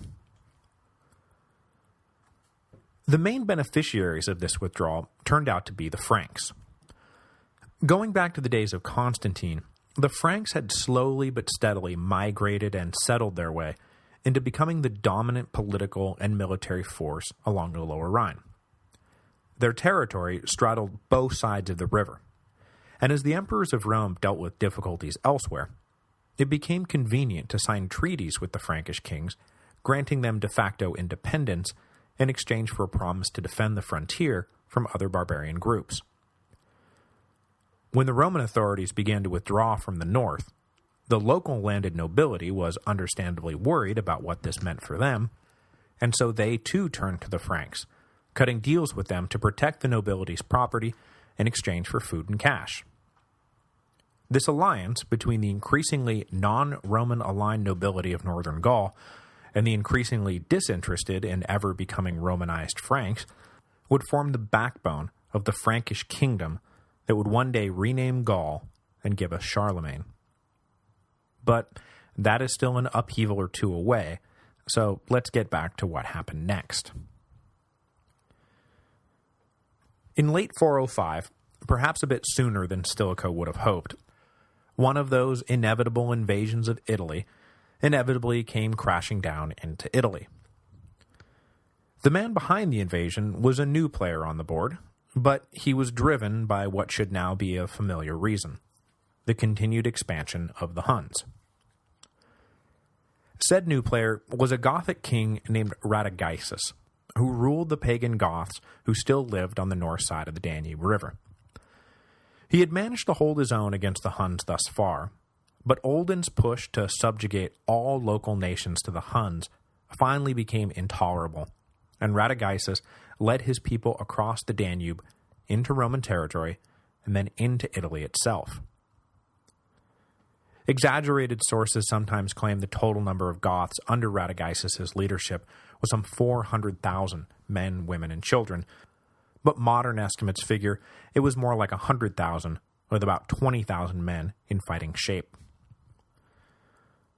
Radagaisus's lightning invasion just before the onset of winter took Stilicho off guard, and he was forced to sit tight for months until the spring allowed necessary reinforcements to arrive from Gaul. In the meantime, Radagaisus divided his followers into 3 groups and set them to plundering. Now, this was a reasonable idea, given that having all those mouths to feed in the same place at the same time was a liability, but come the spring of 406, when Stilicho was reinforced, having the Gothic forces divided turned out to be the biggest liability of all. Backed by troops from the Rhine frontier, as well as Hun forces sent with the compliments of Olden, who not only wanted to continue courting the friendship of the Romans, but also wanted to send a message that you couldn't run from the Huns, Stilicho moved directly against the division of the Goths, led by Radagaisus himself. The Gothic king was engaged in a nearly successful siege of Florence when Stilicho arrived on the scene. The Goths, taken by surprise, were dispersed and unprepared, and so the Romans were able to easily scatter them. So easily, in fact, that it is reported that not a drop of Roman blood was spilled.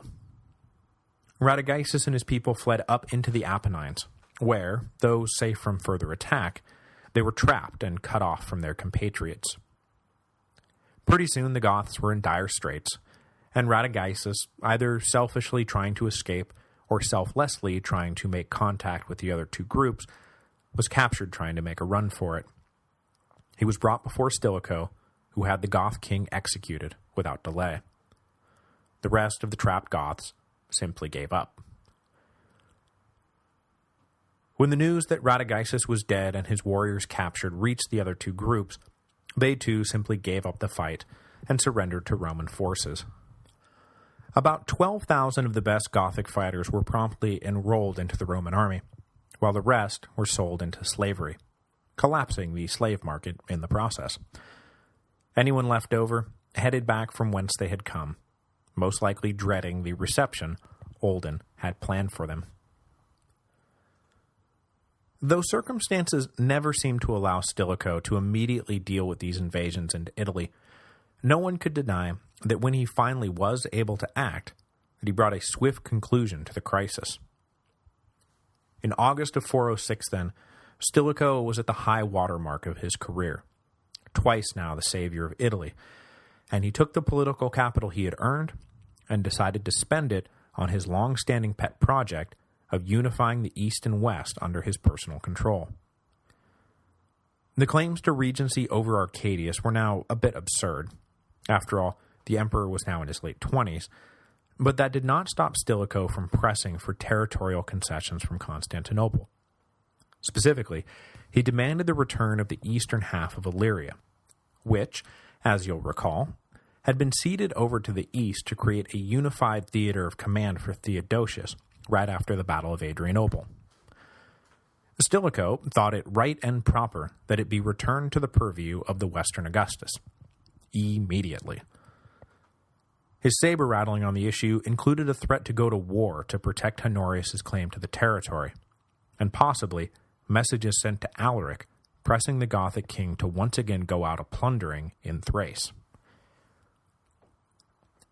But all this saber-rattling was brought to a dramatic halt on New Year's Eve 406. Remember those Vandals and Alans who had been stopped in 401? Well, they were back on the move, this time joined by Burgundians and Alemanni. On the last day of 406, they crashed through the line that had been weakened when Stilicho brought down troops to deal with Radagaisus. Unpacified barbarians were now spilling across the border. Next week, we will deal with the deep consequences of this invasion. For starters, no, they never will be turned back. These Vandals are the same Vandals who will eventually wind their way down into North Africa and set up an independent kingdom for themselves. But more immediately, the invasion will lead to the complete political breakdown of the Northwestern Empire.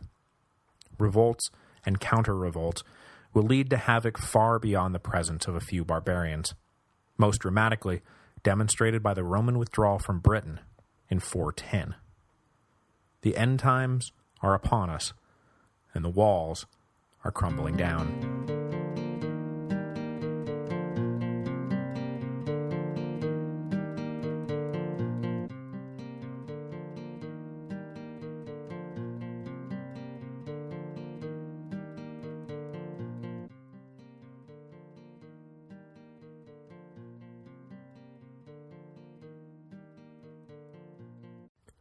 This week's episode is brought to you by Audible. As you know, Audible is the internet's leading provider of audio entertainment with over 100,000 titles to choose from. When you're done with this episode, go to audiblepodcast.com/Rome. That again, audiblepodcast.com/Rome. By going to that address, you qualify for free book download when you sign up for a 14-day trial membership.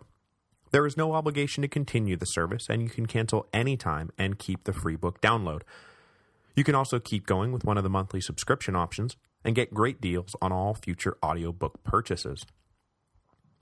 This week, I am going to go with a recommendation from listener Nick Dunleavy, Winston Churchill's The Second World War, the groundbreaking history of the war as told by one of its principals. I haven't read it myself, but just knowing that it exists makes me happy. The history of Rome has very rarely been able to rely on first-hand accounts from people actually in the tent when decisions were made, that when you get to something like Caesar's commentaries, you sit up and take notice. Churchill's history should probably be read with the same skeptical eye that we read Caesar, but it should definitely be read. Or listened to, anyway.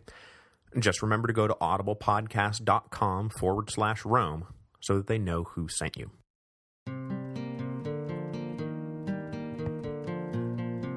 Hello, and welcome to the History of Rome. Episode 162, Opening the Floodgates.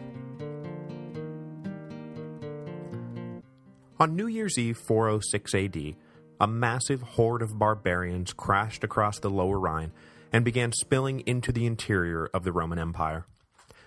The mixed group included Vandals, Alans, Burgundians, and Alemanni, and their combined strength overwhelmed the local Roman defenses. Well, local Roman defenses isn't entirely accurate. For the most part, the legions proper had been pulled south, either to bolster the defenses of the Upper Rhine or to augment Stilicho's Italian army as he faced off against Radagaisus's invading Goths. The northern section of the frontier was thus protected only by the allied Franks. The Franks fought hard to stop the invasion. After all, the Lower Rhine was now as much their territory as it was the Romans', but they were simply unable to hold the line. So the hordes poured in, and when they did, they triggered a series of upheavals that completely remade the political map of the Western Empire.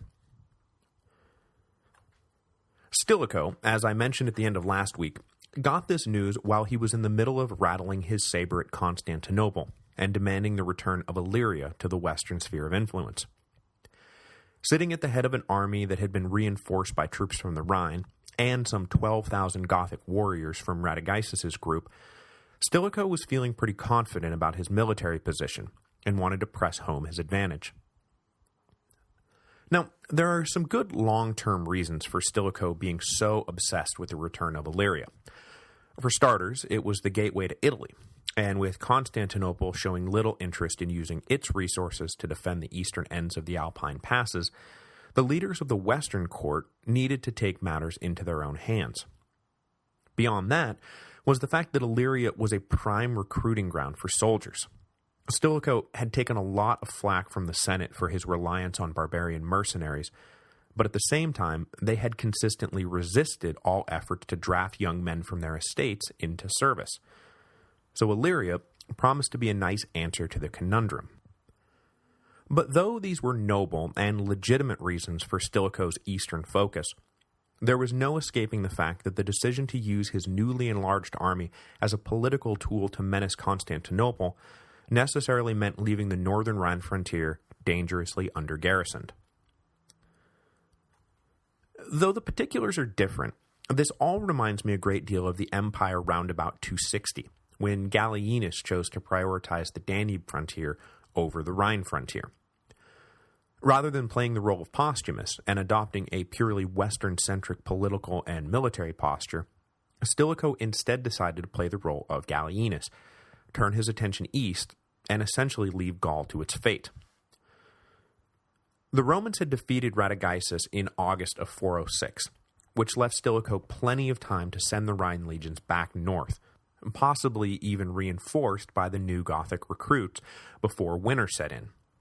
But he was so intent on the east that he kept his forces united in Italy.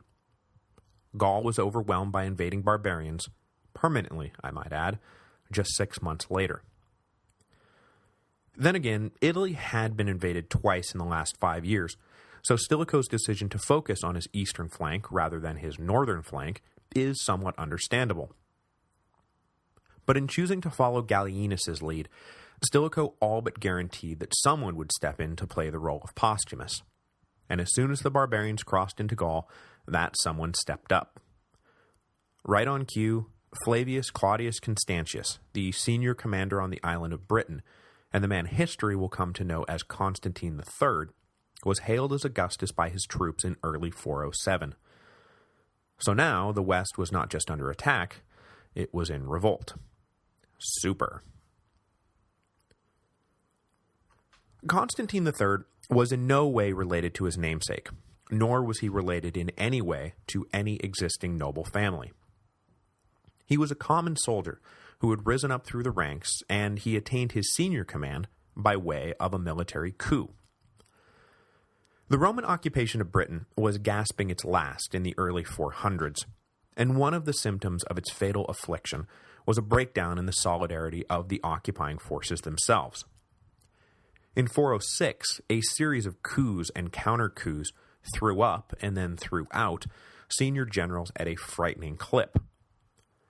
When the invasion of Gaul began, a man named Gratian, about whom we know nothing, happened to be in charge. As the reports came in describing the barbarian flood, Gratian hesitated over whether to respond, irking the patriotic Roman element of the British army, who wanted to immediately cross over to Gaul and help turn back the hordes. Ambitious and capable, Constantine exploited Gratian's inaction, promised that if he were in charge they would have sailed for Gaul yesterday, and then successfully ousted Gratian from power. Good to his word, after being hailed as Augustus, Constantine gathered up all the mobile Roman forces on the island, put them on ships, and sailed them for Gaul. To which the people of Britain said, "Wait, what now? All of the Roman mobile forces? Can't you just—" But it was too late. The Romano-British citizens could only watch them go, Okay, but, what about us? Hello? Are you leaving for good, or what? Hello? As soon as he arrived in northern Gaul, Constantine set about winning the loyalty of every Roman garrison in the area. Glad just to have someone around who seemed interested in doing something about the barbarians, the local troops were easily won over, and pretty soon Constantine had a decent-sized force behind him. But though his army was growing, it was still in no shape to head off into battle just yet, and so the invading barbarians were free to roam northern Gaul unimpeded. They sacked city after city, including the fairly important city of Mainz, before turning their attention to Trier itself. But the old capital of Gaul was too heavily fortified, and after a bitter but unsuccessful siege, the barbarians peeled off in search of easier targets. Constantine, meanwhile, identified an isolated group of Saxons as a good place to start his campaign, and attack them as soon as his army was ready to fight. Though the battle itself couldn't have been more than a glorified skirmish, when Constantine defeated the Saxons, it was a huge propaganda boon to his cause. To the citizens of Gaul, and eventually Spain, Constantine became a man worthy of their loyalty and their taxes, unlike those imperial do-nothings down in Ravenna, who sucked them dry and then left them to die. Stilicho's response to the invasion of Gaul was clearly not all that it should have been. But in his defense, I would like to note that he was up against one of the all-time great obstacles to adequate responses: lack of information. With winter raging and the local Gallic ministry now headquartered down in Lyon, dispatches from the northern front were few, and the descriptions they contained were vague. Oh, by the way, some barbarians have crossed over the Rhine and you should probably send reinforcements. But a hostile tribe crossing the Rhine was a regular event these days, and everyone always wanted reinforcements. Given his immediate reaction to the crisis, and then his later reaction when spring came and much more detailed reports came in, it is difficult to conclude that Stilicho thought something huge was underway in Gaul, and simply chose to ignore it. Because, though he had spent the winter positioning his army for a potential war with Constantinople, even after reports of the invasion had come down, as soon as spring came and Stilicho discovered how bad things really were, he wheeled them around and pointed them toward Gaul.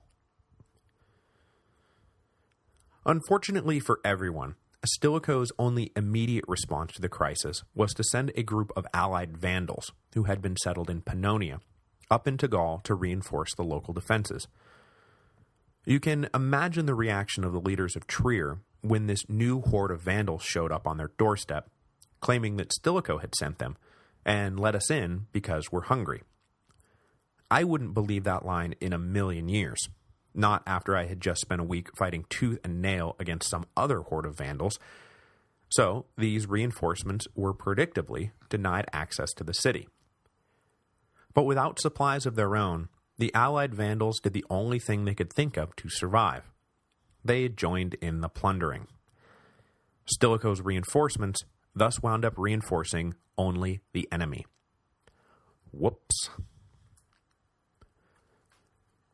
Come the spring of 407, the lines of communication thawed out, and the full extent of the chaos became apparent to the court of Ravenna. But if you thought hordes of barbarians running amok and a Roman general who claimed an imperial title trying to turn them back was chaotic, well, just wait, because the lines between those two are about to become super blurry. See, what we have here is not one monolithic barbarian horde, so much as dozens of smaller groups, all with independent motives swirling around in independent directions. In the middle of the swirl was Constantine and his regular Roman forces. He was aware that he had no hope of restoring order to Gaul solely by way of the sword, so Constantine opened negotiations with the various barbarian kings and chieftains. For their part, these barbarian leaders recognized that they would not have the upper hand forever, and that it might be better to deal with the Romans than fight them. After all, who wanted to be sent back east to face off against the Huns? So when Constantine's envoys came round saying that their general had assumed imperial title and was in a position to make a deal, they listened. Not all of them listened, but enough of them did that pretty soon Constantine's ranks were swelled by the very barbarians he had come down to fight. Having successfully co-opted swaths of the barbarians, Constantine was then further bolstered by the defection of most of the Spanish nobility to his cause. The self-proclaimed Augustus was, after all, the only thing standing between the remaining loose barbarians and Hispania. Down in Ravenna, then, Stilicho was left to sort through a very complicated mess. Over here you have barbarian intruders. Okay, they need to be fought off. Over there, you have Constantine fighting them off, but only after illegally donning the purple, and we can't have that. But over here, you have barbarians who have joined with Constantine in his Roman forces. Are they allies because they're fighting the unrepentant barbarian invaders, or are they enemies because they're fighting for an imperial usurper? In what order do you prioritize your response to all this? Stilicho surveyed the mess and ordered his priorities, and in the process sowed as many of the seeds of his own downfall as his enemies would ever need to take him down. Stilicho decided that the first priority would be Constantine. There is absolutely no way you can tolerate self-proclaimed emperors, so all of Stilicho's subsequent preparations were aimed at battle with the usurper rather than battle with the still loose barbarians. There was a practical element to the decision, as Constantine had moved south and taken control of Lyon. The majority of the loose barbarians were still running amok in northern Gaul, so Stilicho was going to have to go through Constantine to get to them anyway. Might as well settle family business along the way. But the senatorial aristocracy of Italy and southern Gaul was mortified at Stilicho's decision. The empire has been overrun by no-good smelly barbarians, and you're going to use our precious military resources to attack the one guy who's actually been doing something about the invasion? This did not sit well at all. But that would not be the half of it. As Stilicho was remustering his army at the city of Pavia, just on the Italian side of the Alps, he sent word to Alaric that there would be no war with Constantinople that year, and that as such, the Gothic king's services would not be required. But the thing is that just a few months before, Stilicho had ordered Alaric to move south and occupy Epirus, a clear violation of a number of agreements between Ravenna, Constantinople, and the Goths, and it was a move clearly designed to set up Stilicho's crossing of the Adriatic. But now, it was just an extremely provocative maneuver that was just sort of hanging out there. Having footed the bill for, well, let's call it what it was, the invasion of Epirus, Alaric was less than enthused to hear that there would be no further campaign, because that meant there would be no further capture of booty to offset his expenditures. Plus, now he faced potential reprisals from the east for his unprovoked aggression. So Alaric sent a note back to Stilicho, demanding 4,000 pounds of gold to cover Gothic expenses. Now it was Stilicho's turn to be less than enthused, but Alaric had him over a barrel.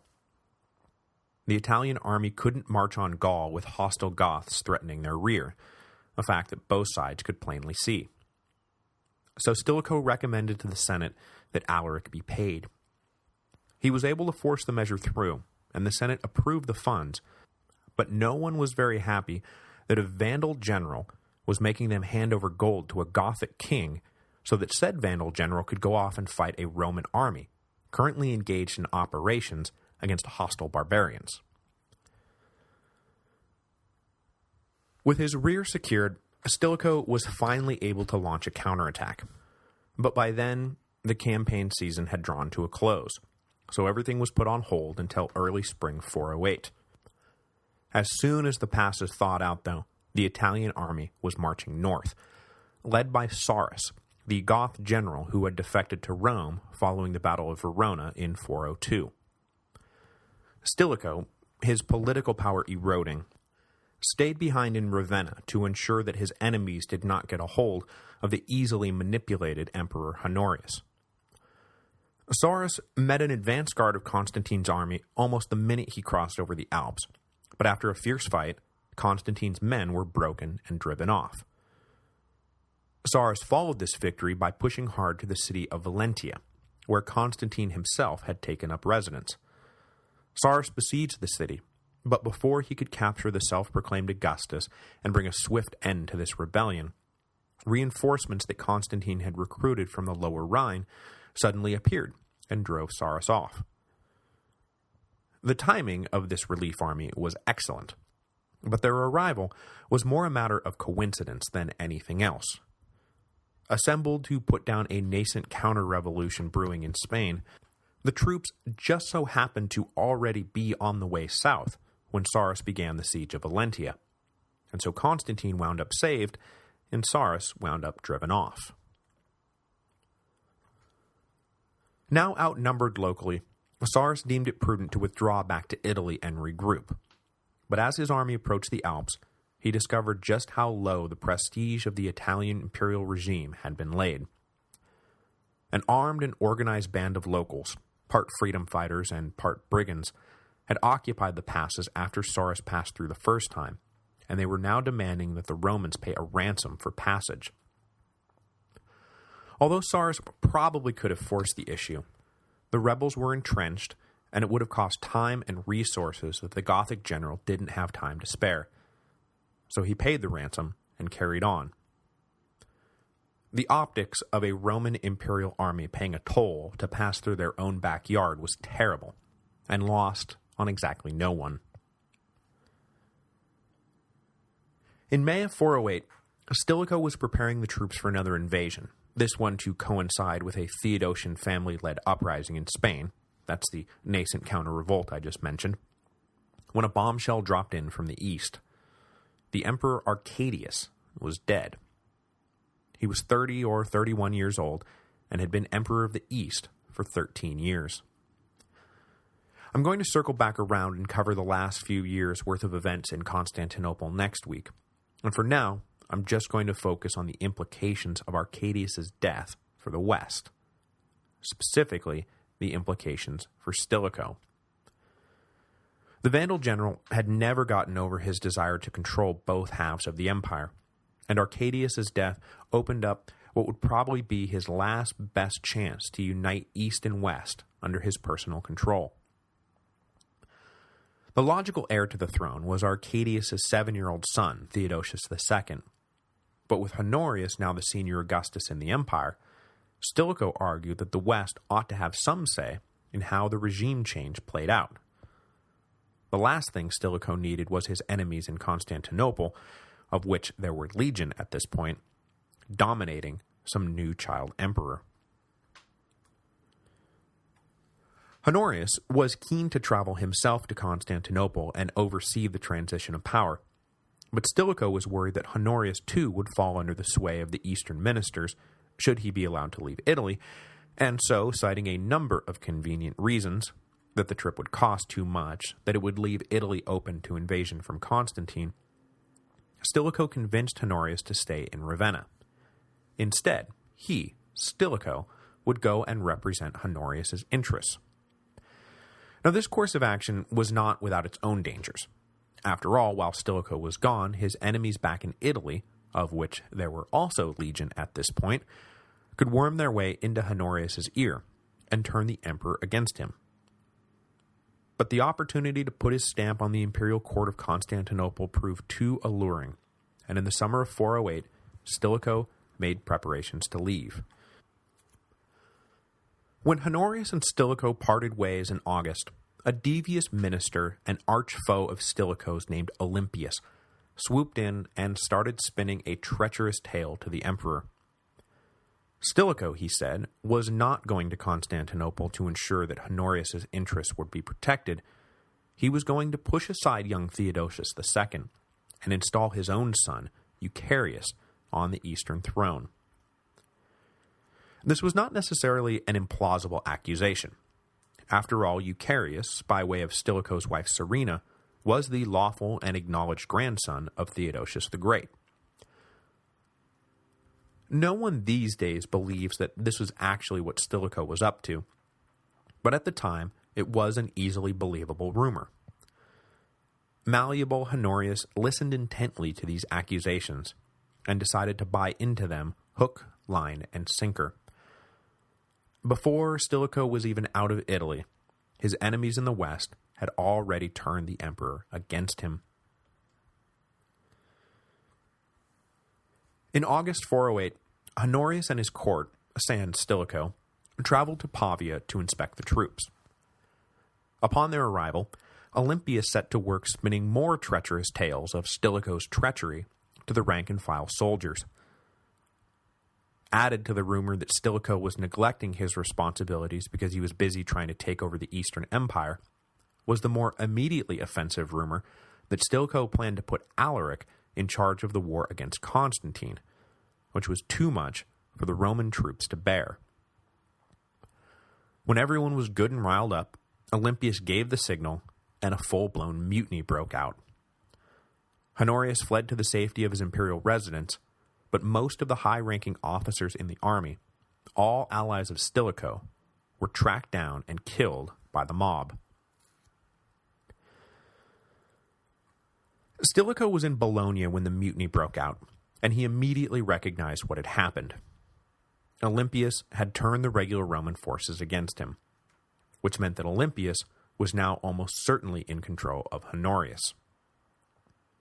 At that moment, Stilicho only had auxiliary forces available to him, a Hunnic bodyguard, and the Goths who had come over after the Battle of Verona. If he contemplated using them to reassert his power, he didn't contemplate it for long. Using barbarians to attack regular Roman forces, who were under Honorius's personal banner no less, wasn't going to win him any friends.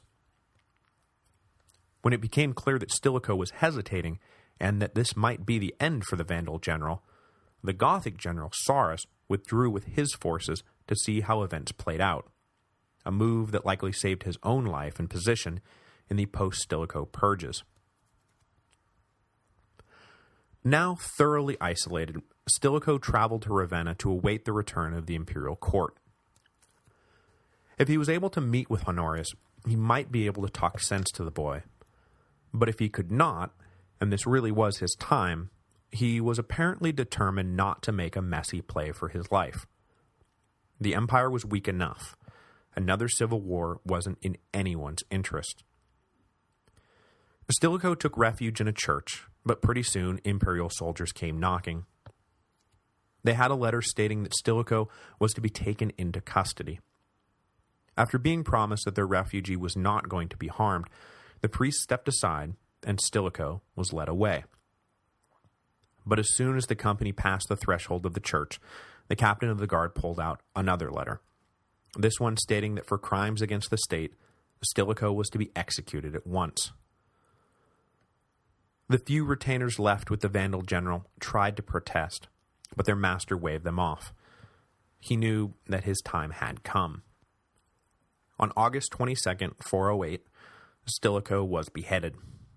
He was 49 years old, and had more or less been the ruler of the Western Empire for the last 13 years. Stilicho was among the last truly capable leaders of the Western Empire, and though his policies were at times controversial, they should all be seen as the work of a man trying to hold together a disintegrating empire with limited resources and enemies in every direction. Aside from his obsession with controlling the Eastern court, Stilicho scrupulously maintained a pragmatic approach to war and politics, and he succeeded for more than a decade, while his counterparts in the East rose and fell with the seasons. He was not a perfect leader, and I don't think his actions were always as noble and idealistic as some have made them out to be. But if you're going to have a guy utterly dominating a weak emperor the way that Stilicho utterly dominated Honorius, oh man, you could do so much worse. Next week, we will see just how much worse you can do. Because the minute Stilicho's head was separated from his body, it became clear to everyone just how many balls the Vandal general had been personally juggling. Anti-barbarian racism that Stilicho had kept in check is about to rise to the surface, which will drive all those carefully cultivated auxiliary forces into the waiting arms of Alaric. Petty personal squabbles will then lead to a breakdown of civility between Ravenna and the Goths, which will lead to another invasion, which will then lead to the first sacking of Rome in 800 years.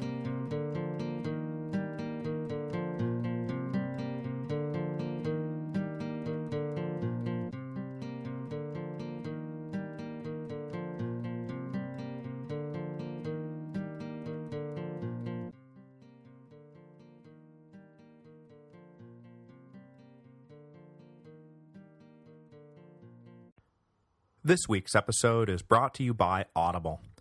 As you know, Audible is the internet's leading provider of audio entertainment with over 100,000 titles to choose from. When you're done with this episode, go to audiblepodcast.com/Rome. That again, audiblepodcast.com/Rome. By going to that address, you qualify for a free book download when you sign up for a 14-day trial membership. There's no obligation to continue the service, and you can cancel anytime and keep the free book. You can also keep going with one of the monthly subscription options and get great deals on all your future audiobook purchases. This week, I'm going to recommend a book that is extremely relevant to the history of Rome, but only on a meta level. Walter Isaacson's biography of Steve Jobs. See, every word of the history of Rome has been written on a Mac. Every minute recorded into GarageBand, and for a while, almost every download came via iTunes. Everyone is entitled to their own opinions about the man, but just so you know, this podcast would literally not exist without the products and services that he bequeathed upon the world. Rest in peace, Steve, and thank you.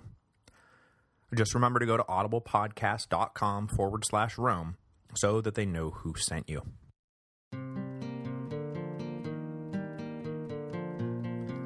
Hello, and welcome to the History of Rome.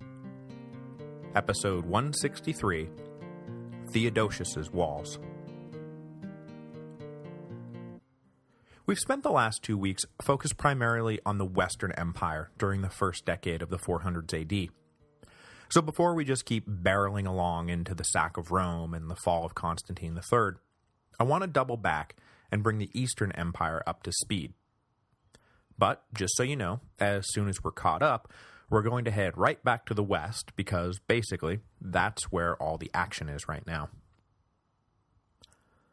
The thing to understand about the eastern half of the empire in the years after Theodosius' death is that though the Eastern court was far less stable politically than the Stilicho-led Western court, the Eastern provinces as a whole were far more stable than the Western provinces as a whole.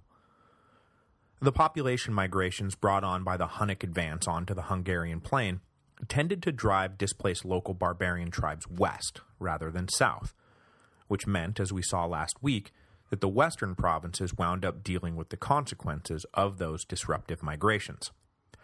On top of that, Sassanid Persia had been peaceful since signing a treaty with Theodosius back in the 380s, a treaty that Stilicho helped broker.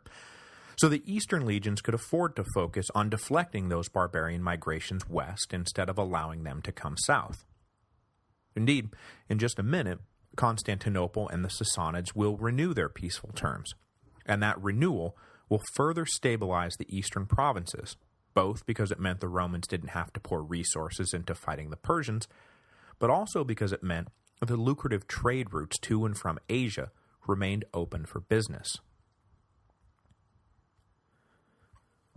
As we've seen, in the late 390s and early 400s, the Emperor Arcadius was dominated by a shifting cast of ministers and generals who focused on winning and holding power at least as much as they focused on actually governing the Eastern Empire. The only permanent political presence during these years was the Empress Eudoxia, whose influence over her husband never wavered while all these ministers rose and fell around her. In fact, the only real challenge to her authority came not from some ambitious prefect or powerful general, but from an incorruptible clergyman who had risen to become Bishop of Constantinople, John Chrysostom, also known as John the Golden-Mouthed. Though he would never achieve the same sort of political success that Ambrose of Milan had achieved, there were two critical similarities between the two men. First, both were fearless when it came to challenging imperial authority, and second, both were wildly popular with the masses. John tended towards a vow of poverty form of Christianity, and early in his life he had gone so far as to spend a few years living as an ascetic hermit. After nearly dying from his self-imposed deprivations, John returned to civilization and began preaching. He liked to use simple language to teach practical interpretations of Scripture, rather than using highfalutin rhetoric to teach snooze-inducing abstract philosophy, and he quickly became a favorite of the common people. Because of this popularity, John was tapped to become Bishop of Constantinople in 398, but at first he refused. He genuinely did not want to get caught up in the trappings of power that came along with such an important office. But when pressed, he relented, though he refused to temper his beliefs in any way. He was unapologetic about denouncing the extravagant lifestyles enjoyed by the ruling elite, and one of his favorite targets became Eudoxia, who was similarly unapologetic about said extravagant lifestyle. Pretty soon, the bishop's constant hammering began to have an effect, and the popularity of the empress fell precipitously. So in 403, Eudoxia finally decided she had had enough of this gadfly bishop, and so she organized a church council whose sole purpose was to oust John and replace him with someone more agreeable. But the empress underestimated John's popularity, and when the council completed its task and John was dumped from the bishopric, unrest bordering on riots broke out across Constantinople. Plus, on the very night that John was taken into imperial custody in advance of his expected banishment, an earthquake struck, which almost everyone, including the empress herself, took to be a sign of God's displeasure with how they had treated the bishop. He was released from custody and reinstated to his position at once. This brush with exile dampened John's spirit not at all. The very next year, a silver statue of Eudoxia was erected near the bishop's church, which sent him straight to the pulpit to denounce both the empress and her shiny new statue. This would prove to be the last straw, and when Eudoxia and her allies moved against John this time, there was no earthquake to make them think twice. The bishop was exiled from Constantinople, and despite a concerted campaign to recall him, he never would return. Unfortunately for the empress, though, she would not have long to enjoy an uncritiqued life of luxury, because in mid-404, she died suddenly of a pregnancy-related infection. Though it's really not polite to dance on anyone's grave, objectively speaking, it's hard not to see Eudoxia's death as a net positive for the empire, because it cleared room for the new Praetorian prefect, Flavius Anthemius, to rise up and seize hold of power. Without a jealous empress around to potentially stab him in the back, Anthemius was able to dominate the Eastern emperors for the next decade, first Arcadius and then Theodosius II, and see to it that the empire was run with a consistent competence it had not enjoyed in years. Not only that, but Anthemius is more or less personally responsible for the Byzantine Empire holding out as long as it did, because as soon as he came to power, the prefect initiated one of the most important construction projects in world history, the building of the Theodosian walls. Now, I have had the good fortune to stand atop the Theodosian walls on 3 separate occasions, and I can tell you straight up that there is a reason Constantinople was simply invulnerable to overland assaults. When you approach the fortification line, there is a short initial wall to trip up you and your siege engines. That short wall stands in front of the much larger outer wall, which stands about 8 meters tall. Behind that much larger wall are huge towers about 20 meters tall that would be able to rain hell and damnation down on your head while you struggle valiantly to get over the top of the 8-meter wall. But once you're over the top of the 8-meter wall, the reality of your situation would have hit you full in the face, because about 20 meters beyond the 8-meter wall was an even larger wall, about 12 meters tall. All you've managed to do is plop yourself down in a no-man's-land trench filled with mud and debris that would stick you in place while the soldiers on top of the even bigger inner wall and the guard towers rained further hell and damnation down on your head. No one got out of that pit of despair alive. The Theodosian walls would be completed around 414, during the reign of young Theodosius II, hence the name, and for the next 1,000 years, they would repel every attempt to take Constantinople by land. It took the invention of the cannon, and then the construction of literally the biggest cannon ever built by humans, to finally break through. I've posted some pictures that we took of the walls during the first set of History of Rome tours up at the historyofrome.typepad.com. Honestly, my heart goes out to every foot soldier ever ordered by some megalomaniacal general to attack the Theodosian walls. With the physical defense of the capital city taken care of, Anthemius then turned his attention to broader security concerns. As I just mentioned, historically speaking, the biggest threats to the Eastern Empire always came from the direction of Persia, first from the Parthians and then from the Sassanids. With the Huns now moving decisively onto the Hungarian plain, where they would pose a permanent threat to the northern border, Anthemius knew that any kind of conflict with the Sassanids would be disastrous. The Huns already posed enough of a threat that Anthemius had ordered a humongous wall built to guard Constantinople. If troops ever had to be peeled off to fight in Syria, I mean, that could have been the ballgame right there. So Anthemius sent envoys to the Sassanid court, and very respectfully renewed the terms that had kept the two empires at peace for the last generation. In other words, at just the right moment, Constantinople fell under the sway of an eminently practical man who did not suffer any trumped-up delusions of grandeur. He was not petty, he did not make politics personal, and he didn't appear to have much of an agenda beyond protecting and serving the empire. What made Anthemius' arrival so perfectly timed was the fact that Arcadius wound up dying on his watch in 408. As we've seen ad nauseum, transitions of imperial power can be times fraught with danger, and even though an heir was in place, that heir was just 7 years old. So opportunists of every shape and size were sharpening their long knives and getting ready to make their move, but with Anthemius firmly entrenched in power, the transition from Arcadius to the 7-year-old Theodosius II was, well, kind of anticlimactic. The prefect was able to provide a continuity of leadership and a continuity of policy that allowed the empire to move seamlessly into being ruled by a boy emperor without missing a beat. Child emperors are only as good as their regents, and not unlike Stilicho and Honorius, in Anthemius, Theodosius II had a rock-solid regent. Speaking of Stilicho, the only thing that really could have screwed up the transition of power in 408 would have been Stilicho showing up and making all kinds of noise about his own claim to power.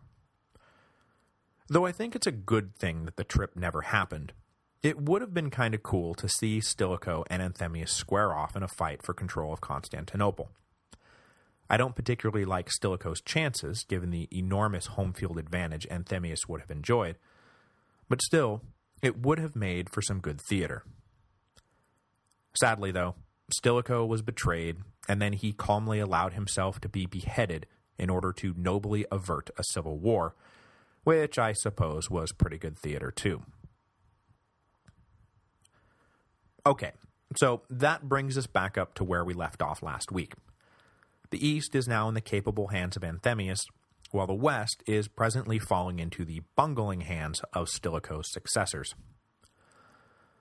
The bungling got started right away, when Olympius, the minister who had undermined Stilicho to death, decided to give in to the absolute worst impulses of his age.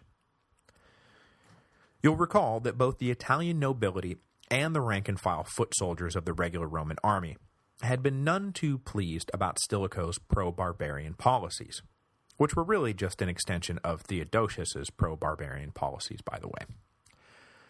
They didn't like taking orders from barbarian officers, they didn't like using gold to buy the support of barbarian kings, and they really, really didn't like Alaric and his Goths. With Stilicho out of the way, Olympius just went ahead and let all this irrational hatred off its leash.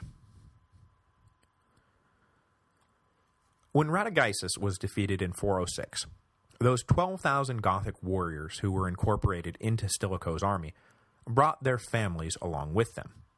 Essentially, their wives and children were exempted from being sold into slavery. These Gothic families were then split up and settled across dozens of Italian municipalities, partly to give them a place to live, but partly to act as hostages to keep the men in line. In the late summer 408, Olympius announced that the presence of Gothic families in Italian cities would no longer be tolerated. So, did he ask them nicely to leave? Did he send soldiers to forcibly eject them? No, he put out an order that they were all to be slaughtered. Literally, I want you to murder every Gothic woman and every Gothic child you can find. Whatever good Olympius thought this insanely cruel order would accomplish, and he must have thought it would accomplish something good, the only lasting impact it had was to drive those 12,000 warriors right out of the Roman camp.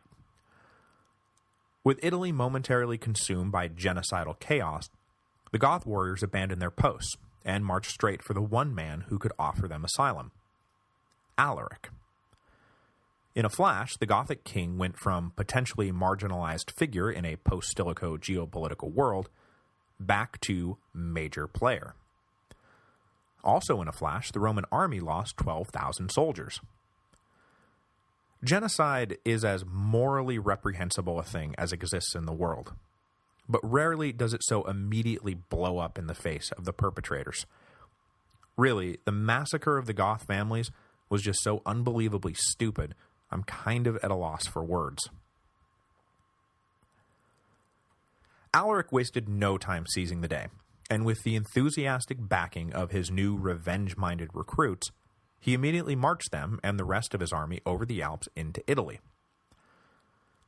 With the regular Roman forces mostly prepared for the coming offensive against Constantine in Gaul, Alaric was able to pass into Italy without so much as an arrow being shot in his direction. Plus, with the addition of Radagaisus's Goths, Alaric now led an army comparable numerically to the Roman forces stationed at Pavia. Beating the Goths in battle now was by no means a sure thing, so the Roman high command couldn't take the risk of a direct confrontation. I mean, what if they lost? During Alaric's first invasion of Italy, he had kept mostly to the northern edges of the home province, since that's where the military and political centers of the Western Empire now were. But this time, he decided to play a more psychologically terrifying card. Bypassing Aquileia and Ravenna and Milan, Alaric led his Goths due south, on a beeline directly for Rome. Now at this point, Alaric had absolutely no intention of sacking the Eternal City. His plan was to simply set up a blockade, make demands, and wait for the Senate to cave. Which he did, and which they then did. Alaric surrounded the city, preventing all food and supplies from entering Rome, and then demanded 5,000 pounds of gold, 30,000 pounds of silver, and all manner of silks and linens and furs to clothe his people. He also demanded the release of the 40,000-odd Goths who had been sold into slavery following Radagaisus's defeat. Not that he really needed to stand firm on that last point. As soon as Alaric entered Italy, most of the recently enslaved Goths just walked away from their new masters and joined his army. The Senate deemed the blockade obviously unbreakable and agreed to meet all of Alaric's demands. The slaves freed, the Senate humiliated, and the Goths now struggling under the weight of 35,000 pounds of precious metal, Alaric called off the blockade and returned north to negotiate further concessions from Honorius. Now, the thing we must keep in mind about Alaric is that despite any preconceptions we might have about him being some rampaging barbarians because of the fact that, yes, he is about to sack Rome, this whole adventure, the invasion, the blockade, and eventually the sack itself, were all just part of his larger struggle with the Western court for political recognition. At no point was Alaric engaged in some attempt to destroy the Roman Empire. Just the opposite. What he wanted more than anything else was a legitimate place for himself and his people within the Roman Empire. In initiating the blockade, he was demonstrating how powerful he now was. And in breaking off the blockade, he was demonstrating that he was fully capable of bargaining in good faith. So when he met with Honorius' agents in late 408 and early 409, he had every reasonable hope that an agreement could be reached, that the Romans would grant some sort of territorial independence to the Goths in Illyria, where they would be safe from future genocidal massacres, and that Alaric would once again be made a high-ranking general in the Roman army. But Honorius was still under the sway of the suicidally anti-barbarian Olympius, and so the negotiations went nowhere. Frustrated that the emperor did not seem to have gotten the message, in early 409 Alaric marched back to Rome and blockaded the city a second time. The people of Rome offered no resistance, and the cowed Senate seemed positively eager to help Alaric get what he wanted out of Honorius, because otherwise he was just going to keep showing up on their doorstep. While Alaric was once again encamped outside Rome, Honorius and his ministers took steps to ensure that they would be able to focus exclusively on the Gothic question, at least for the next little while. Headquartered up in Arles in Gaul, the usurper Constantine III was delighted when he opened up a package from Honorius one day in the spring of 409 and found that it contained a purple cloak, a clear signal that Ravenna now recognized Constantine's claim to imperium over Gaul and Britain. In the great back and forth of imperial politics, Constantine had just been surpassed by Alaric as the greater threat, and so he suddenly got what he had been asking for the last 2 years.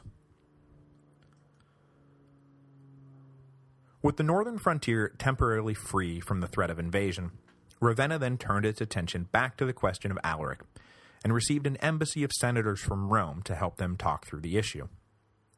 The senators, obviously, recommended that Honorius grant Alaric's demands. We don't like it any more than you do, but the Goths are just too strong at the moment. This is no time to get pig-headed. So when Alaric came back north to resume negotiations, things went a bit smoother.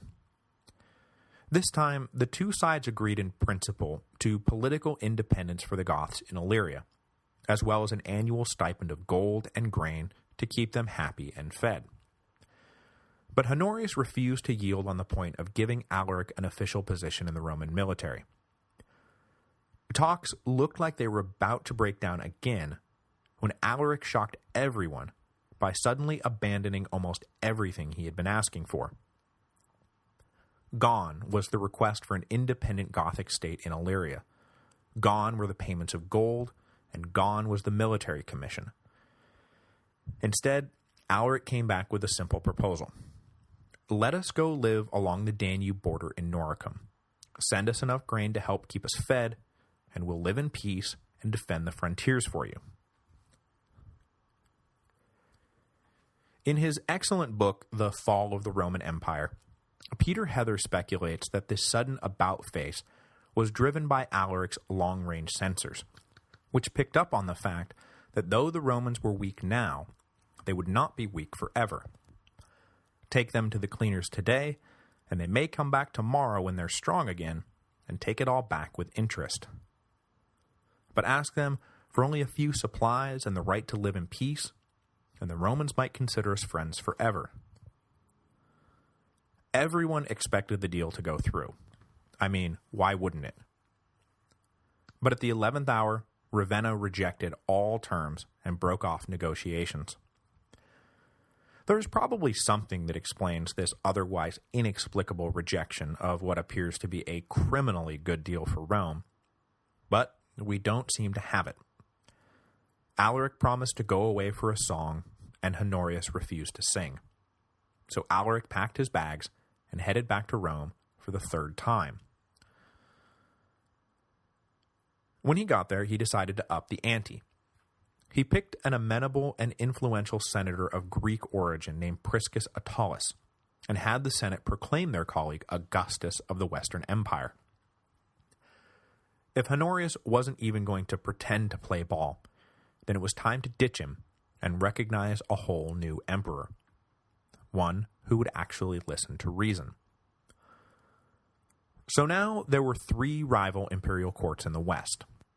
Constantine III up in Arles, who was backed by a mix of regular troops and barbarian allies, Honorius in Ravenna, who was backed by some palace guards and the Swamps of Ravenna, and Priscus down in Rome, backed by Alaric and his Goths. Next time, we will throw them all into the octagon to see who winds up being the last man standing. I say next time because the holidays are upon us once again, and as usual, I'm going to take the next 2 weeks off for Christmas and New Year's and all the jam-packed family fun contained therein.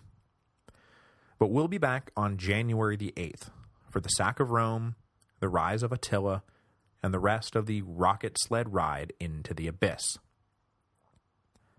Before we go, though, I should also mention that a few spots have opened up on the History of Rome's next tour in March, so if someone's been asking you what you want for Saturnalia, I'm just saying that would be a pretty awesome present. Okay, happy Saturnalia to you all, and I'll see you next year.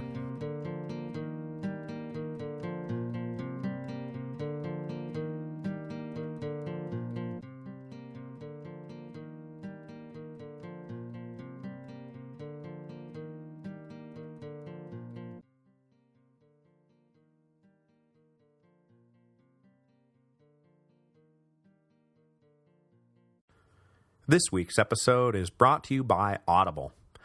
As you know, Audible is the internet's leading provider of audio entertainment with over 100,000 titles to choose from. When you're done with this episode, go to audiblepodcast.com/Rome. That again, audiblepodcast.com/Rome. By going to that address, you qualify for a free book download when you sign up for a 14-day trial membership. There is no obligation to continue the service, and you can cancel anytime and keep the free book download. You can also keep going with one of the monthly subscription options and get great deals on all future audiobook purchases. This week, I am going to go with a recommendation from listener Patrick Baker, what looks to be the absolutely fascinating A History of the World in 6 Glasses by Tom Standage, which tracks the history of civilization by way of 6 key beverages: beer, wine, spirits, coffee, tea, and cola. It looks to be a fantastic listen, so just remember to go to audiblepodcast.com/Rome so that they know who sent you.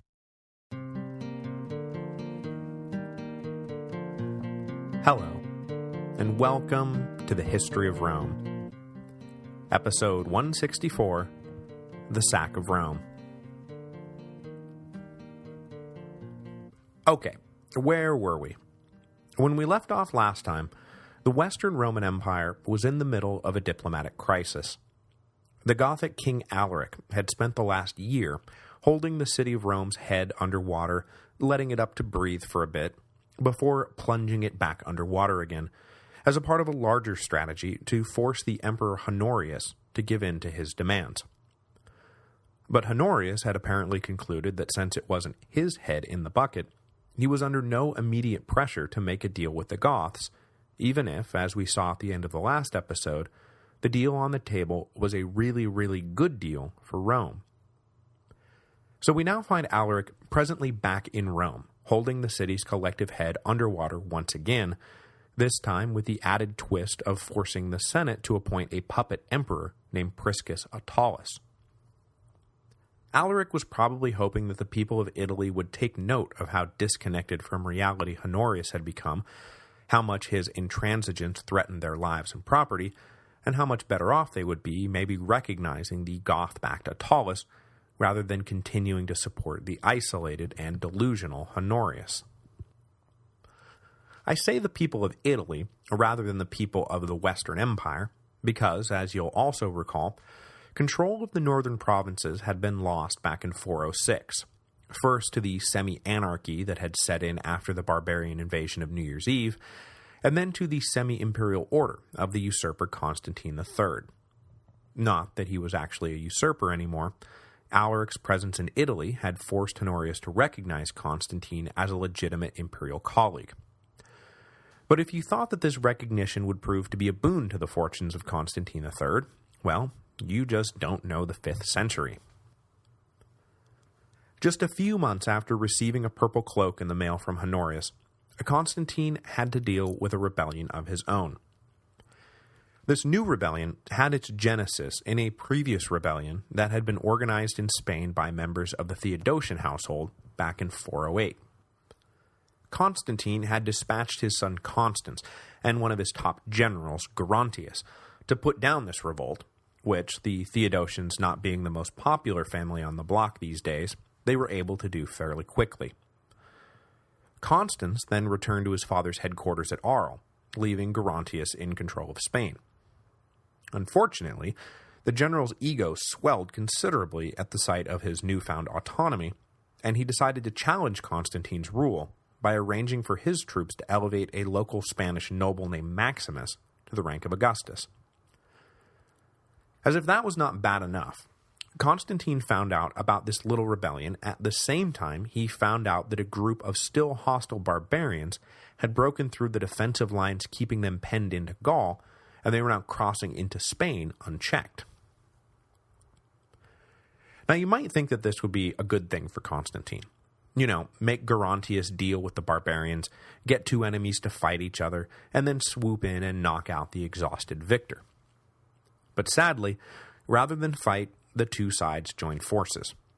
Gerontius was apparently able to get through to these tribes where Constantine had failed, so rather than grinding each other down into dust, each reinforced the other. Now facing an almost certain attack from the direction of Spain, Constantine was further dismayed to learn that the province of Britannia, which had been the cradle of his own rebellion, was now breaking off ties with him as well. After Constantine had left with almost all the available Roman forces, the island had come under heavy attack by Saxon pirates. Since Constantine appeared disinterested in their plight, in late 409 the people of Britain ejected Constantine's few remaining officials and took the defense and governance of their island into their own hands. Just that spring, Constantine III had been the recognized and legitimate ruler of the entire northwest quadrant of the Roman Empire. Now, he was surrounded by enemies, defending an ever smaller patch of grass in the middle of Gaul. Over the winter of 409-410, Constantine meditated on his ever-worsening position and resolved to make one last high-risk play to salvage the situation. When spring came, he was going to invade Italy and depose Honorius. He had been in contact with members of the Ravenna court who were thoroughly dissatisfied with the emperor, and they had encouraged Constantine to march across the Alps and topple him from power. As soon as the passes thawed, Constantine was on the move. Now, unfortunately for us, the details of this campaign are sketchy, and all we really know is that the invasion failed. Honorius had been reinforced by troops from the east, helpfully provided by the eastern prefect Anthemius, who had every reason to want Honorius to remain in power, which, combined with the fact that Constantine's own force could not have been that large, it was probably enough to send the general scurrying back to Arles. Meanwhile, down in Rome, Alaric was having problems of his own. He had made Priscus Attalus Augustus for two basic reasons. First, to gain leverage in his negotiations with Honorius, and second, to have a puppet civil official on the throne who would do what Alaric told him to do. Attalus was failing him on both fronts. Honorius seemed more resistant than ever to negotiations, especially after successfully repelling Constantine, and far from acting as a mere puppet, Attalus was challenging and resisting Gothic commands, most especially on the question of North Africa. Alaric wanted Attalus to cross over and seize control of the all-important grain supply chain, which Attalus was fine with, but not if it meant using Gothic forces. Attalus did not like the optics of using foreigners to seize Roman territory. If he was going to do it, he was going to use regular Roman forces to do it, which would at least give the operation a veneer of legal dignity. But of course, Attalus didn't have sufficient regular forces available to pull off the operation, so his refusal to use the Goths meant that he was refusing to go seize North Africa.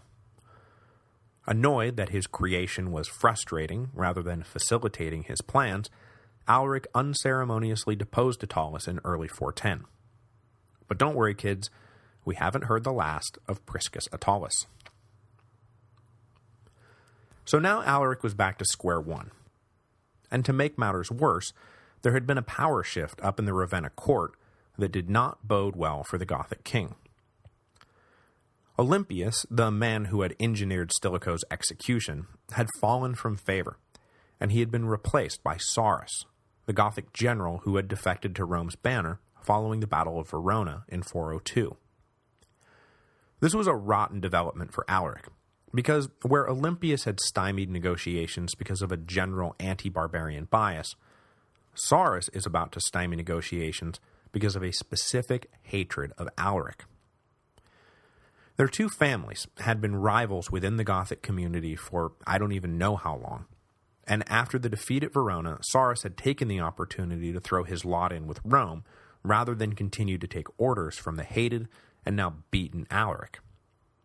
So if Alaric thought he'd had trouble extracting concessions from Honorius before, well, now that his blood enemy Sarus had the emperor's ear, there was no chance of anything ever getting done.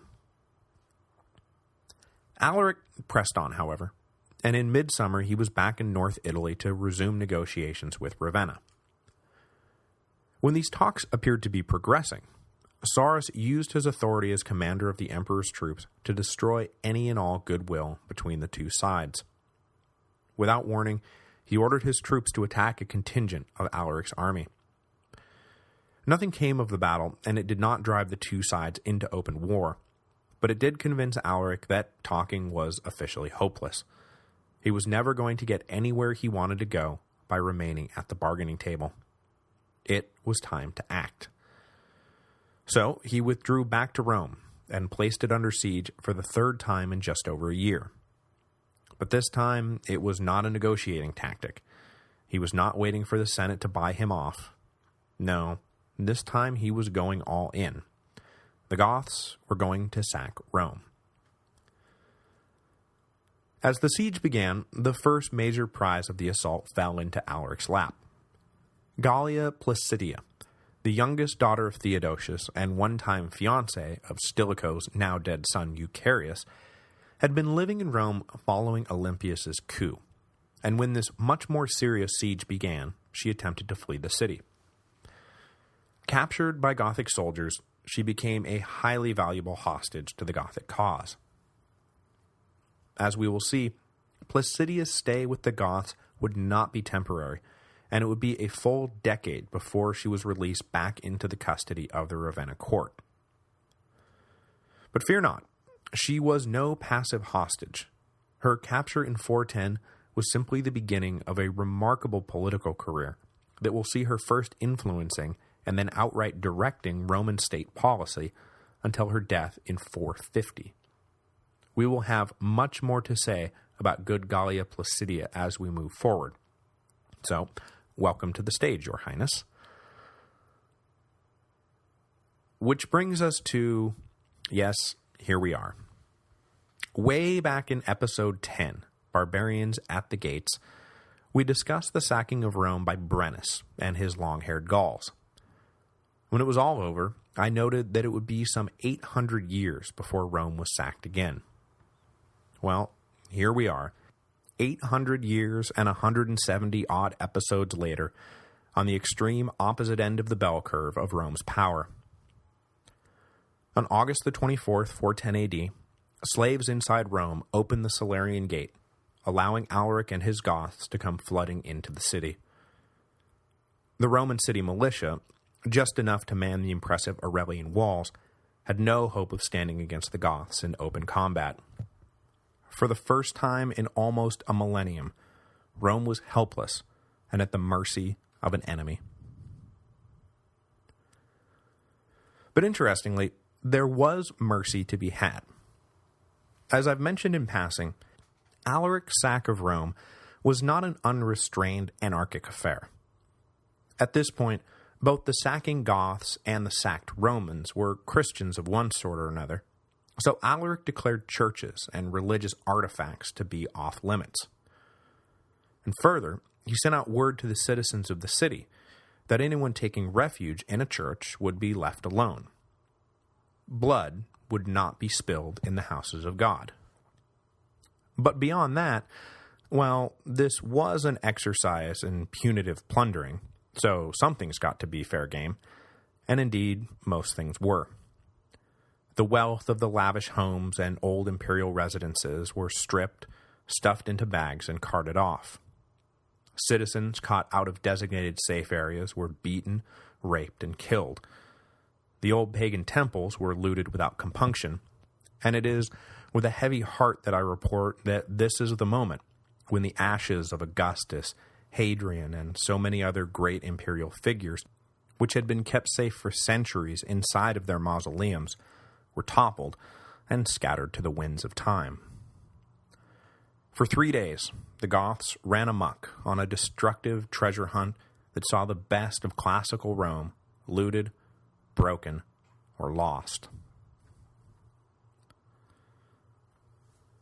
Now, the sack of Rome was no great strategic blow to the empire in military terms. Politically, it did not signal the end of the old imperial order, and in terms of the decline and fall of the Western Empire as a whole, it was more milepost than destination. But that does not mean that it was not a major blow to the citizens of the empire at the time.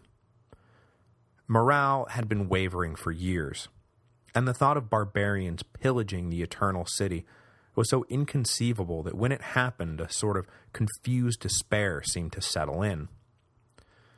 The psychological shockwaves were strong enough that it drove St. Augustine, the bishop of the North African port of Hippo, to begin writing The City of God, a massive political and religious treatise defending Christianity from the increasingly pervasive view that Rome had been sacked because it had abandoned its pagan heritage. Augustine did not dwell on religious cause and effect, so much as he argued that everyone was missing the point. We ought to be dedicating ourselves to the eternal and non-corporeal city of God, as revealed through the divine incarnation of Father, Son, and Holy Spirit, rather than fretting about what happens to the base and worldly city of man. This call not to save Rome, but to look past it, was a powerful comfort to a population facing what looked an awful lot to them like the end of the world. When published, the City of God almost immediately became the official political platform of the Catholic Church, and it maintained that undisputed place until St. Thomas Aquinas came along in the 1200s and offered his Aristotelian revisions. Meanwhile, back in the City of Man, the Goths had reached their load limit after 3 days of looting, and Alaric led his men out of Rome laden with treasure. As the barbarian masses disappeared over the southern horizon, the people of the Eternal City were left to pick up the pieces of their shattered city. Some resolved to stay and rebuild, but most looked at the trash shops and broken homes and asked, why bother? Refugees began to stream out of Rome, beginning a cycle of economic depression, exodus, further economic depression, and further exodus that would in time take Rome from a population high of perhaps 1 million people down to a low of just 20,000 during the Middle Ages. After rocking the Roman world by sacking its most sacred city, though, Alaric did not dwell on the place he had just earned for himself in history. He was already on to the next big thing. The sack of Rome had gotten him a lot of stuff, but it had not gotten him the peace, security, or power that he was really looking for. If threatening, and then looting, Rome had not been enough to shake Honorius out of his stubborn stupor, then maybe cutting off the Italian food supply would be. The Gothic king led his people south to the toe of the peninsula of Italy, where he planned to launch an invasion of North Africa. Seizing the African grain supply had long been on Alaric's to-do list, and after failing to push Attalus into doing his dirty work for him, Alaric decided to take matters into his own hands. But the cobbled-together Gothic fleet of mostly stolen ships hit a storm almost as soon as they launched, and they were forced back to the safety of the Italian harbors. While the Goths regrouped and planned their next move, they were hit with a further and potentially more debilitating setback. In the autumn of 410, Alaric caught a fever, and he died. He was in his early 40s and was just months removed from the signature event that would ensure his name was and will be seared into the history books for all time. Fearful that their dead leader's body would be desecrated if left out in the open, the Goths diverted the course of a nearby river, buried Alaric in the dry bed, and then returned the stream to its natural course. Neither Alaric's body nor the hoard of treasure that would have presumably been buried with him was ever found. Control of the Goths fell to Alaric's brother Ataulf, who will lead them for the next 5 tumultuous years, as they marched from Italy to Gaul, and from Gaul to Spain, making, breaking, and then remaking alliances along the way, as the Western Roman world, sometimes violently, and sometimes diplomatically, reshaped itself. The geographic center of that reshaping would be Gaul, where the political and military power of the Western Empire was about to fracture still further, before being cobbled back together by a dour general who history has come to know as Constantius III. Constantius was of Illyrian origin, and likely came up through the ranks of Theodosius's post-Adrianople Eastern legions before, like Stilicho, following the emperor west to put down the revolt of Eugenius and Arbogast. He doesn't really pop into recorded history until 411, though, so it is simply an educated guess that his career followed an arc similar to Stilicho's, to whom it is also educatedly guessed Constantius was a loyal subordinate of. In 411, though, he had risen high enough that Honorius appointed him to the task of finally taking down Constantine III, who was presently back in Gaul, holding down that ever-shrinking patch of grass from his headquarters in Arles. But as Constantius readied the Italian army for war with Constantine, word came down that things had become a wee bit more complicated. The general Gerontius had finally launched his expected attack from Spain, and after defeating a division of Constantine's forces near modern Vienne, he had moved on to Arles and put the city to siege. So now Constantius was facing 2 hostile armies in the same place at the same time. To get to Constantine, he would have to go through Gerontius. Rather than wait for the 2 enemy armies to wear each other out, however, Constantius decided to aggressively move in and attack Gerontius while he was still occupied with his siege. This proved to be a winning strategy, because Gerontius's disunited army of barbarians and regular Roman forces panicked at the first sight of Constantius's army, and most of Gerontius's men chose to desert to the approaching Italian army rather than fight a battle trapped against the walls of Arles. Abandoned by his troops, Gerontius fled, but he appears to have been tracked down and cornered by Spanish soldiers from his own ex-army, and likely killed himself after becoming trapped. Back in Arles, the breaking of Gerontius's army had done nothing to improve the situation for Constantine, however, as Constantius simply stepped in and resumed the siege. Constantine's only hope was that Frankish reinforcements from the Lower Rhine would arrive in time to lift the siege. But, though said reinforcements did arrive in time, Constantius simply drove them off, which is not so good if that was your only hope. And indeed it was. When Constantine desperately called for reinforcements a second time, the call was ignored by the soldiers remaining in the lower Rhineland. They were no dummies. They could see which way the winds were blowing.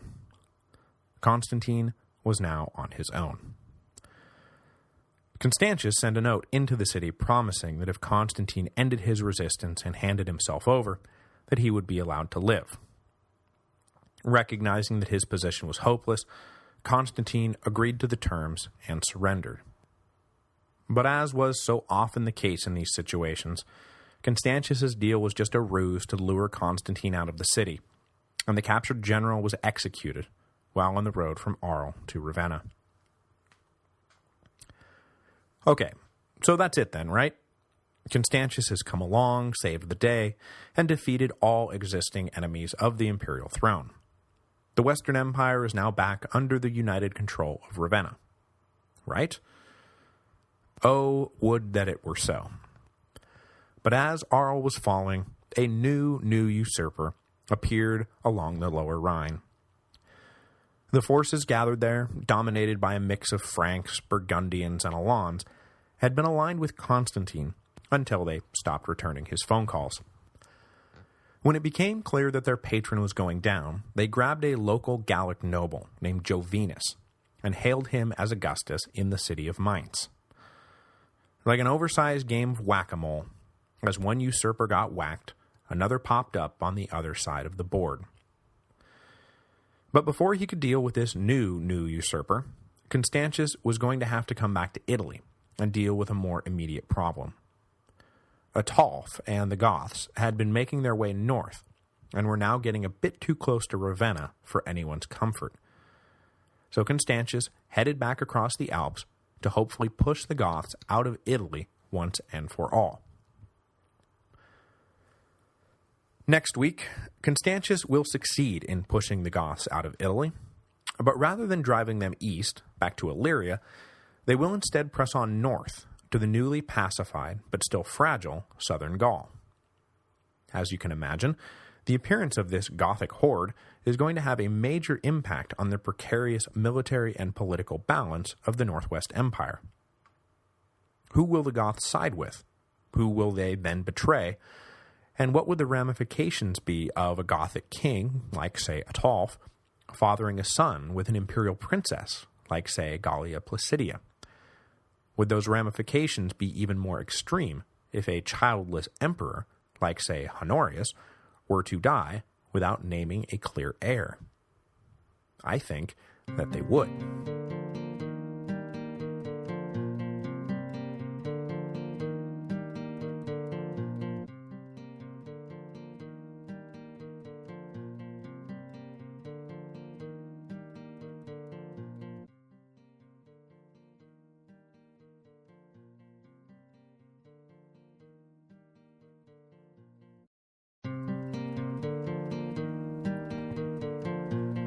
Hello, and welcome to the History of Rome.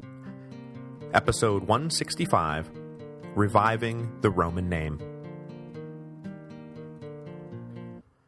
In early 412 AD, two forces converged on northern Italy. Coming up from the south was Ataulf and the Goths, who were now more than a year removed from the sack of Rome, but still no closer to finding the permanent home or the permanent place in the Roman world that they had been searching for. Coming down from the north was Constantius III, commander-in-chief of the Western Roman army, who had just whipped two usurpers in the span of a single summer. Neither side was entirely sure what the motivations of the other were, so they gingerly skirted around each other, trying to get a feel for what the other intended to do. Were the Goths going to follow up on their sack of Rome by attacking Ravenna? Was Constantius going to go for the hat trick and press for a decisive battle? As it turned out, the answer to both of these questions was a resounding no. Ataulf was obviously interested in all the things Alaric had been interested in: a homeland for the Goths, a regular stipend for his people, and a place in the Roman military order for himself personally, but he was not particularly interested in using brute force to get there. At least, not at the moment. Constantius, for his part, opened with a hard line, ordering the Goths to leave Italy immediately, but he was clearly not sitting on a hair trigger. A battle with the Goths, even a victorious battle, risked the precious military resources of the faltering Western Empire.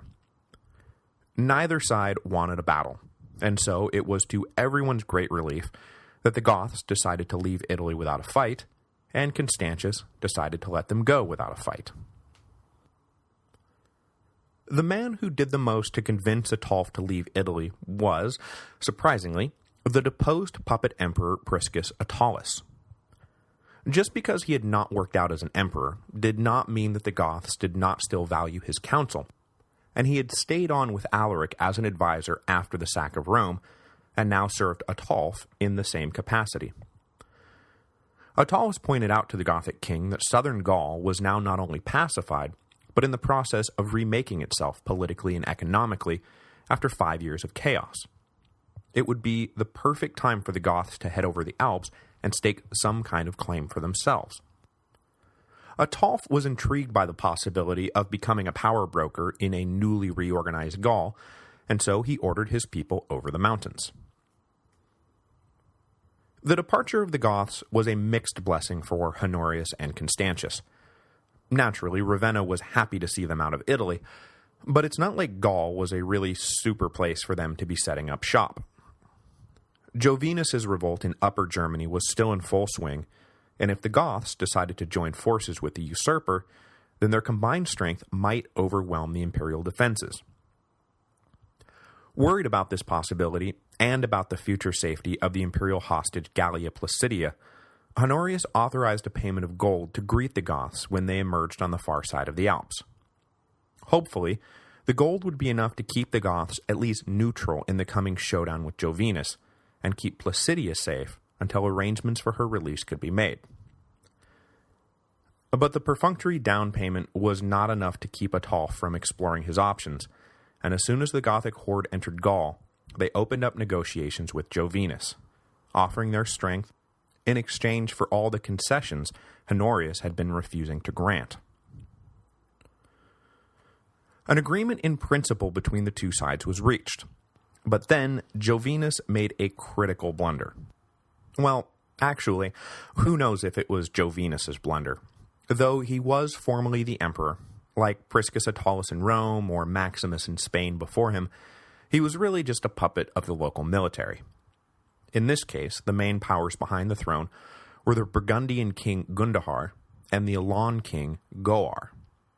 So it was much more their blunder than Jovinus's, but it is less complicated to just group them all together under Jovinus's name, since he was the legal authority under which they had chosen to operate. Anyway, their collective blunder stemmed from an imperial soap opera that had played out down in Ravenna, where ever since the rise of Constantius, the Goth general Sarus had fallen from favor. This falling out was mutual, however, as Sarus was still nursing a grudge against Honorius for not properly punishing the men who had betrayed and executed Stilicho, the man who had brought Sarus over to the Roman side in the first place. Sarus was also annoyed that one of his retainers had been recently murdered, and no one seemed interested in investigating the matter properly. With the Goth incessantly complaining about the emperor's inaction, and Constantius proving himself to be an eminently capable military commander, Sarus was pushed out of the inner circle in 412. In a huff, the Goth general sent a note up to Jovinus, offering the usurper his services, and he began to march north with a group of 28 still loyal retainers. If you recall that the families of Ataulf and Sarus were blood enemies, then you can probably guess what Jovinus's blunder is going to be. The puppet emperor accepted Sarus's offer of service, which immediately alienated Ataulf and opened up a rift between the usurpers on the Rhine and the Goths in southern Gaul. Right at the moment when they were about to bind themselves to one another, Sarus walked into the picture like a polarized magnet and pushed everyone away from everyone else. Not that Sarus ever actually joined up with Jovinus, mind you. Ataulf wasn't going to let that happen in a million years. On their way north, Sarus and his party were met by a force of Goths, that Olympiodorus reports as being at least 10,000 strong, which may have been a bit of an overkill, but hey, blood enemies deserve the red carpet treatment. Sarus apparently staged a brave last stand, but the outcome is never really in doubt when it's 28 against 10,000. With Sarus out of the picture, relations between Jovinus and Ataulf should have improved, but the bad blood that had been generated continued to poison their relations. Shortly after Sarus' death, the barbarian kings backing Jovinus decided to elevate their puppet's brother Sebastianus to serve as co-emperor.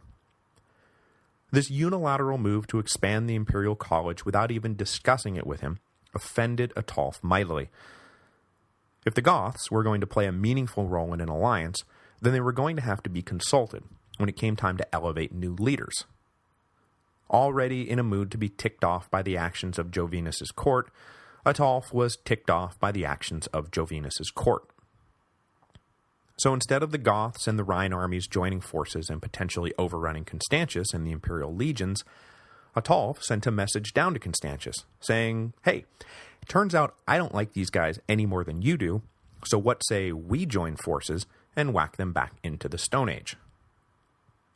Constantius, who was more than happy to let the Goths take the lead in attacking Jovinus, agreed that an alliance was a mighty fine idea. So, either in the autumn of 412 or the spring of 413, Ataulf and the Goths advanced north to confront the forces of Jovinus and Sebastianus, and by that I mean, of course, the forces of Gundahar and Goar. The two sides faced off at some indeterminate location in central Gaul, and the Goths carried the day, capturing Sebastianus in the process. The junior puppet was handed over to the prefect of Gaul, who immediately had him executed. Definitely now in 413, Ataulf followed up his victory by laying siege to Jovinus at Valentia in south-central Gaul. Valentia soon fell, Jovinus was captured, and like his brother, was executed by the prefect of Gaul. The heads of both brothers were then sent down to Ravenna, where they were publicly displayed, before being sent down to the North African port of Carthage, where they were publicly displayed again to warn off anyone contemplating insurrection in the breadbasket of the Western Empire. Ataulf's quick work against Honorius' enemies re-cemented the positive working relationship between the Goths and the Romans that had been shattered by the death of Stilicho 5 years earlier. Ataulf certainly saw bright enough days ahead that on January the 1st, 414 AD, he forged a familial alliance between the two nations by marrying his imperial hostage, Gallia Placidia. Hinting at his long-term ambitions, Ataulf wed Placidia in a traditional Roman wedding, and himself wore the uniform of a high-ranking Roman general for the occasion. Like his brother before him, Ataulf was clearly angling for an official position within the Roman ranks, and as the new brother-in-law of the Western Emperor, how was he to expect anything less? Further evidence of Ataulf's intentions comes to us by way of Orosius, a contemporary, that is, contemporaneous, Christian historian who published a history of the Roman Empire in 417 or 418. In this history, he reports that upon marrying Placidia, Ataulf declared that, and I'm quoting a bit here, "At first I wanted to erase the Roman name, and convert all Roman territory into a Gothic empire. I longed for Romania to become Gothia, and Ataulf to be what Caesar Augustus had been. But long experience has taught me that the ungoverned wildness of the Goths will never submit to laws, and that without law, a state is not a state. Therefore, I have more prudently chosen the different glory of reviving the Roman name with Gothic vigor, and I hope to be acknowledged by posterity as the initiator of a Roman restoration, since it is impossible for me to alter the character of this empire." Now, of course, Ataulf never actually said this. As was the case with ancient histories, the actual speech would have been written by Orosius.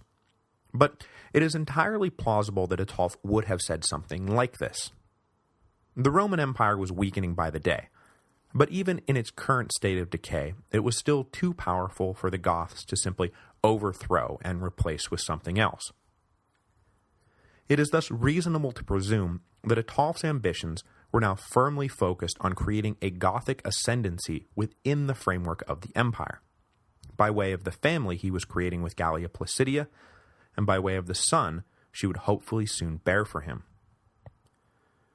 Like the Spanish nobles who took over the empire in the 2nd century, and the Illyrian generals who took it over in the 3rd century, with a little luck, the 5th century would belong to the Goths, who would give the empire just the shot in the arm it needed. The tantalizing prospect of Romanized Goths stepping in and forging a new dynasty that would rule the Western Empire and return it to its proper place of power and glory was brought remarkably close to fruition 9 months later, when Gallia Placidia gave birth to a healthy baby boy. When you look around the imperial family circa 414, you can see just how close that boy came to inheriting the empire. Honorius himself had no children, and showed no interest in ever fathering any children. His late brother Arcadius had died after fathering 4 children, the boy Theodosius II, who was currently reigning in Constantinople, and 3 daughters, the rising power that was Aelia Pulcheria, and her 2 younger sisters, Arcadia and Marina, all 3 of whom appear to have taken a vow of virginity after their brother was made Augustus, so not much chance of any new heirs coming anytime soon from that side of the family. Arcadius and Honorius had the one living sister, Gallia Placidia, who had thus far given birth to no children, until now. So if Honorius were to die anytime soon, that meant that the only living male in the imperial family who was not already an emperor was the newborn son of Ataulf and Placidia, named Theodosius after his grandfather. But just as the empire seemed poised to give itself over to the Goths, the course of history suddenly shifted again. Constantius III knew darn well what the implications would be if Ataulf and the Goths wormed their way into the imperial power structure. He'd be fired from his job and most likely executed. So he convinced Honorius to sanction an offensive against the Goths, who, he assured the emperor, were up to all manner of nefarious double-dealings and sinister agenda-pushings. The emperor was already unhappy that the barbarian king had made a wife of his sister, and so he approved Constantius's plan to break Ataulf and the Goths, despite the good work they had just done on his behalf. Constantius got to work at once blockading the ports of Gaul, with the aim of starving the Goths into submission. Shocked by this betrayal, and it was a betrayal, Ataulf renounced his alliance with Honorius, and elevated yet another puppet emperor to swear his allegiance to. And since, hey, why not, he's here and still technically a Roman senator, Ataulf decided to re-elevate Priscus Attalus to the rank of Augustus.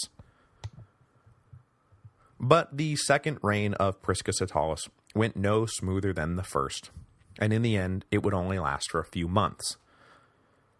Constantius's blockade was effective enough that Ataulf decided the Goths could no longer survive in Gaul, and he led them west, across the Pyrenees and into Hispania.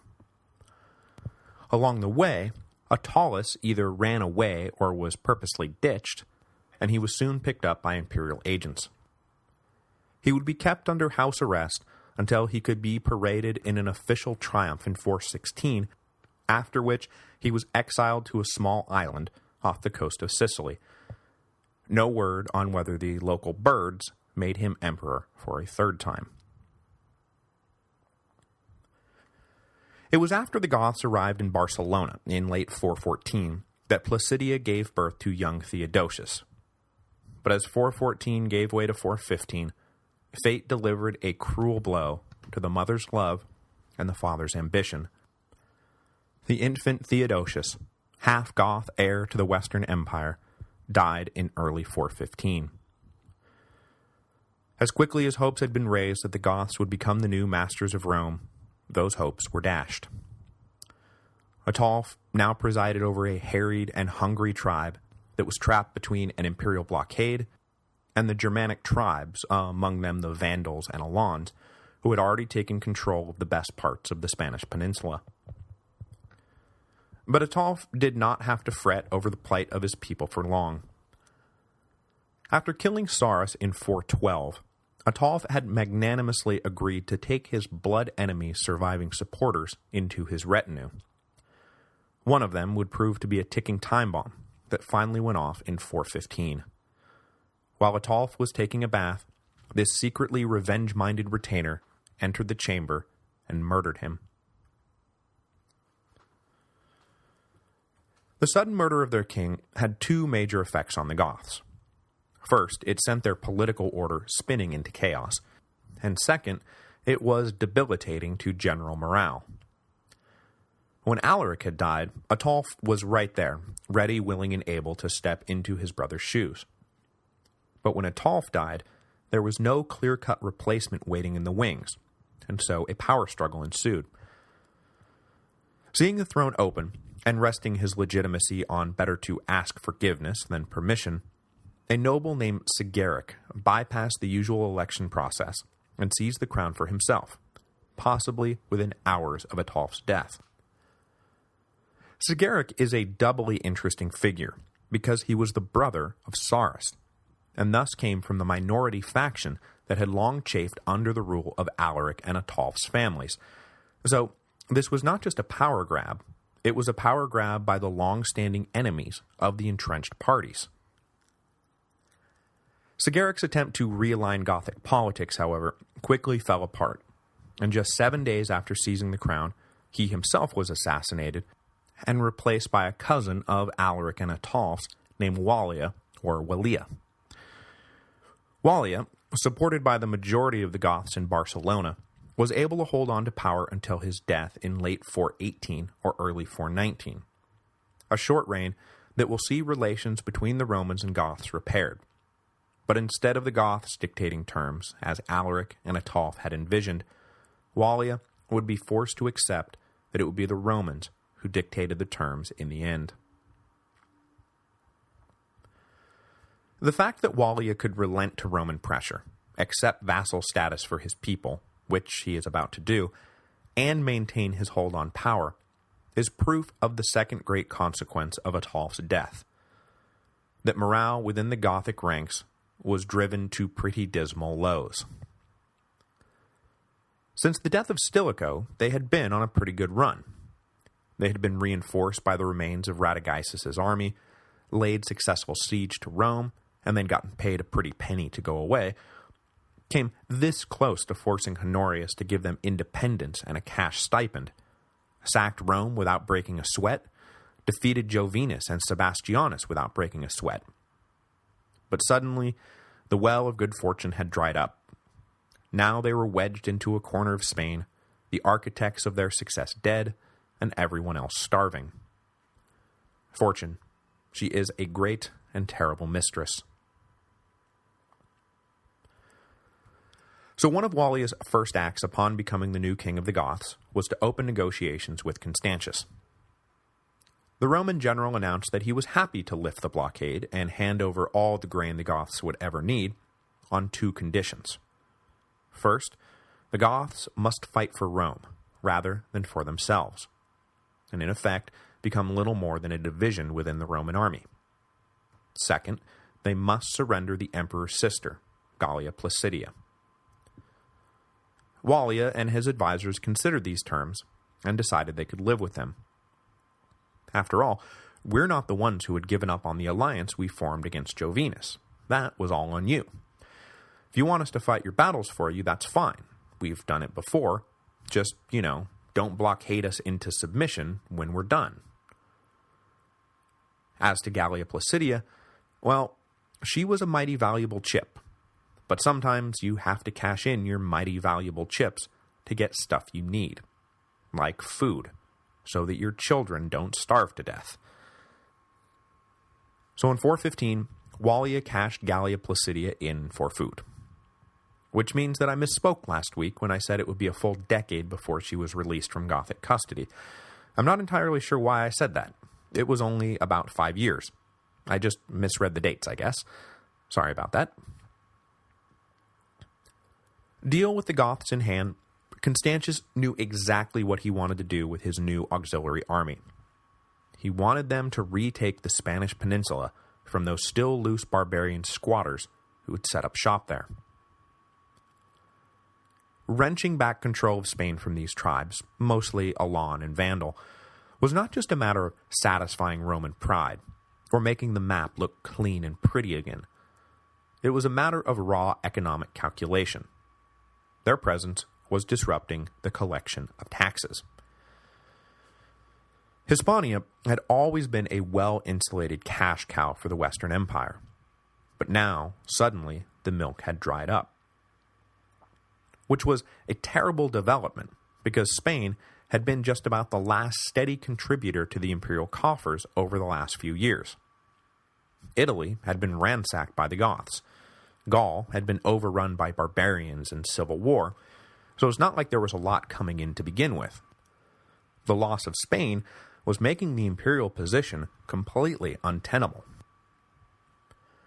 On top of all that, the island of Britannia was looking more and more like it was never coming back into the Roman fold. In fact, I buzzed past this last week, but historians tend to date the permanent abandonment of Britain by the Romans to 410 AD.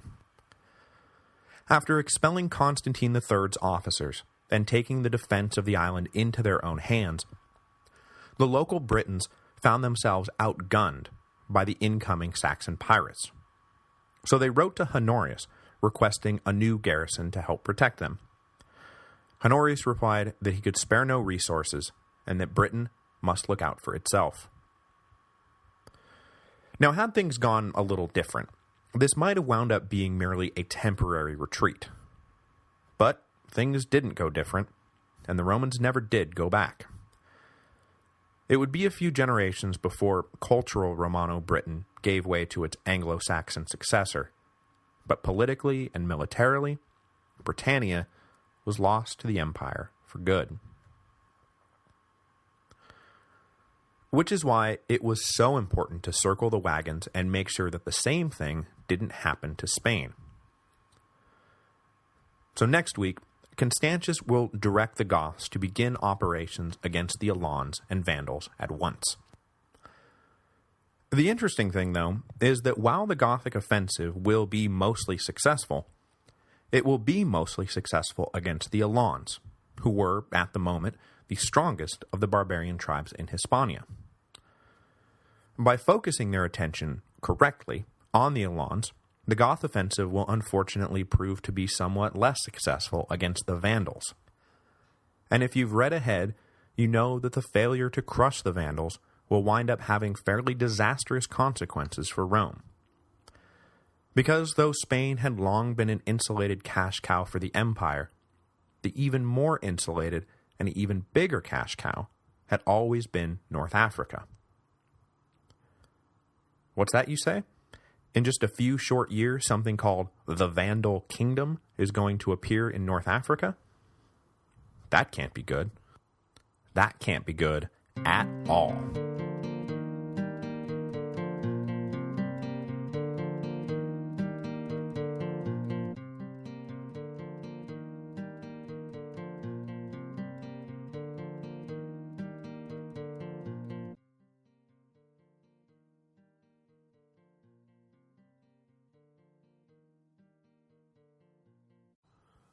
This week's episode is brought to you by Audible. As you know, Audible is the internet's leading provider of audio entertainment with over 100,000 titles to choose from. When you're done with this episode, go to audiblepodcast.com/Rome. That again, audiblepodcast.com/Rome. By going to that address, you qualify for a free book download when you sign up for a 14-day trial membership. There is no obligation to continue the service, and you can cancel anytime and keep the free book download. You can also keep going with one of the monthly subscription options and get great deals on all future audiobook purchases. This week, I'm going to go with a recommendation from listener Richard Eppert, At Home, A Short History of Private Life by Bill Bryson, a book that weaves together a history of the world through the eyes of what we do and see and experience in the places that we dwell. I read his short history of nearly everything and enjoyed it very much, because Bill Bryson is a great, engaging writer. Just remember to go to audiblepodcast.com/Rome so that they know who sent you.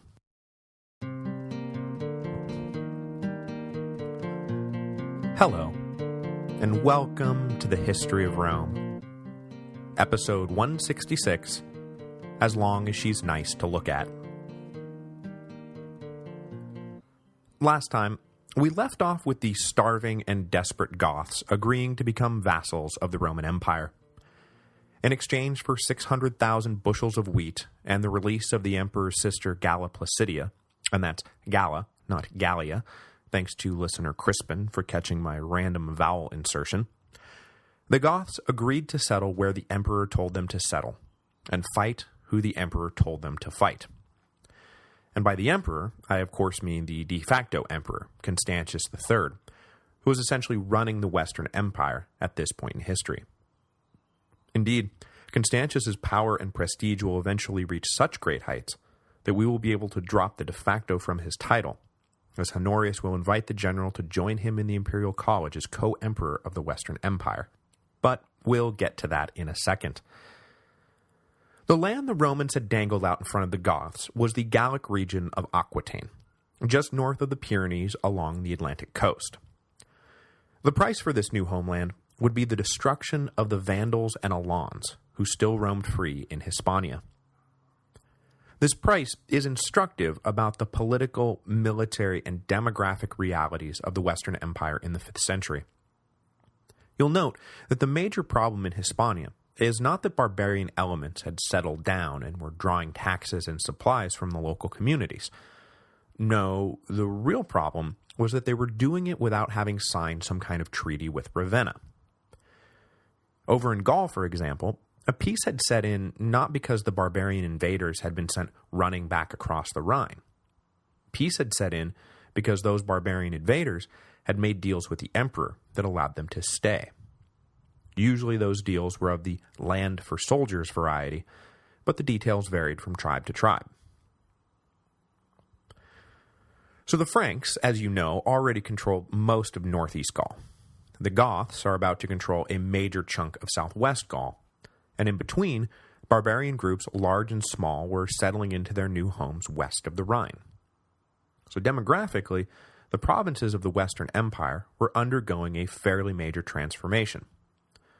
But the key was that this transformation was taking place under the official auspices of the imperial government, which is to say that quid pro quo was in place: land for the barbarians, soldiers for the empire. In Hispania, no such quid pro quo existed. Well, that's not entirely accurate. Such a quid pro quo had existed, but the deal had been struck with Maximus and Gerontius, rather than Honorius and Constantius, so Ravenna considered the Alans and Vandals to be illegal squatters. And of course, it's not like the Alans and Vandals were helping their cause by diligently passing along taxes.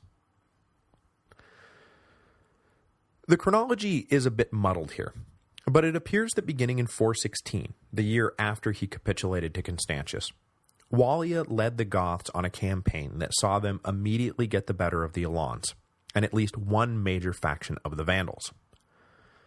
Sometime between 416 and 417, the Alans, who had been the most powerful of the tribes in Hispania, were crushed in battle, and their king was killed.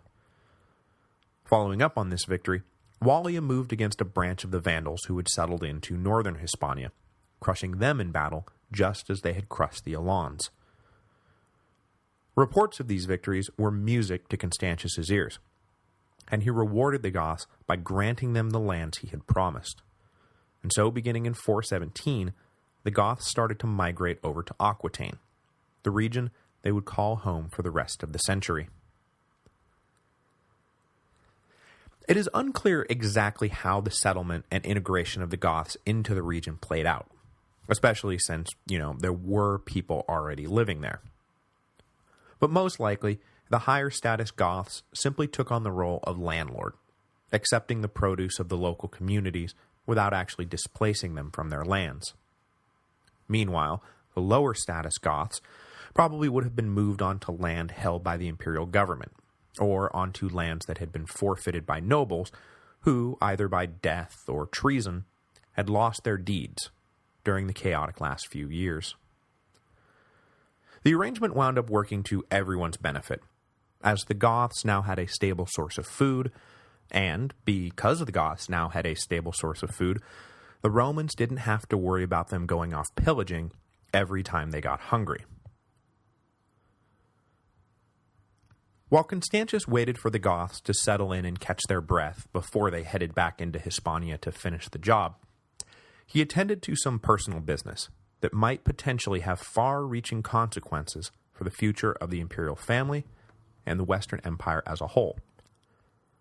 In early 417, the Emperor Honorius announced that his finest general would be marrying his only sister, who was now free of the treacherous clutches of the Goths. I can only imagine that Constantius was delighted by this pairing, which made him the brother-in-law of the emperor, and, if all went right, the father of any and all heirs to the Western throne. Galla Placidia, on the other hand, is reported to have been none too thrilled about the prospect of marrying Constantius. And while the specific reasons for her resistance are all speculative, maybe she was still in love with Ataulf. Wherever you see the marriage mentioned, it is always noted that Placidia wed against her will. Which was the nice thing about being a woman in those days. You could be held captive by a horde of barbarians and forced to marry their king. When you're finally given your quote-unquote freedom, you are immediately forced to marry some general you don't know and probably don't like. The Roman world rejoiced when Galla Placidia was set free. How much of a difference in her condition Placidia herself saw between living with the Goths and living at the imperial court would be an interesting question to have an answer to. I would guess, though, that she would say that the baths were better in Ravenna. 9 months after the wedding, Placidia gave birth to a healthy baby girl named Honoria. Unlike Placidia's first child, Honoria would live through her infancy and eventually become an influential imperial princess, although the Ravenna court probably could have done without her most famous intrusion into the treacherous world of international statecraft, which we'll get to when we get to talking about everyone's favorite Hun. In the spring of 418, Constantius was ready to press on with his program of repacifying Hispania, and he called upon the Goths to head back out into battle. However, at some point in here, it ceases to be King Wallia leading the Goths. It is unclear to me whether Wallia fell in battle or simply died of natural causes, but in 418 he goes away and is replaced by Theodoric, one of the illegitimate sons of Alaric.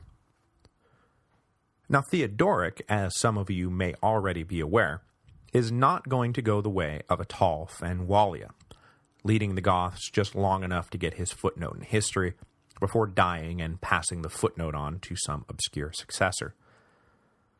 No, Theodoric is here to stay, and will not fall for another 30 years, when, in 451, he will die successfully defending the Western Empire from everyone's favorite Hun, thus earning himself a slightly larger footnote in history. Theodoric spent 418 campaigning against the remnants of the Alans and Vandals, driving the survivors south where they joined the ranks of the only major unpacified tribe of Vandals left on the peninsula. These survivors pledged their loyalty to the Vandal king Gunderic, who rechristened himself Gunderic, king of the Vandals and Alans. This reinforced Vandal army was now the last major unpacified barbarian tribe left in the Western Empire. But for whatever reason at this point, major operations in Spain appear to cease. Minor operations will continue for the next few years, but either because the new combined Vandal-Alan army was deemed too powerful to risk battle against, or because the Romans were temporarily satisfied with the territory they had already won back, For the next few years, there was no major push to defeat Gunderic's Vandals. And by that point, the Roman High Command ordering said operations looked very different from the one that had kicked off the campaign. Instead of pressing the offensive, the Ravenna court appears to have shifted its focus to reorganizing the provinces that had been lost but were now found. Specifically, Constantius convened a council that would represent the 7 Gallic provinces and would meet each year in Arles. The point of the council was twofold, and though these two folds were paradoxical, they were not illogically paradoxical, if that makes any sense at all. On the one hand, the council was meant to give the provinces a huge amount of latitude when it came to governing themselves. The ability of the central authority in Ravenna to micromanage its provinces was long dead, and given the upheavals of the last decade, the imperial court wouldn't even know what was best for the region, let alone how to implement policy. Better to just bring the nobility of Gaul together and let them haggle it out for themselves. The bonus was the increased autonomy also lessened the risk of usurpers popping up. Since the wealthy landowners already had a major say in the governance of the region, there would be no reason for them to back some general who promised to protect their interests. Their interests were already protected. The paradoxical part of the fold, though, was that the council was also designed to give Ravenna an increased measure of influence over policy in Gaul. Because it's not like the emperor wasn't going to send his own representatives to the council. With every major player in Gaul in one place at one time, it would be far easier to dictate policy than it would be if everyone had to be contacted individually. So hopefully, the imperial agents of the council would be able to direct the conversation, make the position of the emperor clear, and get everyone on board without having to resort to top-down commands that would alienate the nobility and lead Gaul right back into civil war. Gaining more control by acting less controlling. It's a pretty neat trick if you can get away with it. With the Western Empire slowly coalescing its way back into an orderly state, the promise of more stability to come came in 419, when Galla Placidia gave birth to a healthy baby boy named Flavius Placidius Valentinianus. The boy immediately became the heir presumptive to the throne of the Western Empire, and would remain as such unless Honorius planned to find himself a wife and make a baby, which he had shown no interest in doing since he had divorced his last wife, the daughter of Stilicho, back in 408 in the immediate aftermath of the Vandal general's fall. For the record, I don't really know what the story is with Honorius' love life and marital arrangements, but it is entirely possible that the emperor was impotent. That is, after all, how his character and reign are usually figuratively described, so is it really so out there to speculate that he was literally so as well? Anyway, with the birth of the baby history will come to know as Valentinian III, Constantius's position at court was strengthened still further, and in February of 421, Honorius invited his favorite general to take the final step. In a ceremony at Ravenna, Constantius was elevated to the rank of Augustus. This elevation triggered a huge sigh of relief from across the Western Empire. It is always unnerving to have to rely on de facto power arrangements, and once already an eminently capable de facto ruler, namely Stilicho, had been toppled by backstabbers at court, a toppling which had turned out to have had pretty disastrous consequences for the empire. Better to just have your strongest, most capable leader be emperor.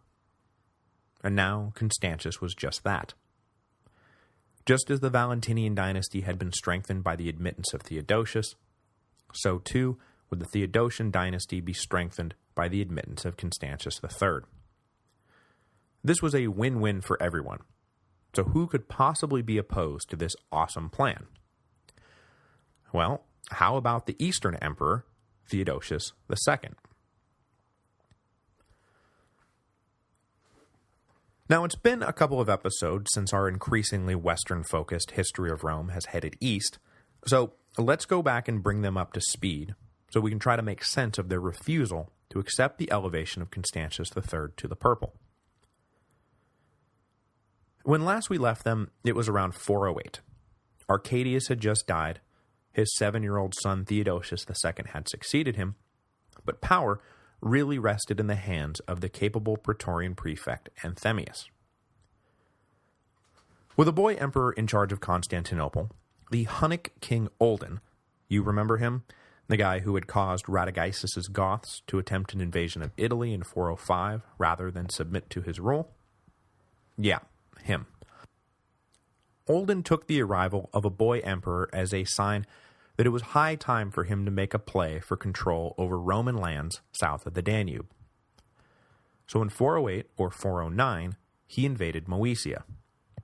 Except, yeah, just because young Theodosius was technically emperor, that did not mean that the kid was actually calling the shots. Anthemius was. And Anthemius quickly and efficiently directed a counterattack, pushing Olden back across the river before the year was out. Coming off this victory, Anthemius received news that was perhaps even better than the news that the Huns were fleeing Moesia. The ongoing negotiations between the Romans and Sassanids had concluded successfully, and a treaty had been signed. The far eastern front was now secure. If Olden thought he detected weakness in the Romans, boy, did he ever read that wrong. Constantinople was now stronger than ever, and free to transfer resources from Syria to the Danube to reinforce the northern line. Olden was kept bottled up on his side of the river until his death in 413, his dreams of controlling all the land under the sun unfulfilled. His death was greeted in Constantinople with delight, doubly so because the Huns Olden had united were not so united without him, and they splintered into 3 factions.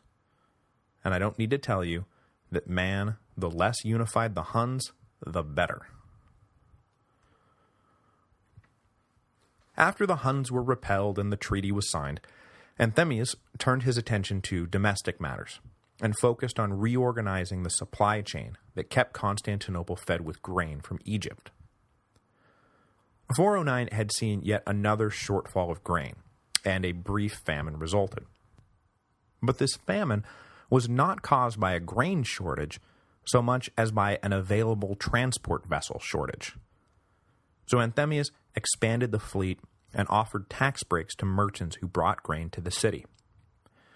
As soon as the bread was flowing again, the prefect started directing portions of the incoming grain to be set aside in an emergency supply to help bridge the gap in case there was a true grain shortage in the future. Anthemius managed to survive long enough to see the completion of the Theodosian walls in 413, but by 414, he suddenly disappears from the historical record without any note of how or when he might have died. Which is too bad, because men like Anthemius deserve better from history. And maybe history felt bad for just erasing him like that, because, as we will see, perhaps in compensation, Anthemius' grandson, also named Anthemius, will rise to become emperor of the Western Empire, serving from 467 to 472, and earning a reputation as the last competent emperor of the Western Empire. Upon Anthemius' death, or at least presumed death, Aelia Pulcheria, the elder sister of 13-year-old Theodosius II, who I briefly mentioned last week, stepped in and assumed the regency of the Eastern Empire, which is kind of a crazy development, since Pulcheria was only 15 years old herself.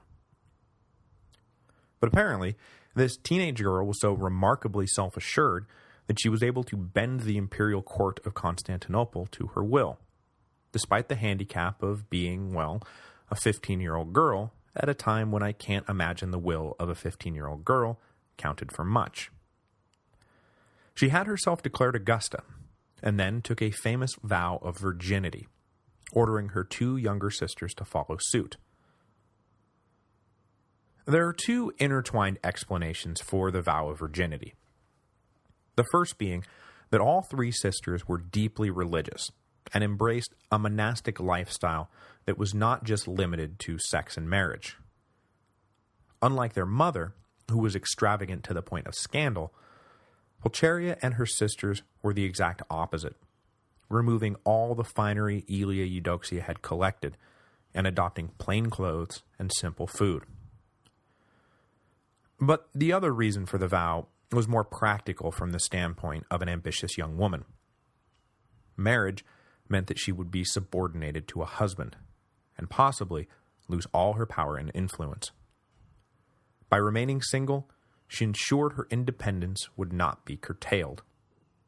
And it never was. She would remain a powerful center of political gravity until her death in 453. Which more or less brings us up to February 421, when word came over from the west that Uncle Honorius had gone ahead and elevated the general Constantius to imperial rank. Now there is very little explanation for why the court of Constantinople refused to recognize his elevation, but I would speculate that the little clique of imperial siblings were protective of the rights of the blood family. Pulcheria especially might have felt protective, as it is likely she had been propositioned by Anthemius to marry one of his sons, as a way to insert Anthemius into the royal family. Pulcheria had rebuffed these advances, and likely saw them as the first step in a possible plan for Anthemius to receive just the kind of imperial promotion Constantius was now receiving, and she didn't like it one bit. The infant Valentinian III had a valid claim to the throne, but Constantius, a common soldier from Illyria, not so much. So the Eastern court refused to accept him into their version of the imperial college. While they waited to see how Constantius and Honorius would react to this rebuffing, Pulcheria and Theodosius arranged to expand their purer version of the Theodosian household by locating a proper wife for the now 20-year-old Eastern emperor. But according to legend, Theodosius was not interested in a well-thought-out political marriage to some wealthy senator's daughter. He wanted, quote, a young girl, very comely, the most beautiful ever seen in Constantinople, of royal or patrician family. And if she isn't marvelously good-looking, I have no use for her, however worthy or royal or rich she may be. But whoever was her father, if she is a virgin, and very so good to look at, I will take her. 20-year-old boys, what are you going to do? So when a young Greek girl named Athenaeus arrived in Constantinople to beg justice from the emperor after getting more or less left out of her father's will despite being unmarried, Aelia Pulcheria took one look at her and knew that she had her girl. Theodosius and Athenaeus were wed in June of 421. No great alliances were formed, no peace was settled, but hey, at least she was hot. Back in Ravenna, Constantius's reaction to the rebuffing was exactly what you might expect. He was furious. Who did these punk kids over in Constantinople think they were?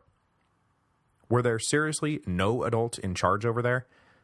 Did they not realize that Honorius was lazy, indifferent, and probably kind of a moron? Constantius becoming emperor was a really good thing, not just for him, but for everyone. In the 10 years or so since Stilicho had died, relations between East and West had improved quite a bit. Anthemius even sent troops to reinforce Honorius during Ravenna's darkest hour, when they were menaced by both Alaric and Constantine III. But the refusal to recognize Constantius blew everything up again, and, ever the military man, in the autumn of 421, Constantius began to prepare for war. Or, at least make it look like he was preparing for war in order to shake some sense into those no-good kids running Constantinople. We'll never quite be sure if he was really planning to march over to Constantinople and win recognition with the business end of his spear, because in 421, the newly minted co-emperor of the West fell over dead. He had reigned for for just 7 months. The empire lost an eminently capable leader, which was bad, but also possibly just missed a civil war between East and West, which was good. Next week, with Honorius continuing to just sort of lounge around in Ravenna like the world's best-dressed couch potato, and the kids in Constantinople playing in the deep end without supervision, things will get a little dicey for the Roman Empire. Theodosius II, for example, is about to chuck the recently signed treaty with Persia that kept the Far East at peace and attempt to start a war with the Sassanids. This war will only be called off on account of a renewed Hunnic threat to Constantinople, which is, exactly why you don't piss off the Sassanids at this point in history. In 423, Honorius will finally do something worthwhile and die, but with Constantius dead, and Valentinian III just 2 years old, who's going to lead the Western Empire? Does anyone know? Anyone? Hello? Is this thing on?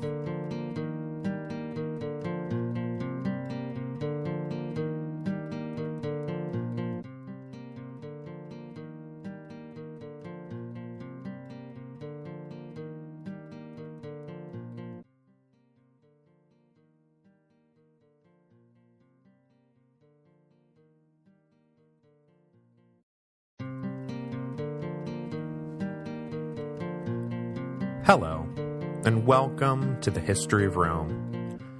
Episode 167, Exploiting the Opportunity. 421 was a busy year for the Roman Empire. The great general Constantius III had been elevated to the rank of co-Augustus in the west, nearly launched an invasion of the east to defend his claim to the throne, and then keeled over dead before winter set in. His would-be opponent in a nearly missed civil war, Theodosius II, had gotten married and then almost immediately announced that his new wife, who had changed her name to Aelia Eudoxia upon marriage, was pregnant with the heir to the Eastern throne. But as these domestic imperial squabbles and celebrations were playing out, events in the Far East threatened to overshadow everything. In early 421, the king of the Sassanids, a moderate, benevolent, and well-respected leader named Yazdegerd, suddenly died. He had ruled since late 399, and among the great political feats to his credit was the fact that he had been the prime mover behind the peace talks with Rome that had concluded with the signing of a treaty in 409. Yazdegerd was succeeded by his son, Bahram V, who, unfortunately, adopted a far less conciliatory posture, and upon his ascension he immediately launched a program of persecution against any Roman citizen or any Christian living in his kingdom, as he viewed both as potential fifth columnists preparing to fatally weaken the Sassanid Empire. This immediate adoption of anti-Roman, anti-Christian policies was unfortunate all on its own, but it was doubly unfortunate because of who happened to be ruling the Eastern Roman Empire at that exact moment. As we touched on last week, Aelia Pulcheria, who was enormously influential at this point in her brother's reign, was a devout Nicene Christian, and her particular brand of devotion was not limited to the admirable bits about inward piety and outward promotion of beliefs. No, it also included the far less admirable bit about persecuting those who do not share your beliefs. She despised pagans, Jews, and heretics, and took active steps to make sure that they knew exactly how she felt. For example, construction of new synagogues was banned, and in areas where it could be gotten away with without too much civil unrest, existing synagogues were torn down. Pagans, for the first time, were officially barred from holding public office or serving in the military. Up until now, ambitious bureaucrats and soldiers had faced intense peer pressure to convert to Christianity, and at times those who resisted were denied promotion or given crappy assignments, but there had never been an outright ban on pagans serving the state. Aelia Pulcheria ensured that such a ban was now firmly in place. So just at the moment when an anti-Christian king was coming to power in Persia, a fervently pro-Christian Augusta was controlling the Eastern Empire. When she found out that the heathen king of the Sassanids was persecuting her religious brethren, she pressed Theodosius II to do something about it. Theodosius responded by hinting to Bahram, as Constantine had once hinted to Shapur back in 336, that as the leader of world Christianity, the government of Constantinople would take any and all steps necessary to protect the lives, property, and rights of Christians wherever they may dwell. Bahram responded to this threat to his sovereignty by launching a unilateral attack on Roman-held territory along the border between the two great empires. Theodosius ordered his generals in Syria to return fire, and just like that, Rome and Persia were at war again. I do so love it when inflexible people get together like that and really just do the right thing for everyone. Luckily for everyone, the war did not last long. The advancing Persian army was driven back by the Romans, who then proceeded to lay siege to Nisibis until a reinforced Persian army arrived to relieve the city, and the Romans retreated. Hostilities continued into 422, but by then it appears that the leadership of both empires realized what a hopeless waste of time and resources this pointless little war was. The land the Sassanids had typically fought for in the past had been ceded by the Romans way back in the aftermath of Julian the Apostate's invasion. So Bahram was pressing for lands he had almost no political or cultural claim to. The Romans, meanwhile, who would have probably liked to renew their long-abandoned forward bases in Mesopotamia, were suddenly faced with a more dire threat from the north. The Huns were once again crossing the Danube into imperial territory. So cooler heads prevailed, and in 422 the peace treaty between Rome and Persia was renewed, on the same terms that had existed before the recent hostilities had begun. Luckily for Constantinople, the Huns had not regained the sort of unity Olden had been able to forge, and this latest Hun invasion was driven back with, if not ease, then at least not too much difficulty. But though both the major Hun incursions into Roman territory had ultimately been turned back, it was clear that the Huns could not be ignored.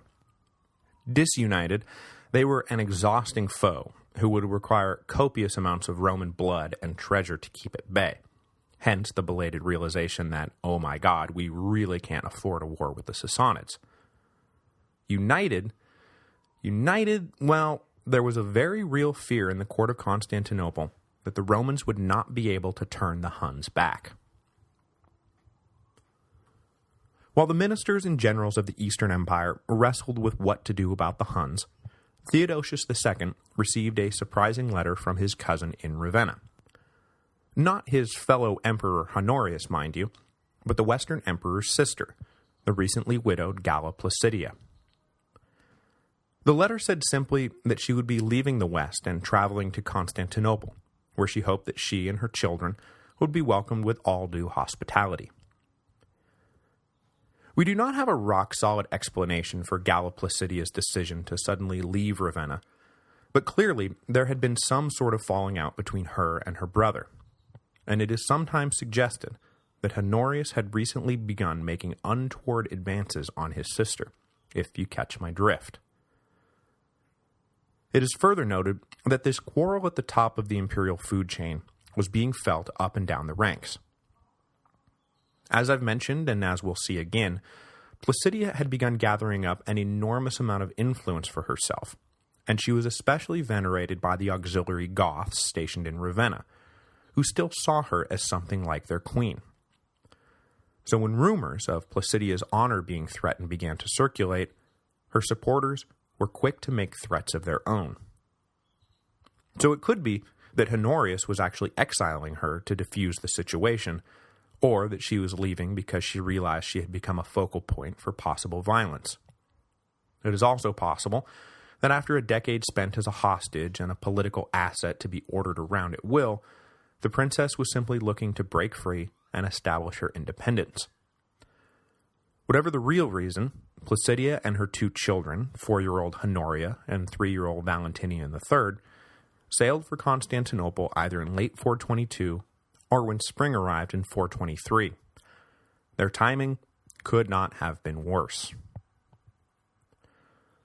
When they arrived in the east, though, everything was still a-okay, and they discovered that the extended imperial family had grown yet again, as Aelia Eudoxia had given birth to a healthy baby girl named Licinia Eudoxia, who would wind up being the only surviving child of the Eastern Emperor Theodosius II. As soon as she was born, the older members of the Theodosian household got together and agreed that when they came of age that the newborn Licinia would marry her second cousin Valentinian III, arcing the family back in on itself, much as the Julio-Claudians had once so often done. While the East was consumed with shutting down the war with Persia and deflecting the southbound thrust of the Huns, and Galla Placidia was consumed with trying to escape the oppressive atmosphere of Ravenna, the army of the West was consumed with dramas of its own. Since 411, the Western legions had been unified in form and purpose by the iron will of Constantius III. But now that he was dead, that unity began to unravel. Specifically, there were two officers who had been one step below Constantius III in the chain of command, and who might reasonably presume that their general's death meant that they would rise to fill his shoes.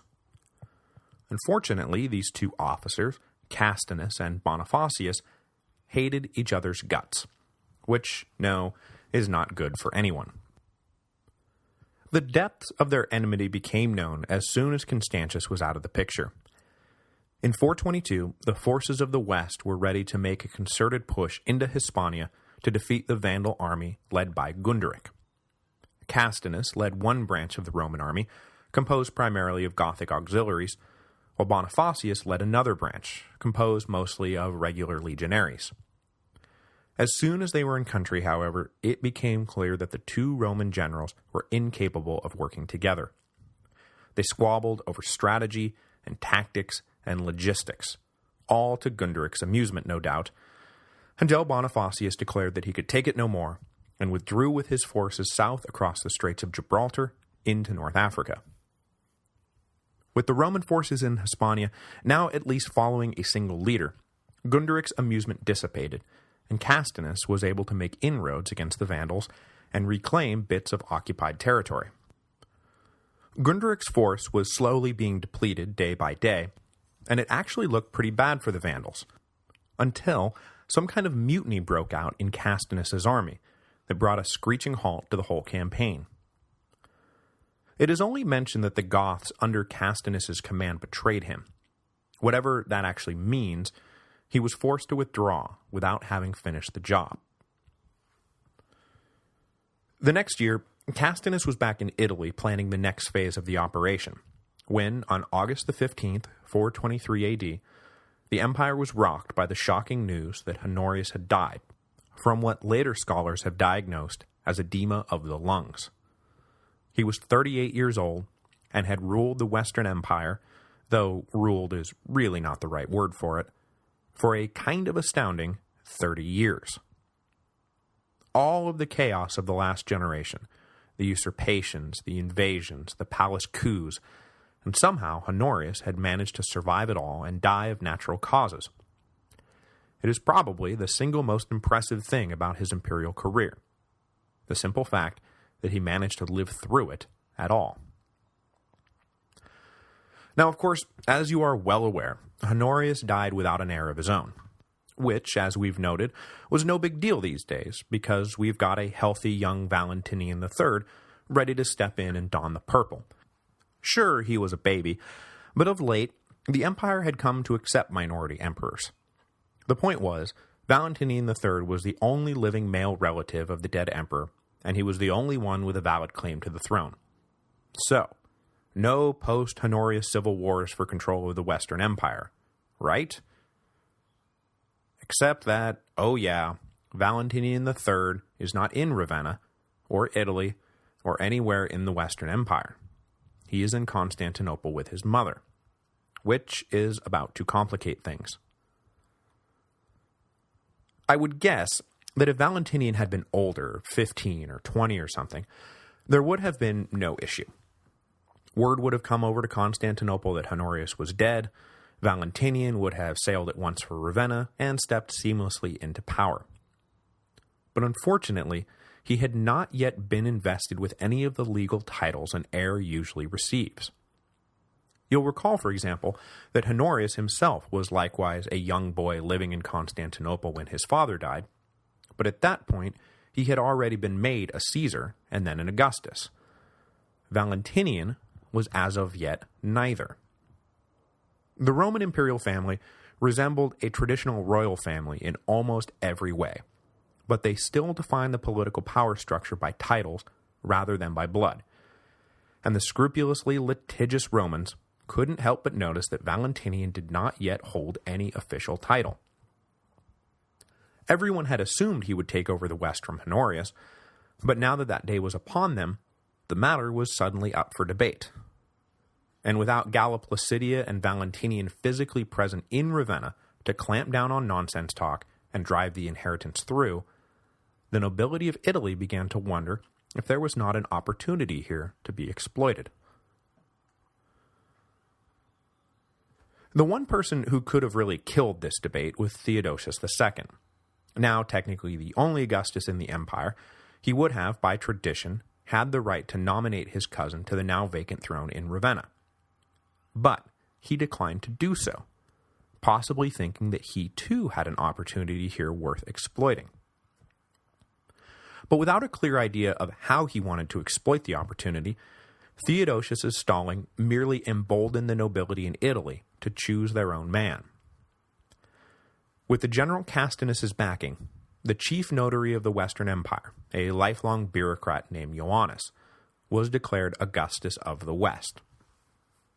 This elevation was recognized in Spain, Gaul, and Italy, all territories controlled by Castinus, but it was rejected by the North African provinces, which were under the control of Castinus' rival, Bonifacius. Now, Bonifacius' refusal to recognize Ioannis clearly stemmed, at least in part, from his hatred of Castinus. But Bonifacius had also been helped into his high-ranking position in the army by his friend and benefactor, Galla Placidia.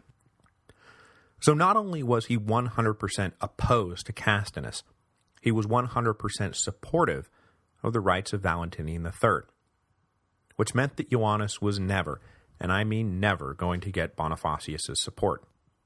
And Bonifacius controlled North Africa, and as you are no doubt sick of me reminding you, North Africa was where Italy got its food from. So, you guessed it, the minute Ioannis was elevated, Bonifacius cut off the grain.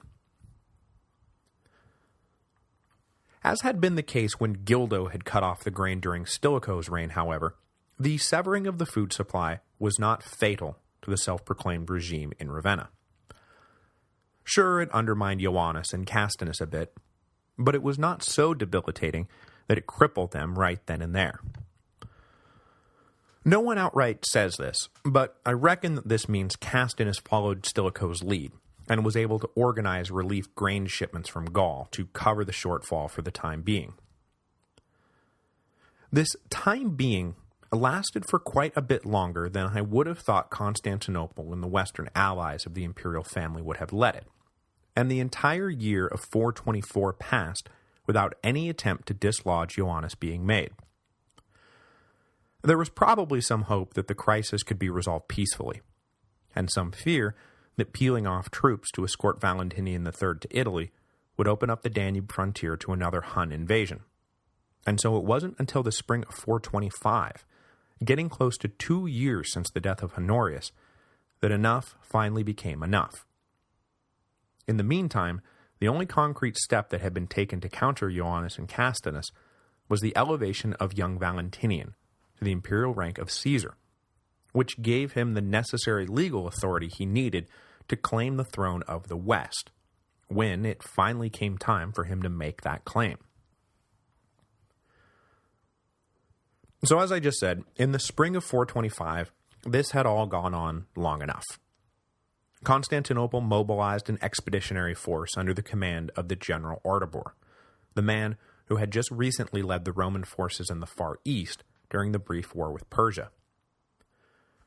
With Valentinian and Galla Placidia in tow, Ardabor's mission was to march on Italy, destroy the upstart regime, and install Valentinian on the throne in Ravenna.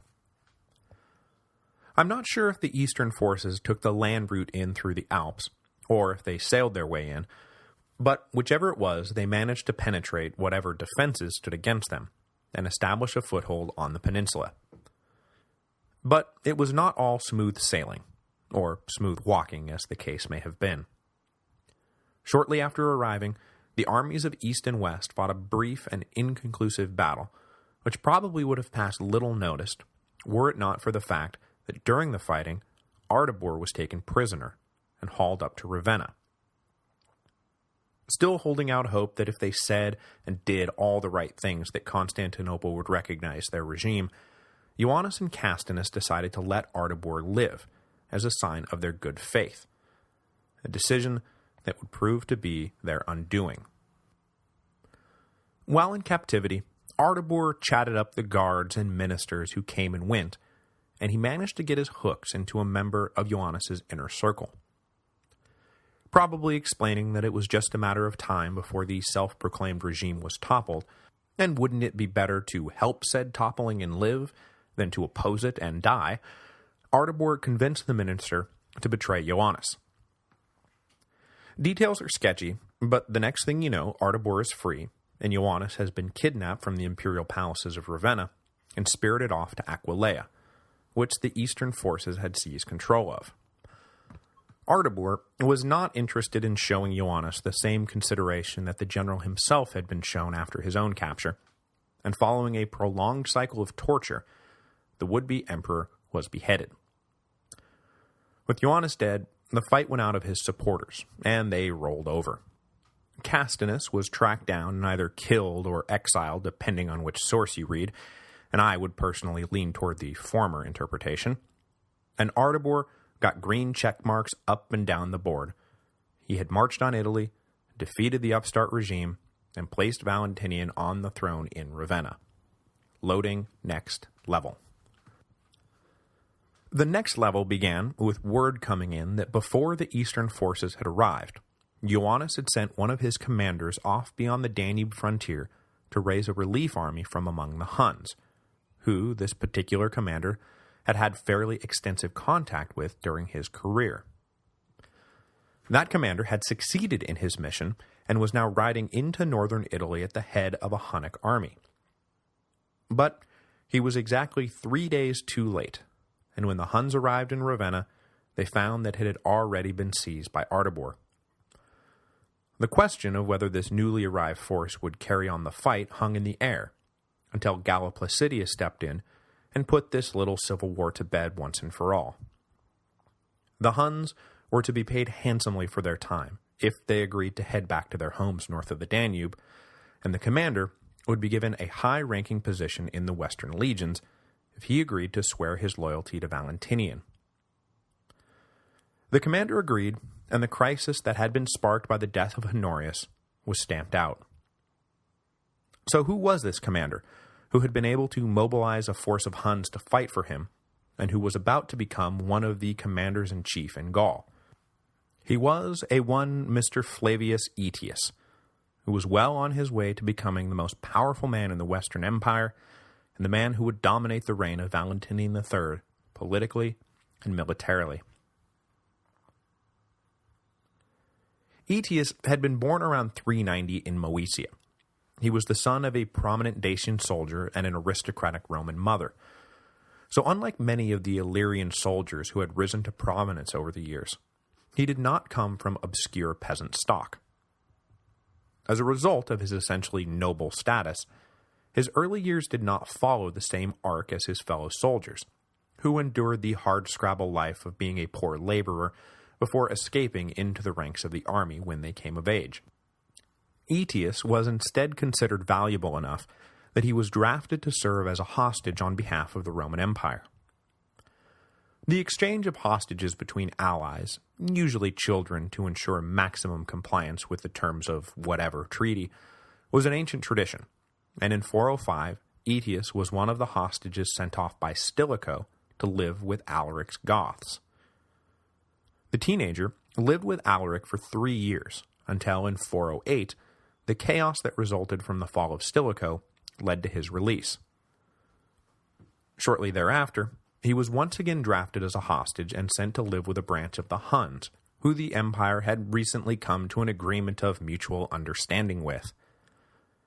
Aetius lived with these Huns for an indeterminate amount of time, but likely for at least a few years, before he returned to Roman territory and followed his father into the army. These early experiences, the positive ties he forged with the barbarian communities he lived with, put Aetius in a unique position to manage the 5th century empire as it wrestled with the question of how to fight and how to live with the barbarian tribes inside and outside of their territory. Next week, Aetius will begin to show his savvy and his mettle when he arrives in Gaul to take over his new command. The Goths, now under the vigorous King Theodoric, had recently grown restless and were looking to expand their territory beyond the confines of Aquitaine. These were, of course, the very same Goths Aetius had spent 3 years of his life living with 20 years earlier, and though he would show a remarkable firmness in putting the Goths back into their place, he recognized the folly of treating them as anything less than a powerful ally who had temporarily overreached. The 5th century was a dangerous place, and enemies lurked behind every shadow. Aetius was going to make darn sure he didn't make new ones, if he did not have to. Especially when they might be needed to counter the biggest enemy on Aetius's radar.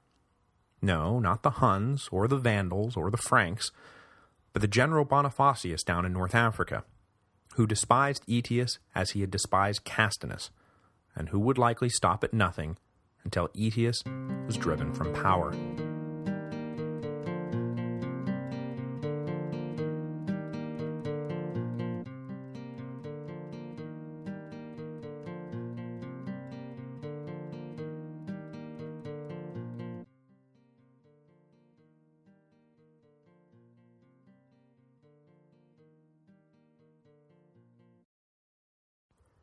This week's episode is brought to you by Audible.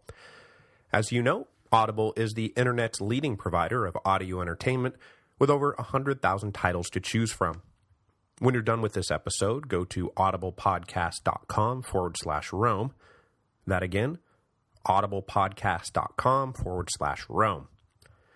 By going to that address, you qualify for a free book download when you sign up for a 14-day trial membership. There is no obligation to continue the service, and you can cancel anytime and keep the free book download. You can also keep going with one of the monthly subscription options and get great deals on all future audiobook purchases. This week, I am going to go with a recommendation of my own that I just discovered is available in the Audible library, a recording of Monopoly, the absolutely genius monologue by Mike Daisey. Really, I could recommend anything in there by him, but I'll go with Monopoly because it's one of the 3 Daisey monologues that I've had the good fortune to see him perform live. If you like our little podcast, chances are you will love Mike Daisey. He is just about everything we here at the History of Rome aspire to be. Just remember to go to audiblepodcast.com/Rome so that they know who sent you.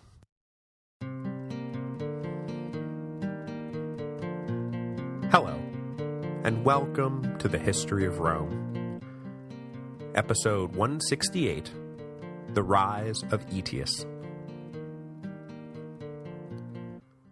In 425 AD, a 6-year-old Valentinian III became emperor of the Western Empire. He shared power with his cousin, the Eastern Emperor Theodosius II, and together they ruled a united Roman Empire that was, territorially speaking, essentially the same empire that had been ruled by Augustus. At least, that's how it looked on paper. In reality, this united empire was anything but, as rival power centers with conflicting interests fought to control their little pieces of the pie and maybe grab some of their neighbor's pie if the opportunity arose. For the time being, the East was doing a better job holding on to their political integrity than the West, but the ministers of Constantinople knew that any major thrust by the Sassanids in the east, or the Huns in the north, would bring it all crashing down. The west, meanwhile, was a mess. The Franks controlled the northeast of Gaul, the Goths controlled the southwest of Gaul, the Vandals controlled whole swaths of Hispania, Bonifacius ruled North Africa as a quasi-independent warlord, while the new commander-in-chief of Gaul, Flavius Aetius, now controlled tens of thousands of troops, and his loyalty to Ravenna was dubious at best. A map of the empire in the 5th century may have looked like a map of the empire during the age of Augustus, but the first citizen, would not have recognized the land he once ruled. Even in the halls of the imperial palaces, the authority of the emperors was only paper-thin, as everyone knew that real power lay in the hands of 2 women, Valentinian's mother, Galla Placidia, in the west, and Theodosius' sister, Aelia Pulcheria, in the east. This was an empire whose reality was clearly divorced from the happy propaganda offered daily to the public. And that, at least, Augustus would have recognized. Of all these competing power centers, the first to butt heads following the ascension of Valentinian III was Aetius and the Goths. In 427, Aetius entered Gaul with a force of about 40,000 soldiers, and discovered that Theodoric had decided to take advantage of the recent chaos in the west and expand his territory beyond the confines of Aquitaine. Specifically, the Goths were in the middle of laying siege to the key Gallic city of Arles. Despite their prolonged intermingling with the Romans, however, the Goths had apparently gotten no better at siegecraft, and by the time Aetius arrived, they had not yet managed to take the city. Aetius's veteran forces were fresh, and easily drove the Goths back into Aquitaine. Aetius made no move to pursue them, or even punish them for their siege. Just a few years removed from the settlement with Constantius, and already the question of the Gothic right to Aquitaine was not at issue. Their only crime was straying beyond the border of their territory. After putting the Goths back to bed, Aetius turned his attention north. Since the barbarian invasion of 406, the power of the Franks had waned a bit after they had been first overrun by their eastern neighbors, and then sided with successive losers in the Gallic usurpation wars fought between Constantine III, Gerontius, Jovinus, Ataulf, and Constantius III. But now that things had settled down, the Franks were beginning to reassert their preeminence in northeastern Gaul, which Aetius and the Romans were fine with. Apart from its failure to stop the combined barbarian invasion of 406, the Frankish bulwark along the Rhine had served the empire's interests well. But as we've noted previously, it was imperative that this reassertion of preeminence come under the auspices of the imperial government. It may have been just a veneer of authority, but the veneer was all the Romans had left, and they were willing to fight to protect it. So Aetius marched his forces north, and conducted a campaign in 428, during which he defeated a combined Frankish army in battle, and secured from them the acknowledgement that yes, Rome is still number one, and we just live here. Aetius also coaxed an agreement from the Goths to provide troops to the Romans if necessary. And of course, by Romans, Aetius meant me. Aetius, you will provide me with troops, should I find it necessary. And he would very shortly find it necessary. After all, Brutus says that Aetius was ambitious, and Brutus is an honorable man. In recognition for his achievements in Gaul over the past 2 years, and to placate a general whose loyalties, as I just mentioned, were a bit suspect, Aetius was elevated to the rank of Magister Militum, making him one of the most senior officers in the Western Empire. I say one of, rather than the most senior officer, because he was still outranked by the senior Magister Militum, Flavius Felix, who had earned his position by way of his friendship with Galla Placidia. But Aetius was a savvy operator, and so, rather than attack a rival who was close at hand and able to defend himself, Aetius attacked a rival who was far away and unable to defend himself. Leveraging his newfound influence, he managed to convince Galla Placidia that Bonifacius was guilty of conspiring against the imperial family. Then, according to Procopius, the Byzantine historian who rode with Belisarius, the sneaky snake Aetius wrote letters to Bonifacius, warning him that Ravenna, for some reason, had decided he was guilty of treason. I don't know where they got that idea from, Aetius wrote, but if Placidia summons you back to court, don't come, because it's a trap. So, of course, when Placidia wrote to Bonifacius asking him to please come to Ravenna and explain himself, Bonifacius froze. It was all unfolding exactly as Aetius had told him it would. And of course it was, because Aetius was working both sides, as deviously as a malicious 15-year-old girl with unlimited text messaging. Now, I am not aware of any smoking gun piece of evidence that supports the theory that is usually floated around about what happens next. But the coincidence of events is so strong that it is often simply taken for granted that Bonifacius is the one who invited the Vandals into North Africa. Because in 428, right at the moment when Bonifacius is falling from favor and finding himself isolated politically and militarily, the Vandals suddenly decided to pick up and migrate en masse from Spain to North Africa, and Bonifacius did not lift a finger to stop them.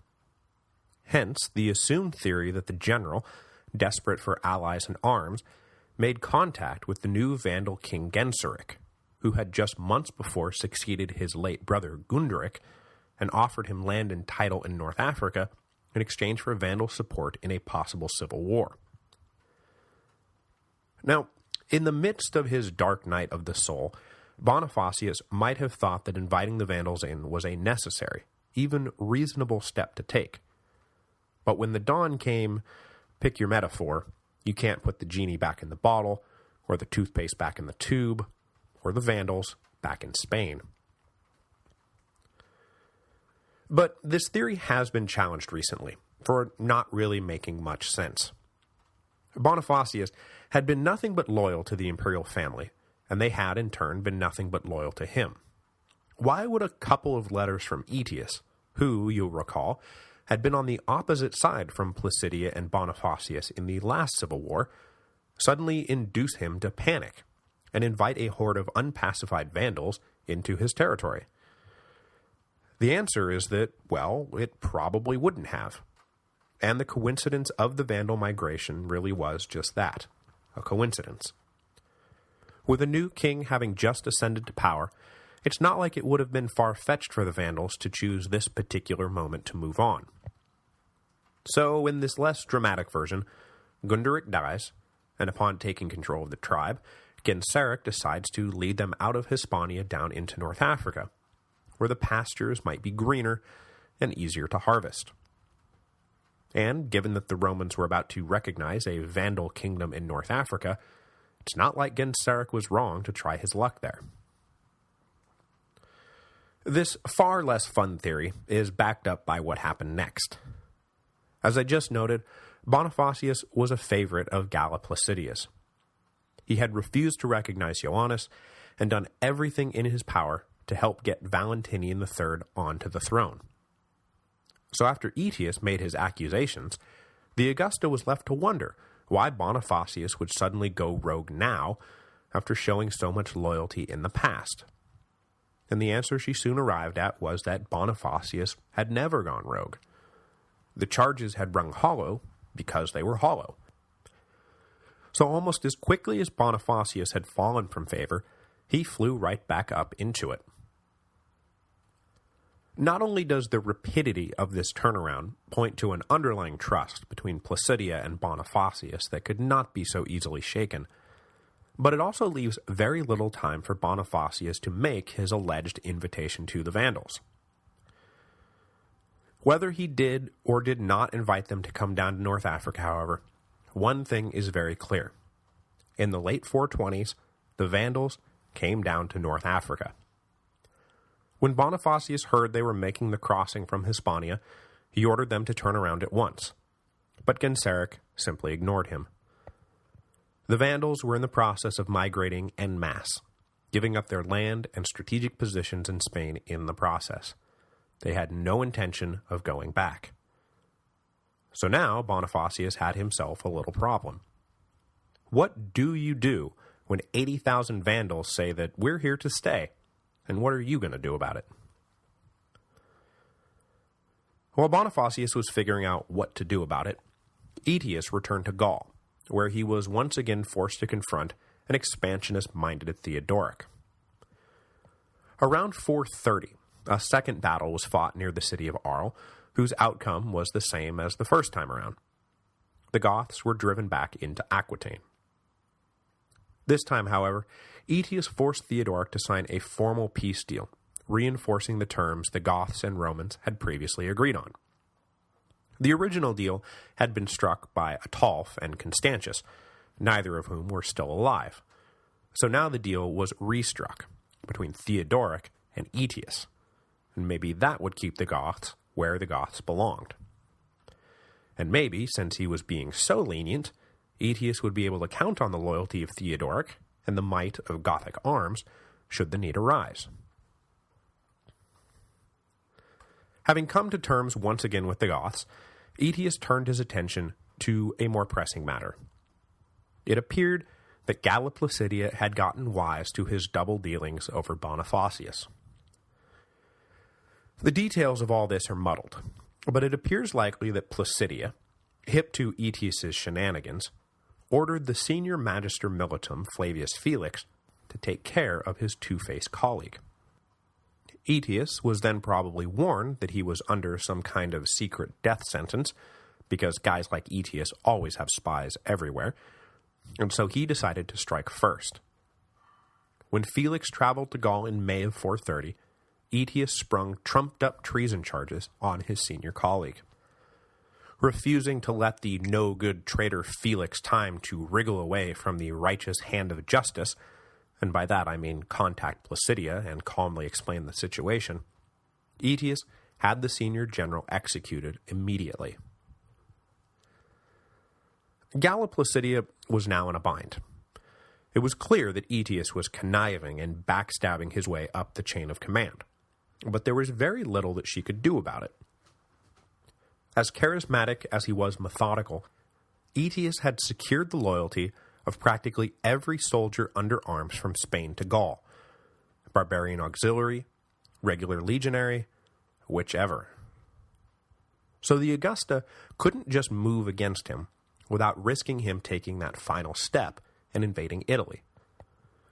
Her only hope lay in Bonifacius, but unfortunately, he was busy grappling with the Vandals. Having crossed over the Strait of Gibraltar, Genseric had led his people on a steady march east, until by early 430 they were on the border of Numidia, knocking on the door of the heart of Roman North Africa. Bonifacius led an army out to meet them, but the Roman forces proved insufficient. Even though the Vandals only had something like 15 to 20,000 fighting men, that was still more than anything Bonifacius could muster.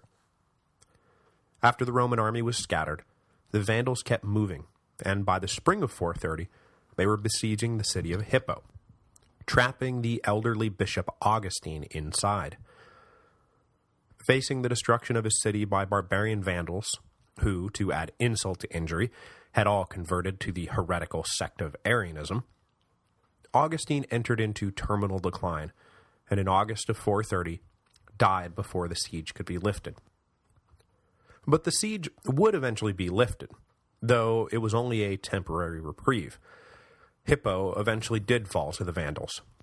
But in the subsequent sacking, the heretic Genseric was careful to protect Augustine's library and his church.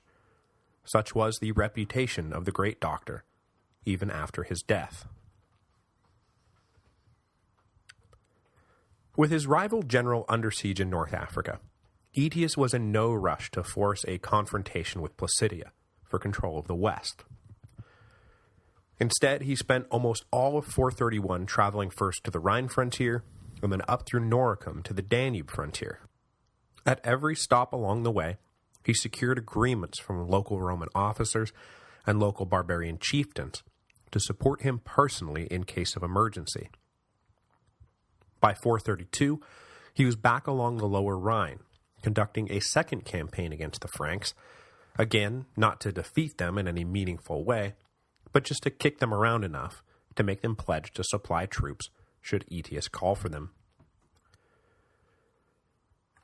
By 432, the situation in North Africa was still grim, but it appears that grim had become the new normal.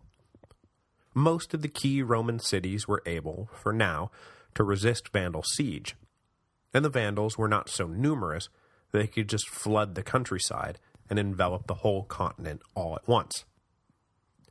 In any case, nothing was happening in North Africa in 432 that was so pressing that it stopped Galla Placidia from recalling Bonifacius to Ravenna. Apparently realizing that time was playing into Aetius's hands far more than hers, Placidia decided that she needed to act now or risk losing her status without Aetius ever needing to pull his sword. When Bonifacius arrived in Ravenna, the imperial court made a great show of welcoming him, and it was shortly announced that he had been elevated to the rank of Senior Magister Militum. So, question for the Augusta, what does that mean for Aetius, the current Senior Magister Militum? Oh, he's been fired. Oh, I see. Well, good luck with that. I think I'm going to go take cover now. Aetius, as you can well imagine, did not take his sacking lying down. Indeed, as soon as he got the news, he mobilized his forces and marched them into Italy. But a funny thing happened on Aetius's irresistible march to the pinnacle of power and prestige. Confronted along the road between Ravenna and Rimini by hastily mustered Italian forces under the command of Bonifacius, Aetius lost the battle. Stone cold lost the battle. Stripped of his command, Aetius was now little more than a fugitive, and so he did what fugitives so often do. He ran for it. And he didn't stop running until he knew he was someplace where the long arm of the imperial court could not reach him. In this case, that someplace was the territory of the Huns, north of the Danube. Having lived with them for years, and fought alongside them ever since, Aetius was free to walk among the Huns as almost no other high-ranking Roman was able to do. Among them, he was safe, and among them, he could plot his revenge. In this plotting, Aetius had an ally in the Hunnic king Rua, or Rugila, depending on which book you're reading. Since about 420, Rua had co-ruled a major faction of the Huns with his brother Oktar, but since his brother's death, Rua had been the sole king of what was fast becoming a united Hun confederacy. The friendly ties between Aetius and Rua were long-standing, as it appears that Aetius's years as a hostage had been spent in the same Hun group that Rua had been a rising noble in. Once before, Aetius had shown up on his doorstep asking for a Hun army to back him in a Roman civil war, and that time around, no blood had been shed, and the Huns had been paid well for doing nothing more than walking to Italy and then walking back. This time around, the situation was clearly more dire for Aetius personally, and real fighting might be required. But Rua was still happy to provide his old friend with the troops he needed. The possible upside was too tantalizing to pass up. If Aetius won, he would be the master of the Western Empire, and who doesn't like being close personal friends with the master of the Western Empire? Meanwhile, back in Italy, it became clear that Bonifacius's victory had not come without a price. The general himself had been wounded in the fighting, and after lingering for a few months, Bonifacius succumbed to his injuries in the autumn of 432. He was succeeded by his son Sebastianus, whose first assignment was to ensure that Aetius stayed exiled. In this, he was entirely unsuccessful. It is unclear to me whether Aetius returned to Italy in late 432 or early 433, but whichever it was, when he did come back, he came at the head of a powerful Hun army. This new army easily swept aside the Italian forces, and Aetius forced his way into Ravenna, where he humbly asked to be reinstated to his old position. And how could Placidia say no, what with how nicely Aetius was asking and all? Aetius completed his takeover of the West by taking title of all the lands that had been owned by Bonifacius, and then, kind of creepily, marrying his late rival's widow, which I can't imagine was any fun for her at all. So now Aetius was the most powerful soldier and statesman in the West. He was, just as Rua had hoped, the master of the Western Empire. And Flavius Aetius would not relinquish this title for a good 20 years, making him easily one of the most important men of the 5th century, and, when you get right down to it, one of the most important men in the whole of Roman history. He would manage the West through its final phase of semi-stability, and then successfully see it through one last great crisis before he died.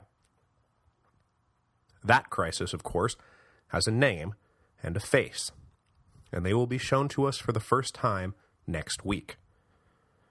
Because as happy as Rua must have been to see his old friend Aetius attain such great heights, he did not live to enjoy the fruits of his friendship.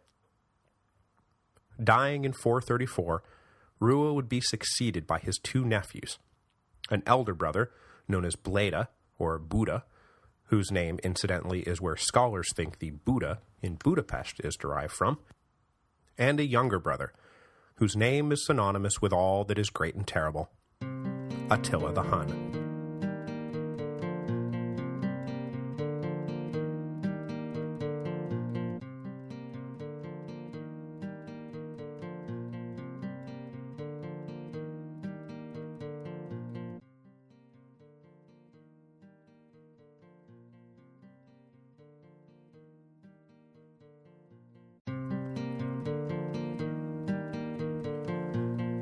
Hello, and welcome to the History of Rome.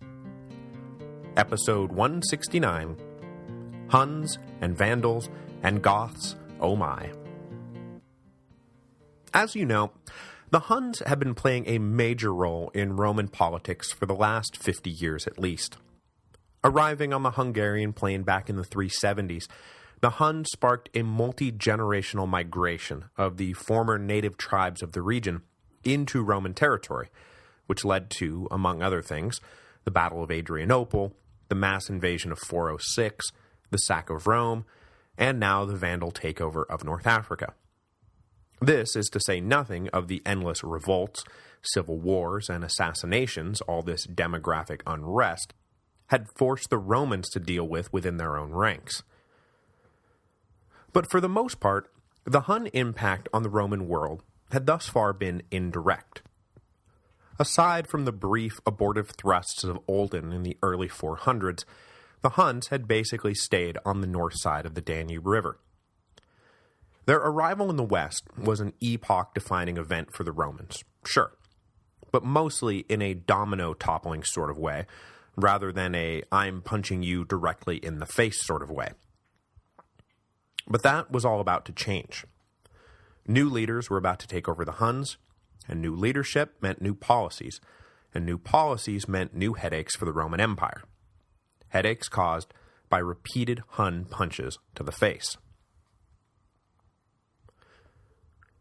When Olden died in 412, you'll recall that his coalition split into 3 major factions. Each pursued its own course and was led by its own leaders for the next decade or so, but by the mid-420s they began recoalescing around a pair of brother kings, who I introduced briefly last week, Oktar and Rua. This re-centralization of Hun power naturally led the brothers to think up ways to use their new strength to their advantage, and they hit upon the idea of making the Romans pay for the privilege of not being attacked. I don't know if they ever actually planned to follow through on the threats they began issuing to Constantinople, but I kind of like to think that they didn't. that Rua and Oktar were fine with just sitting around doing nothing, and were like, hey, the Romans don't know that we're fine with just sitting around and doing nothing, so let's see if we can trick them into forking over a bunch of gold. At some point in the mid-420s, they sent envoys down to Constantinople demanding an annual payment of 350 pounds of gold, or we will invade your empire. Yeah, that's the ticket. Do you think they bought it? The Romans did indeed buy it. 350 pounds of gold was a lot, but not backbreaking, and the Huns were awfully menacing, what with their ridiculous horsemanship and crazy accurate archers. So Theodosius II's ministers agreed to the terms, and for the next decade sent along the gold every year, and in return the Huns kept right on doing nothing, which is pretty good work if you can get it. This new status quo endured through Oktar's death around 430, and continued unchanged until the end of Rua's life in 434. Now, it is fairly easy to draw a line in the sand between Rua and Oktar on one side, and Bleda and Attila on the other, and say, well, on this side the Huns were content to indirectly influence Roman politics, and on this side they dove headfirst into direct action. But it's not quite that simple. For one thing, when you get right down to it, granting Aetius's request for a field army to go drive Bonifacius from power isn't exactly indirect influence, but you could make the case that it really was. But what is less debatable is the fact that Rua almost certainly died on the Roman side of the Danube. And what was he doing on the Roman side of the Danube? Was he on some diplomatic mission, doing some sightseeing? No, he was leading a Hun invasion of Moesia. So the aggressive posture of the Huns in the middle 5th century cannot be solely attributed to Attila. Clearly, they were moving in that direction already. But that said, Attila and his brother Bleda were definitely more aggressive than Rua and Oktar had been. This most recent campaign into Roman territory, for example, was mostly a case of hot pursuit taking the Huns across the border than it was an attack on the Romans per se. A few subject tribes had tried to break free of Hun domination by fleeing into the empire, and rather than let them go, Rua had launched a pursuit. International borders and treaties be damned. So when he died, and Bleda and Attila succeeded him, they and a Hun army were actually in Roman territory, which the court of Constantinople was not at all happy about. But when imperial envoys went out to remind Rua that, hey, this is exactly the sort of thing we've been paying you not to do, they were greeted instead by the newly ascended kings Bleda and Attila, who were looking to flex their muscles politically. The brothers were happy to leave, they said, but only after the Romans agreed to double the annual indemnity to 700 pounds of gold, and open up Roman markets to Hun traders without barrier or restriction. 700 pounds of gold was a lot more than 350 pounds of gold, but given the circumstances and a cold calculation of how disastrous a prolonged war with the Huns would be, the envoys agreed to the terms, and the Huns withdrew back to their side of the Danube. Satisfied with the barrel they had just laid the Romans over, Bleda and Attila let the empire alone for the time being, and instead turned their attention to the other great gold egg-laying goose, the Sassanids. And though it would be 5 years before the Huns turned their attention back to Rome, Attila had learned a very specific lesson from this first encounter with the Romans. They could be pushed around, and fairly easily at that. Now, one of the circumstances that had led Constantinople to so readily agree to pay the Huns rather than fight them was the fact that they had recently dispatched a good chunk of their available forces to take care of a problem that technically wasn't really their problem at all. But given how depleted and at each other's throats the Western forces were, somebody had to do something about the Vandal invasion of North Africa. So in 431, Theodosius II had sent troops to North Africa to deal with what was really his cousin Valentinian's problem. The eastern expedition was led by the general Aspar, who was the son of Ardabor, the general who had gotten Valentinian onto the throne in the first place. Aspar and his men were not able to roll back the Vandal tide, but they were able to stabilize the situation and pave the way for a treaty between Ravenna and the Vandals. Brokered by Aspar in 435, the treaty ceded the Vandals control of Numidia. In exchange, the Vandals agreed to stay out of the province of Africa, thus preserving, at least for now, Italy's access to the grain it so badly needed. Deal with this Vandals in hand, Flavius Aetius, now the dominant general and statesman in the West, was able to turn his attention back to Gaul, which he was intent on reimposing order upon. If he could get a permanent handle on the myriad independent tribes who now form the core of the region's population, he might be able to turn his attention more fully to North Africa and expel the Vandals once and for all. But despite his best efforts, the provinces of Western Europe would remain a slippery snake that would defy Aetius' attempt to turn his back on them time and time again.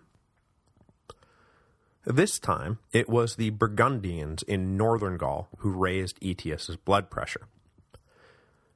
Having been granted lands by Honorius in the settlements following the fall of Jovinus, the Burgundians were now looking to extend their territory westward, and began menacing their neighbors in Gallia Belgica.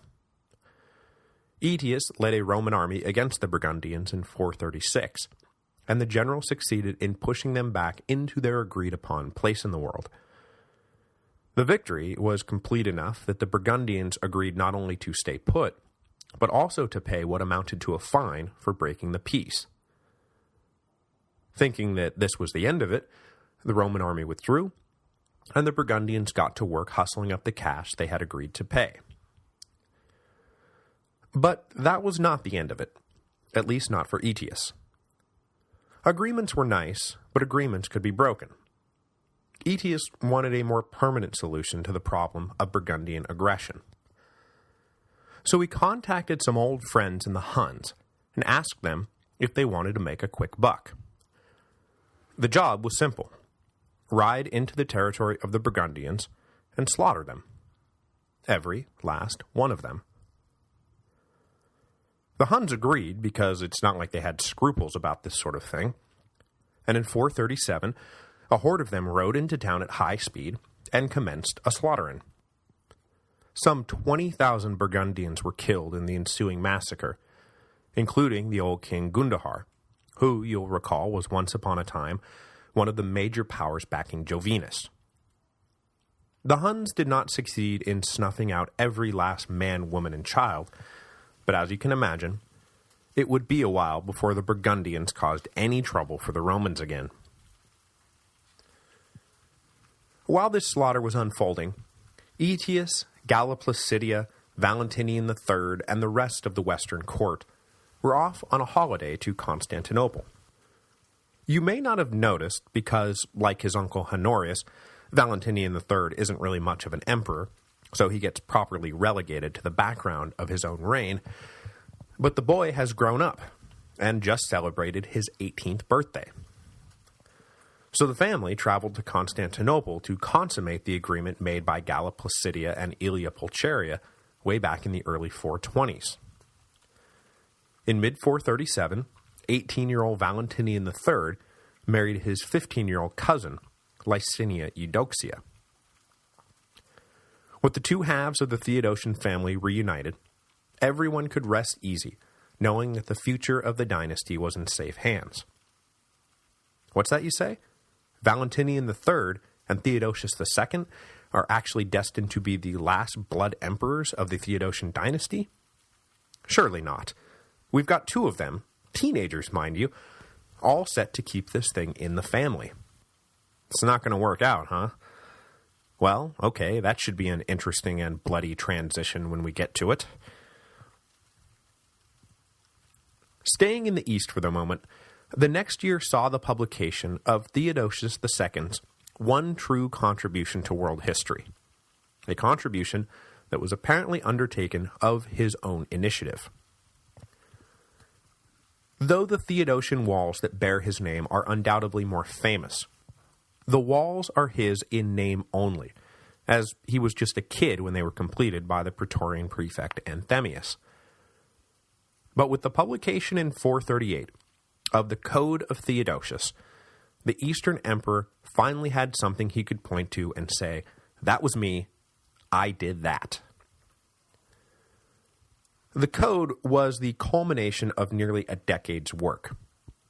In 429, Theodosius had appointed a commission to track down and compile every single law, decree, edict, or opinion issued by Roman emperors since 313 AD. Why 313? Well, if you'll recall, that was the year after Constantine defeated Maxentius at the Milvian Bridge, an occasion now understood to mark the beginning of the Christian Roman Empire. Concerned that the empire's laws had become unwieldy and disorganized, Theodosius wanted to create a single source that would define the empire politically, economically, religiously, and culturally for generations to come. Most especially, the personally pious Theodosius wanted to establish once and for all that Orthodox Christianity and imperial rule were inseparable, two sides of the same coin. Published in 16 volumes, the Code was immediately useful to jurists, but still led to complications and confusion. Focused almost exclusively on compiling a century's worth of scattered laws, Theodosius's commission declined to include any sort of explanatory commentary to help lawyers interpret the raw decrees. The commission further declined to even make editorial decisions about which of two contradictory laws to include in the Code, throwing both in if each was found to be independently authentic. As a result, the main legacy of the Theodosian Code was not that it in itself became a lawyer's Bible, but rather that it forms a huge chunk of the Code of Justinian. Compiled and written a century later, the Justinian Code did become a lawyer's Bible that included helpful commentary and a rationalized set of laws that eliminated as many contradictions as they could find, all tasks made infinitely easier by the initial work done by Theodosius's commission in the 5th century. So good work, Theodosius II. You alone among your 5th century imperial brothers have managed to do something useful, and dare I say beneficial, for your people. While Theodosius was basking in the glow of his own usefulness, Aetius was back in Gaul in 438, trying to keep a handle on the anarchic mess that was the Western Empire. Suffice it to say, the Theodosian Code is not going to be minded much around these parts anytime soon. For the rest of the year, Aetius campaigned against one of those still loose tribes that had come over in 406 and still held on to some territory in Hispania, and the Goths, who were once again trying to break out of the confines of Aquitaine. More than anything else, the Gothic king Theodoric wanted to seize the lands to the south of Aquitaine and win control of a Mediterranean port for his people, and he must have figured that eventually the Romans would be spread thin enough that he'd be able to break through. But Aetius himself faced off against Theodoric, and once again defeated the Goths in battle. Theodoric offered terms of peace, but these were apparently rejected by the Romans as being too lenient. So in 439, the Goths went back on the offensive. This time, however, with Aetius back in Italy, the Roman counterattack was led by a subordinate general, who was beaten, captured, and who then died in Gothic captivity. The Romans were then forced to agree to terms with the Goths that were even more lenient than the terms they had rejected as too lenient just the year before. A Gallo-Roman senator named Aetius brokered a deal that likely involved the Romans recognizing the official independence of the Goths. That same Aetius would later play a key role in swinging Theodoric and the Goths to the Roman side during the Hun invasion of the early 450s, and then a few years after that, ascending to the imperial throne, as a part of that interesting and bloody post-Valentinian III transition I just hinted at. But let's not get ahead of ourselves. That same year saw the Western Empire dealt another setback. Watching as the Romans continued to be tied down with conflicts in the north, the Vandal king Genseric decided that he had nothing to gain by adhering to the terms of the treaty he had signed with Rome 4 years earlier. Staying put in Numidia would just make him a chump, because after all, the rest of North Africa was just there for the taking. No reason not to go for it. It's not like the Romans are going to be able to do anything about it anyway. So in 439, Genseric crossed the border into the province of Africa. Taken completely by surprise, the thoroughly inadequate African garrisons proved no match for the Vandals, and the barbarians were able to waltz right into Carthage without even putting it to a siege. With the entire North African coastline, from the Atlantic to modern Tunisia, now under his control, Genseric's ambitions grew proportionally. Snatch and grab sackings were fine for nomadic tribes living a predatory existence, but Genseric now fancied himself a civilized king of civilized lands. So rather than terrorizing the citizens of Carthage, Genseric instead embraced them as his new loyal subjects, and declared that Carthage would now be the capital of a great Vandal kingdom. Surprised by this turn of events, the Romanized North Africans, well, embraced their new self-proclaimed king right back. It's not like Ravenna had been much for worrying about their needs lately. Despite the fact that the Vandals had been menacing their homes for the last decade, Ravenna had refused to prioritize North African interests, choosing instead to focus on the crises consuming continental Europe. Now that the Vandals had basically won, the citizens of North Africa greeted Genseric's decision to transform himself into a civilized king who respected the civilized rights of civilized people with hope. If the Vandal king really wanted to make a go of it, the people of North Africa were basically ready to support him. The Romans had abdicated their responsibilities, so they were owed no more loyalty.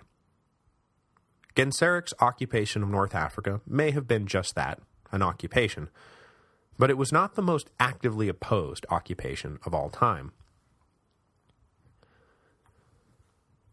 With the help of his new subjects, Genseric began to build a massive fleet of ships to fulfill his dreams of further conquest. Though the Vandals had no real experience with seafaring, Genseric was determined to use the ports of North Africa as a launching pad for the maritime conquest of the Mediterranean Sea. In less than a year, Vandal ships launched from Carthage and landed on Sicily, where they began a systematic seizure of the island. From there, they continued to branch out over the next few years, taking control of Sardinia, Corsica, and the Balearic Islands. The ease with which the Vandals were able to control the Mediterranean is impressive, given, as I just mentioned, they were not exactly a seagoing people. The Phoenicians, they were not. But their exploits should not be too overblown. It had been centuries since the Romans had had to deal with a hostile power roaming our sea, and the Imperial Navy was not the most built-up or well-trained branch of the armed services. The sudden emergence of Vandal pirates swarming over the islands of the Mediterranean was unprecedented, and no one quite knew how to deal with them. In a very real way, Rome was right back where it was before the Punic Wars, with a hostile power based in North Africa, controlling the seas and menacing the Italian coastline. Except that instead of being on the rising tide of the bell curve, the Romans are now on the receding side. I'm sure the ghost of Hannibal looked on with approval, as this time the North African maritime power would not be turned back, and instead overwhelm the Romans and eventually sack the Eternal City, fulfilling the centuries-gone dream of the Barca clan. But that, too, is for another busy day. Just as had happened after the Vandals initially crossed over into North Africa, their entrance onto the waterways of the Mediterranean caught the attention of Constantinople, and in 441, Theodosius II ordered an expedition to try to stamp them out. But after getting as far as Sicily, this expedition was recalled to the east. After 5 years of fighting in and around Armenia without making any appreciable gains, the Huns decided that Rome was a far easier target than Sassanid Persia, and returned to the Danube frontier thirsty for blood and treasure. And as if that wasn't bad enough, the removal of the Hun threat freed up the Sassanid forces, who, possibly acting at the prompting of Vandal ambassadors, started attacking Roman positions along the eastern border. With the Persians attacking in the far east, Bleda and Attila decided that the time was ripe to squeeze a little bit more juice out of the empire, and so they began attacking Roman positions along the northern border. Next week, this will all come to a head. Though the Sassanid threat will quickly dissipate, the Vandals were still growing strong, and the Hun threat was just getting warmed up. Indeed, next week we will see the first major successful Hun invasion of the empire. Previous attempts had been half-hearted and short-lived, but this time the Huns meant business, and their ravaging of Moesia and Thrace in the early 440s will firmly cement the legend in the mind of every Roman that the Huns were as horrifying as they were invincible.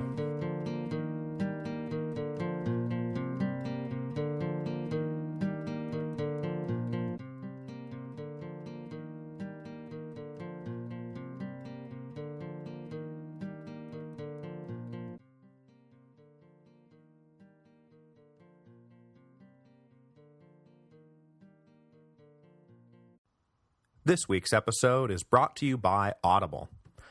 As you know, Audible is the internet's leading provider of audio entertainment with over 100,000 titles to choose from. When you're done with this episode, go to audiblepodcast.com/Rome.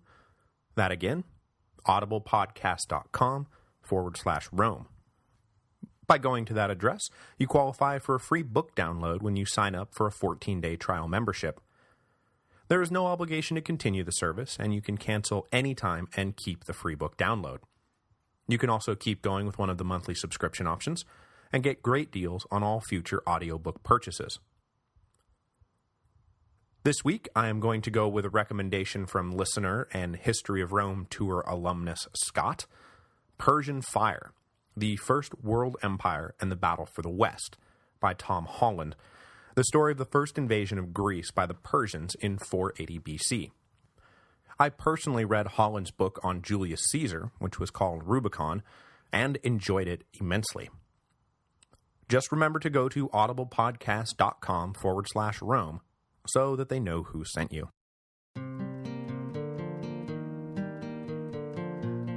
Hello, and welcome to the History of Rome. Episode 170, Attila Cometh. So last week, we saw how the myriad external pressures on the Roman Empire threatened to crack it up completely. But you may have noticed that these external pressures were falling unevenly on the two administrative halves of the empire. Sadly, by the mid-5th century, the Western Empire had become little more than a semi-functional confederation of barbarian tribes, with the imperial court at Ravenna sort of managing to cling at some semblance of its former prestige. Huge swaths of what had once been a truly united political entity were now autonomous zones run with little regard for the emperor's authority. In contrast, the Eastern Empire was doing pretty well for itself, all things considering. Since hitting rock bottom with the double blow of Julian's failed campaign against the Sassanids in the late 360s and the Gothic War of the late 370s, the East had actually rebounded nicely. I don't mean to imply that the 5th century was some kind of picnic for Constantinople, but you just don't see the succession of, and then they signed a treaty giving away Egypt, and then they signed a treaty giving away Greece, and then they signed a treaty giving away Cappadocia, the way you do with the West. But this week, the hammer, or should I say the scourge, is about to drop on the east as hard as it ever fell on the west. And though Constantinople isn't about to lose control of any land, it is going to cost them a pretty penny to hang on to what's theirs, because Attila the Hun drives a hard bargain. So you'll recall from last week that through the 430s and into the early 440s, the Eastern Empire was feeling secure enough in its own position that it was sending troops to the west to help contain the Vandals in North Africa. Now, this was not a purely altruistic act. Vandals spreading across North Africa means Vandals might eventually reach Egypt, which is a totally unacceptable development. Plus, Vandal pirates disrupting shipping lanes was bad for everyone's business, both east and west alike. But though containing the Vandals was most certainly in the best strategic interests of Constantinople, it was in a long-term, preventative sort of way. That luxury of being able to think long-term came to a screeching halt in 441, when the Eastern Empire was simultaneously attacked on two fronts by its two biggest potential enemies, the Sassanids in the far east and the Huns in the north. Suddenly, stripping off soldiers from the Danube frontier and sending them off to Sicily to fight Vandals seemed like a really, really poor decision. Now, just to get this out of the way, the Sassanid threat receded almost as quickly as it advanced. It is possible that their brief offensive against Roman positions in Armenia had been launched at the behest of Vandal ambassadors who were looking to tie down Constantinople while Genseric moved to annex the province of Africa. But it appears that the Persian heart was never really in the attack. Becoming embroiled in a major war with the Romans just so some ill-mannered barbarians could see some land on the other side of the Mediterranean was no one's idea of good policy, and so the Sassanids withdrew almost as quickly as they had advanced. Not that the Vandals minded, if they really were behind the brief campaign. By that point, Constantinople had its hands full anyway, so Sassanid aggression was no longer required, because the Huns were feeling aggressive all on their own. The Huns had returned to the Danube frontier in force, after 5 years of fruitless campaigning against the Persians. Likely hoping that they would be able to extract from the Sassanids the same sort of indemnity deal they had already extracted from Constantinople, the Huns were now returning to the Hungarian plain disappointed men. I'm just speculating here, but I have to believe that 5 years' worth of futile campaigning in the east played a role in Bleda and Attila's decision to adopt a far more hostile posture towards the Romans when they returned. It seems reasonable that there would have been a fair amount of grumbling about the costly boondoggle the brother kings had just retreated from with nothing to show for it. How long would the brothers be tolerated if they didn't bring home some bacon? And soon. So in 441, the Huns crossed the Danube and began sacking Roman cities and towns. Make no mistake about it, this time there was no cover story about pursuing wayward vassals. This was a straight-up invasion of Roman territory with the intent of carting off any riches contained therein. Well, that's not exactly right. Carting off the riches contained therein was a nice bonus, but it's pretty clear that the attacks were mostly about forcing Constantinople to once again increase the annual indemnity it paid to the Huns. After all, attacks, campaigns, and battles risked Hun lives and treasure. But sitting around while the weak-willed and frightened Romans hand-delivered wagons full of gold, that risked almost nothing. So why conquer Rome when you can just turn it into a tax-paying vassal? So through 441 and 442, the Huns commenced a series of hit-and-run raids to remind Constantinople just how insecure their borders were, especially after they had foolishly sent that expedition off to the west to fight the Vandals. Driving the point home that this time the Huns really meant business, the strongest and most important cities of the upper Danube were targeted, including the old imperial capital of Sirmium, which the Huns stormed in the late summer of 442. The Romans attempted to resist, but having lost valuable resources to the expeditionary force, They were simply no match. The Hun army rolled right across Dacia and Moesia, sacking almost every major city along the way, which was, without question, the single most shocking and terrifying development to Roman war planners. You'll recall that the dynamic of the Gothic War after the Battle of Adrianople was that Fritigern and his Goths had the run of the open plains, but that they were unable to take any of the cities, since their siegecraft was real amateur-hour stuff. So as bad as it got, the Goths could never close the deal, a fact everyone eventually recognized, and a fact that led the Goths to finally accept Theodosius's peace overtures. So when the Huns first started pouring across the Danube, it is entirely likely that the Roman high command thought that the same rules would apply. Okay, we get the people and the food behind the walls, the Huns run around for a little while, it'll be rotten, but we'll get through it. But to their very great horror, the Huns breached the walls of the first city they hit, and then the next city they hit, and then the next city they hit. This is what really launched the Huns into being nightmarish monsters from hell. You couldn't hide from them anywhere. So far as I can tell, there is no obvious explanation for why the Huns were so much better at siegecraft than any other barbarian tribe. But they were. And there is speculation that their recurrent service with Aetius and the other Roman generals over the last 30 years had led them to pick up a trick or two. And though that may be the best rationale, it doesn't really explain why the Goths remained so rotten at breaking into walled cities after they had served in and around the Roman legions for the last 50 years. So it is a bit of a mystery why the Huns were able to crack the nut that so far no other barbarian nation had been able to crack.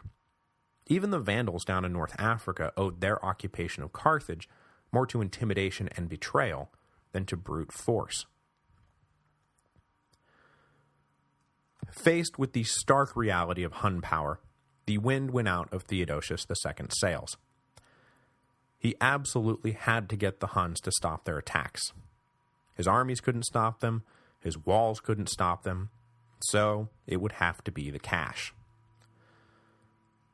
As I said, Attila and Bleda were not messing around this time, and after proving beyond any doubt that they could pretty much do whatever they want, whenever they wanted, it was going to cost the Romans to get them to stop doing whatever they wanted, whenever they wanted. For starters, that annual indemnity that you've been paying, cross out 700 pounds of gold and double it to 1,400 pounds of gold. Got it? Okay, next, we have captured just scads of prisoners. Really, we've got more of them than we know what to do with. Now we can either kill them, or we'll sell them back to you. Say at 12 solidi a head. A mere pittance, we agree, but we're feeling generous. So, are we all good here? Just go ahead and put the gold over there. There you go. That's a good little Roman. The Huns, temporarily good to their word, withdrew back across the Danube after the money was delivered. But the resulting peace cannot have felt at all secure to Constantinople. The eastern legions had been utterly shown up. The defenses of key cities had been breached, and the economy of the Central Empire was thrashed and about to be overtaxed to pay the Huns to stay out. And perhaps most frightening of all, when you got right down to it, nothing more than a handshake prevented the Huns from just coming right back over the Danube. But the Huns were more honorable than the Romans perhaps gave them credit for, and they did indeed stay out of Roman territory for the next few years. It wouldn't be until the Romans broke the terms of the treaty that the Huns again launched themselves on an invasion. This time, one that would take them to the walls of Constantinople itself. While the Central Empire was being ravaged by the Huns, Flavius Aetius was doing his best to keep a handle on things in the West, which these days had less to do with thinking up sound laws and running a competent administration, and more to do with managing an increasingly complicated system of treaties with recent barbarian immigrants. In 442, when it became clear that no more help would be coming from the east thanks to the Hun invasion, Aetius was forced to formally recognize Vandal dominion over North Africa. Now, I know what you're thinking, but it looks as though included in the treaty was a promise from the Vandals to continue the grain shipments to Italy, at least in part. Which makes sense when you think about it. The economy of North Africa revolved around supplying Italy with food. For Genseric to simply declare a trade embargo would have caused economic chaos in the lands he was now trying to rule, probably to the point that his new regime would have been fatally destabilized. Plus, cutting off the grain would have essentially forced Ravenna to launch a full-scale war against the Vandals, which was not at all in Genseric's best interests. But the deal did not just leave the status quo in place, because not accounted for in the treaty was the tax revenue generated by all that agricultural production and trade. That Genseric claimed for himself, cutting off yet another huge source of imperial revenue. So the Italians would not starve to death, but it was getting damn hard for them to afford stuff, like, standing armies. This revised treaty with the Vandals in place, Aetius spent the next few years in Gaul and Hispania, attempting to hold on to what little tax-paying territory Ravenna had left. What remained of the Burgundians were rounded up in 443 and force-marched south, where they were settled south of Lake Geneva. Aetius then led Roman forces against rebellions, incursions, and criminality of every shape and size. Through the mid-440s, he fought the Franks and Alans, both of whom were trying to carve out larger niches for themselves than Aetius could responsibly allow. He also had to deal with homegrown gangs of marauders, who had grown into fairly large and organized bands. Their homes overrun and the economy in tatters, many dispossessed Gallo-Romans joined up with these gangs and started causing all sorts of additional havoc for Aetius, not just with their persistent harassment of what was left of the law-abiding citizens of the region, but also because they were a constant threat to his supply and communication lines, as Aetius tried to wage small-scale wars on multiple fronts against multiple enemies. But despite the fact that he had so many balls in the air, by all accounts, Aetius did a remarkable job holding things together.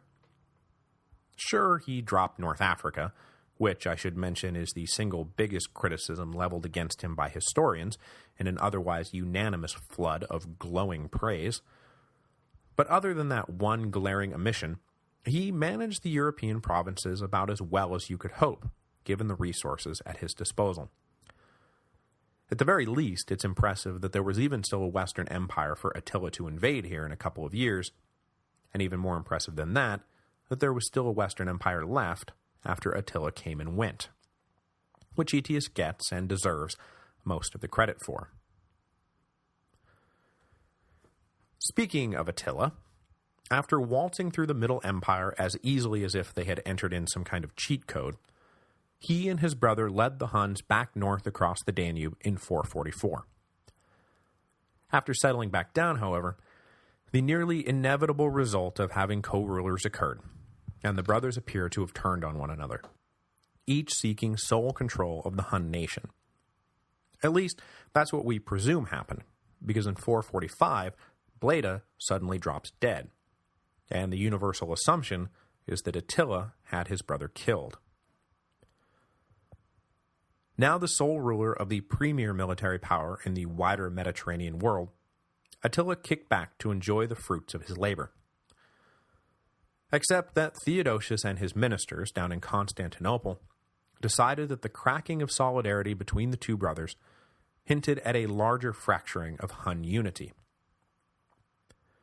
Piecing together the cause and effect of all this is no easy job, but it looks like the Romans decided to test their theory of internal discord among the Huns by abruptly cutting off the indemnity payments.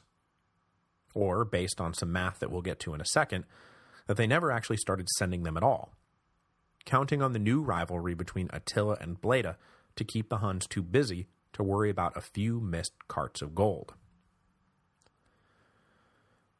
By 447, though, Attila had emerged victorious from the power struggle, consolidated his authority over the whole Hun nation, and was now free to wonder where his money is. The reason it is questioned whether the Romans ever sent along a payment after the settlement of 442-443 is because of the initial demand Attila delivered to the Romans in early 447. His ambassadors to Constantinople presented a bill to Theodosius for 6,000 pounds of gold, which, when you do the math, covers 4 years' worth of missed Roman payments. The Romans rejected the demand.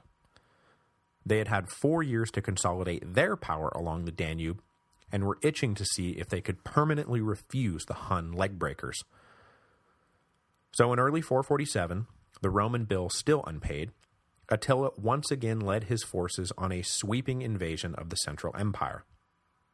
Once again, the Roman forces were made to look like fools. 4 years of planning and entrenchment had amounted to exactly nothing. A Roman field army met the Huns near the river Aetius, and though they were able to inflict more damage on the Huns than any Roman force had ever before inflicted on Attila, the legions were soon overwhelmed and scattered, which left the road to Constantinople wide open. And that was exactly the road Attila intended to take. It was time to plant a flag in the emperor's backyard.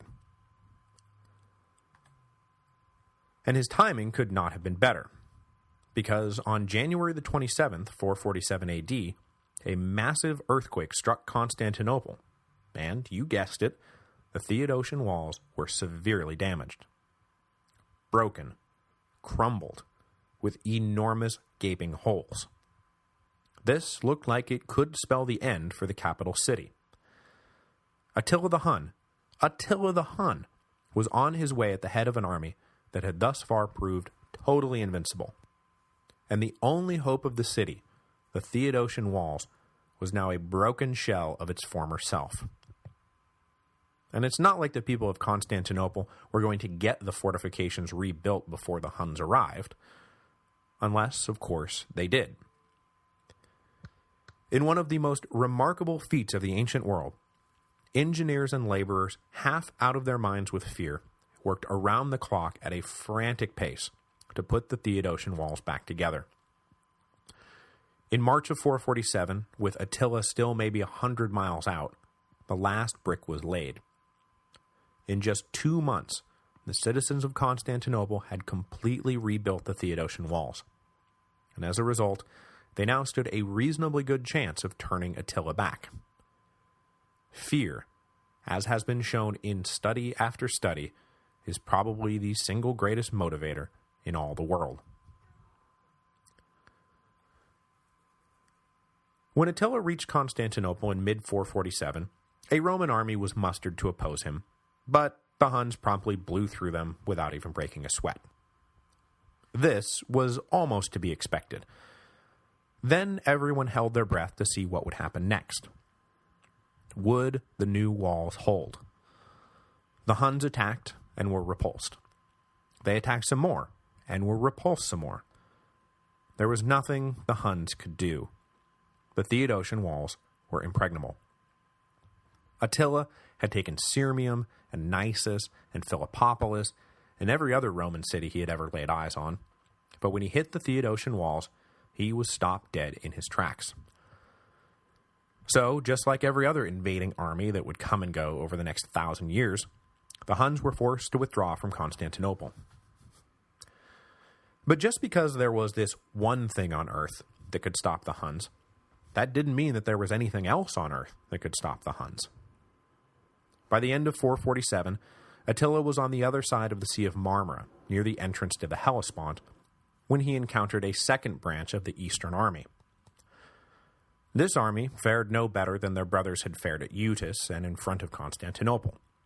The Huns blasted them to smithereens.